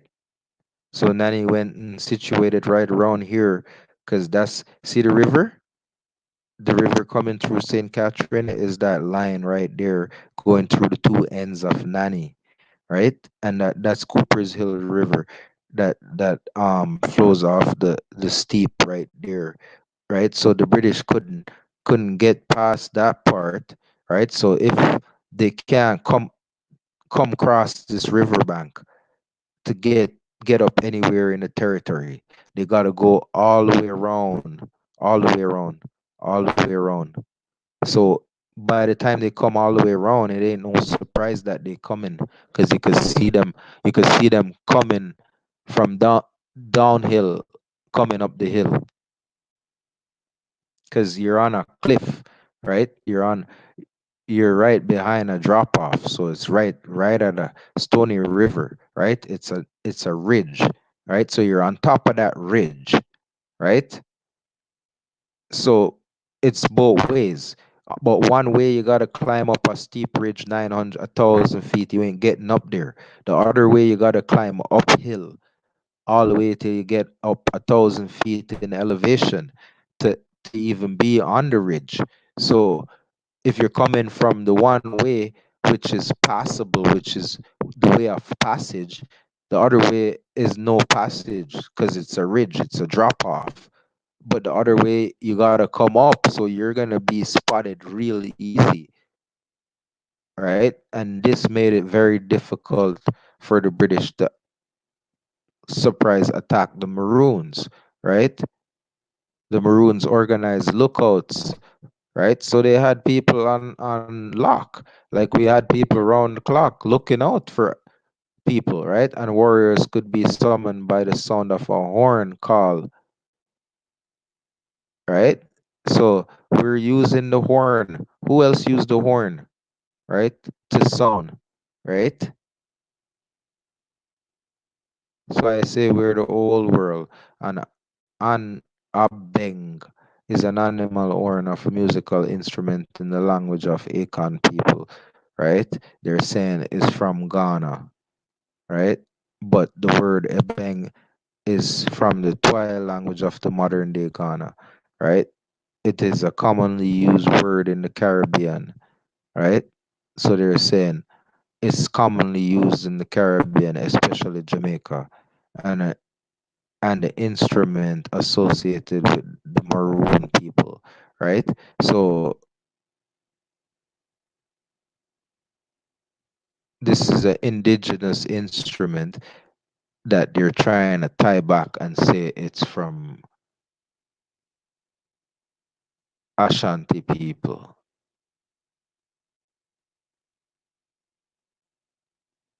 It's an animal horn or musical instrument in the language of the Akan people, right? In the language. So it's not really a Akan thing. It's just in their language, right?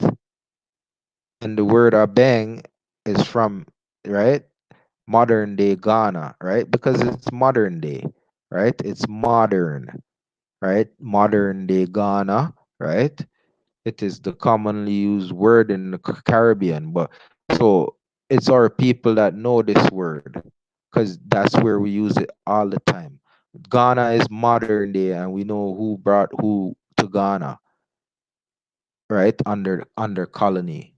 So there you go. Granny Nanny allegedly freed more than 800 slaves over the span of 50 years, but we know that's a lot more because of what was going on, but they're not going to give, they can't tell how much numbers anyways. She also had a vast knowledge of herbs due to her role as a spiritual leader. You hear that? So she this again attributes to her indigenous ancestry because the women were the herbalists, right? They were the ones who knew the medicine and how to make the medicine, passed down through lineage, through from mother to daughter, right? From grandmom to mom to daughter. So they all had to know about medicine, right? And this is why Nani knows about herbs, right? How could you come from Ghana and know about herbs that are not indigenous to Ghana, right? How could you come from another place and see a plant in another place, right? After going through a life of servitude, to be able to recognize what a plant will do, to to to acquire such skills and knowledge. You wouldn't be able to, right? This For you to have a spiritual knowledge of something, that's coming from inception, from birth. So you're being you like a priest, you're gonna be weaned and taught everything about herbs since since you know how to since you could comprehend, right? Upon the time you're able to comprehend, you'll be learning about herbs, right? This is how the knowledge is passed down. You don't just start learning about the herbs when you're in your 20s, right? You start learning about it when you're a child, so that when you're in your 20s, you know all about it, right? And you know what the herbs do for people.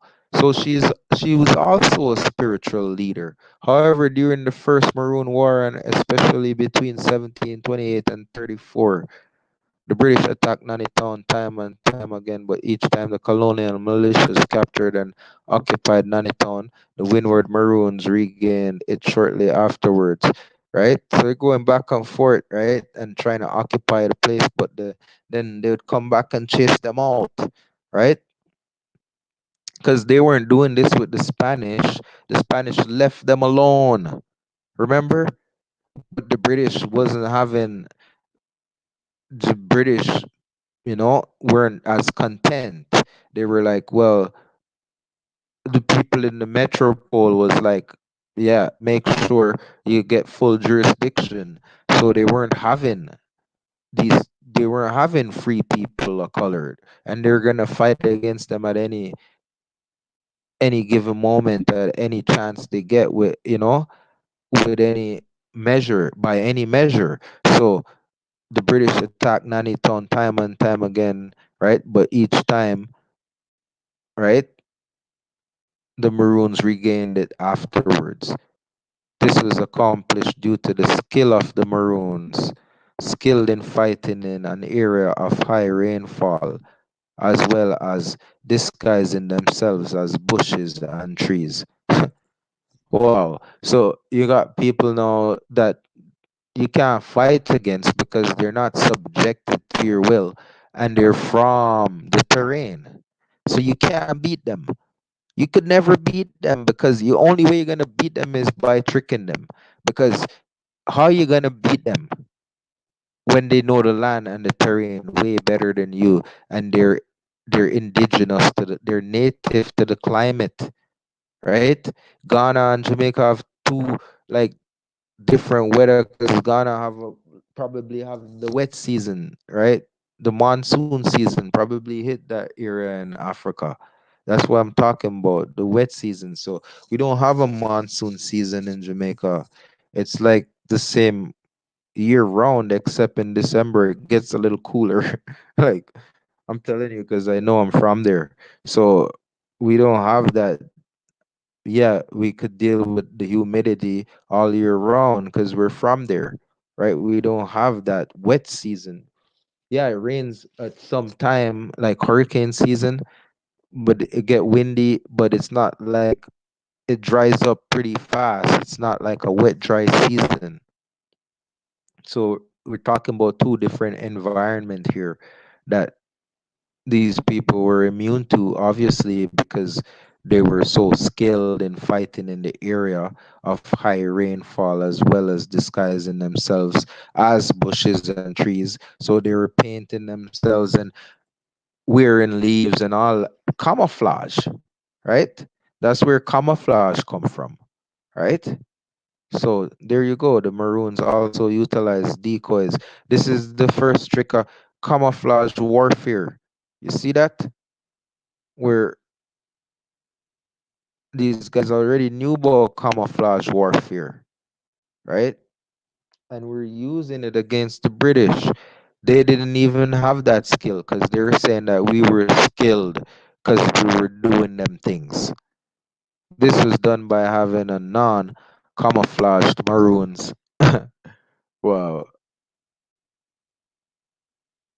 The Maroons also utilized decoys, right? To trick the British into surprise attacks. This was done by having non-camouflage Maroons run out into view of British and then run in the direction of the fellow Maroons who were disguised, leading the British into ambush time and time again. So here what they would do? They'd run out and get them to run after them because you can't run. Remember, you can't run faster than us in Jamaica. You know that? That's why Merlin Atty, big up to Miss Atty, living legend, and the new upcoming legend, Hussein Bolt. You can't run like us. You can't catch us. We're gone. And you can't run distance like us either. You ain't gonna catch us. Cause if we start running, if we choose to keep it up for an hour, we gonna keep it up for an hour. You can't follow us. Cause we're full of stamina. You don't have that stamina when you don't when you're from a different climate and you eat different kinds of food and you're not on the electrical the Western electrical cell food diet, right? Next legend, Dr. Sebi. Much regards and honor and reverence and respect to the honorable Dr. Alfred Sebi Bowman. Much respect and honor and reverence. See, because the great doctor was using all the indigenous plants from America and some from the landmass known as Africa in that continental body of Asia, right?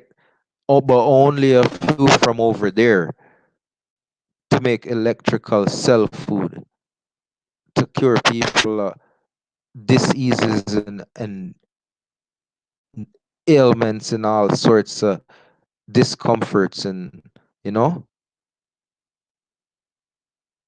and then we, we still thought we came from Africa. It was only a few that knew about the hijack. Like so many of us fell for the hijack. Like because this was properly orchestrated to do just that, to get us to forget, right? Like the root without the tree or the fish out of water is like the man or the woman without her story or his story, right? Because if you don't know your past, you won't know where you're going, right? So I'm here to remind you, girls and boys, so that we can remember where we're coming from, so that in this great future, we will know where we're headed. Okay? After another windward Maroon leader, Kwa, brother of Nanny, signed the treaty. So see, they were signing treaties, right? Signing treaties. This is one of the earliest signed treaty, 1740 with the British. The Windward Maroon split up. Qua supporters moved to what later became known as Crawford Town. Yeah, big up all of the Crawford Town massive them. On don't know. You see me? And that's Qua, cra. You see what I say? Cra, qua. Cause you can't catch Quack or you catch him shot. You can't catch Quack or you catch him shot. You can't catch Quack or you catch him shot. Yeah? You remember? Remember? Remember? Do you remember who you are? You can't catch Quack or you catch him shot. All right. So all of the children, all of the American Indian children who were led to think that they're Jamaican from the corporation trying to hold you as subjects. What do we say all the time? If you can't catch Quaco, you catch him shot. Who is Quaco? This is Quaco, boys and girls.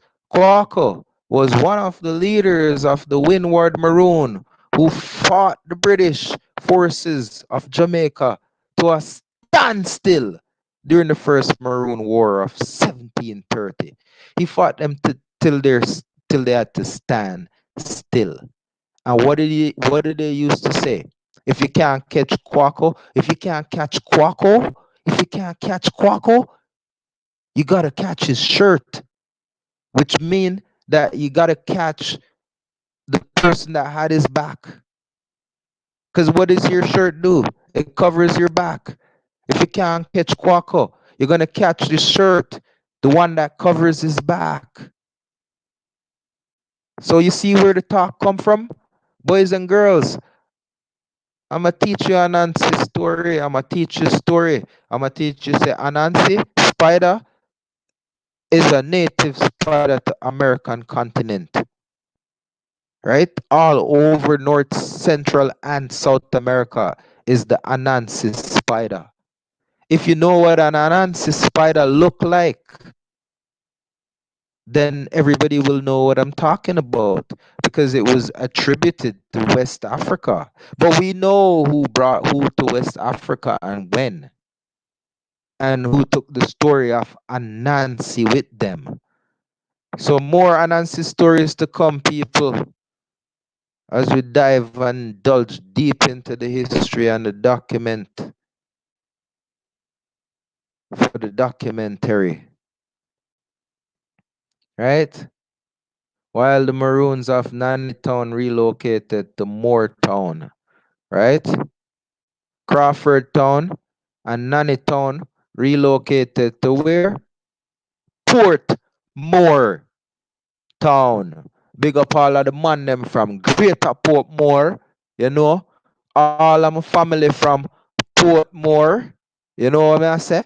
All of my brethren them from Portmore, all of my brother them, when I grow with, from when my eye there on my knee, from Portmore Town. You see what me I say? Leaders of Nannytown, the queen. Don't mess with the thing. right? All of the sources and the reference. Says, right? Check it, check it. Lot of documentation. See, you don't have to go too far, but hit Wikipedia to just even get some of the truth. You know, but it's gonna take you some time. You know, it took us how long? 5 hours, and we gotta continue this. We got to continue this because where are we at right now? Where are we gonna go right now after this? After we done read through Nanny Town, we gotta get back to the Maroons, right? And we're diving deep into the Maroons. We were just into the first part of the history of the Maroons, right? In the first paragraph. So we gotta go all the way through to the culture and all that, right? We gotta cover all these grounds, right? Right down to the bottom of that page. When we do that, okay, people, when we do that, this is where it's gonna take us to, right? It's gonna take us to this, the archives, right? And it's very, very, very important, right? That we get through who the Maroons are before we get into diving into viewing the archives, because we can't be scrambling all over the place. We have to take this a step at a time, right? So this is an indenture between what time frame? 1762 and 1765. Just a brief cap. And look, right here, you got the blood signature. Like I said, right? Like I said, the blood that seals the autograph, right? Sigilio. Manufac sigilo, right? I wish Karimio and I could do a build with these archives because he's fluent in Spanish, right? And I could read the Spanish and I could read the English fluently and he could read the Spanish fluently, right? On the dumb eyes of John William Esquire was defendant. So this one is in English as well. And as you guys can see, it's in a lot better condition, right? On parchment paper, a lot better print than the ones we were trying to read, right? Right here we got Thomas Hay, secretary, notary public with a K, clerk, right? That's the original spelling of public, right? The public, you know, so yeah, we're gonna get deep into the etymology, right? And I just wanted to show you guys where Maroon, the research on the Maroons is taking us next in the upcoming film, right? Because we gotta break break it all down. We gotta view a lot of the images, right? All these digitized images to prove facts and certain premises, right? And certain truths that will institute claims. Okay? So this is very, very, very, very, very important. And I want you guys to tune in along with me and you know, just do your own research as well along with this research, you know, just so you guys, whoever it is that is interested in the knowledge, we could come together and we could put this all together and get the work done, right? Because you guys there's a lot of documents. There's a lot of stuff that'll tie in to the history of what we're trying to make claim on. And yeah, it'd do good to have a few other researchers come together as a team to go through this, you know, big up the Arawak network, right? All of the man them Dark Man X, right? Anuaku, yeah, big up the man them, right? American Arawak, you don't know general. You see me big up all of the general them on the thing, right? You don't know how I go get it done. And if you guys want to join in, we could join in with the research, right? So there's a lot to cover, a lot of grounds, right? But we gotta get it done in order to enact or claim, okay? And this is gonna help a lot. So I just wanna stress the importance of us coming together and working and going through these documents, right? Because it's very historical and it's gonna lead to the truth of a lot of the history that has been misled for us to believe, right? So please, let's come together and get this done. Okay? We got to get wow. We gotta get, okay? We gotta get, we gotta cover the manumission of Nanny in the next documentary, right? So next time I go live, it's the first thing I'm gonna touch on. It should have been the recap to the first part of the documentary that was aired yesterday. But as a result of the extensive time in research, I wasn't able to recap it as yet because these are going to be done in series, right? It's not going to go on forever, but it has to go on until I could prove my point using historical records, oral records, and written accounts, right? To establish our universal claim as one nation. Peace and much love, everybody. You know, we're gonna tune into some music, and then we're gonna log back on.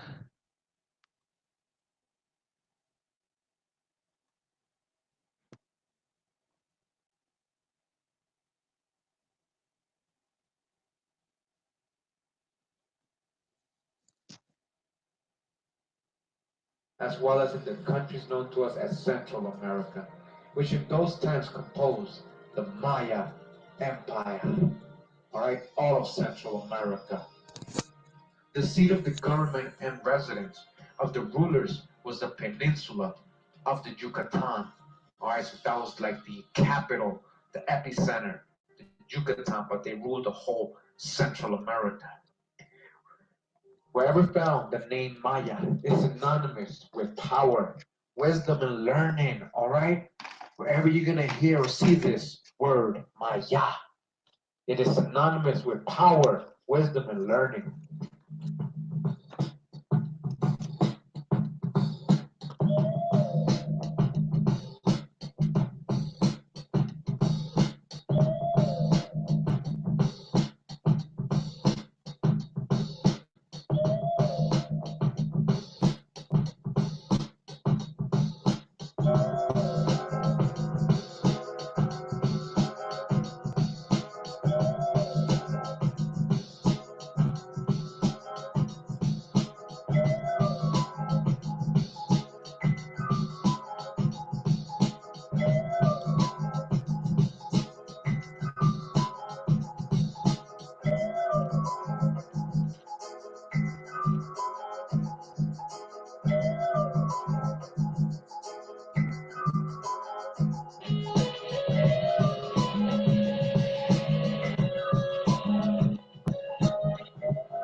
Limbo.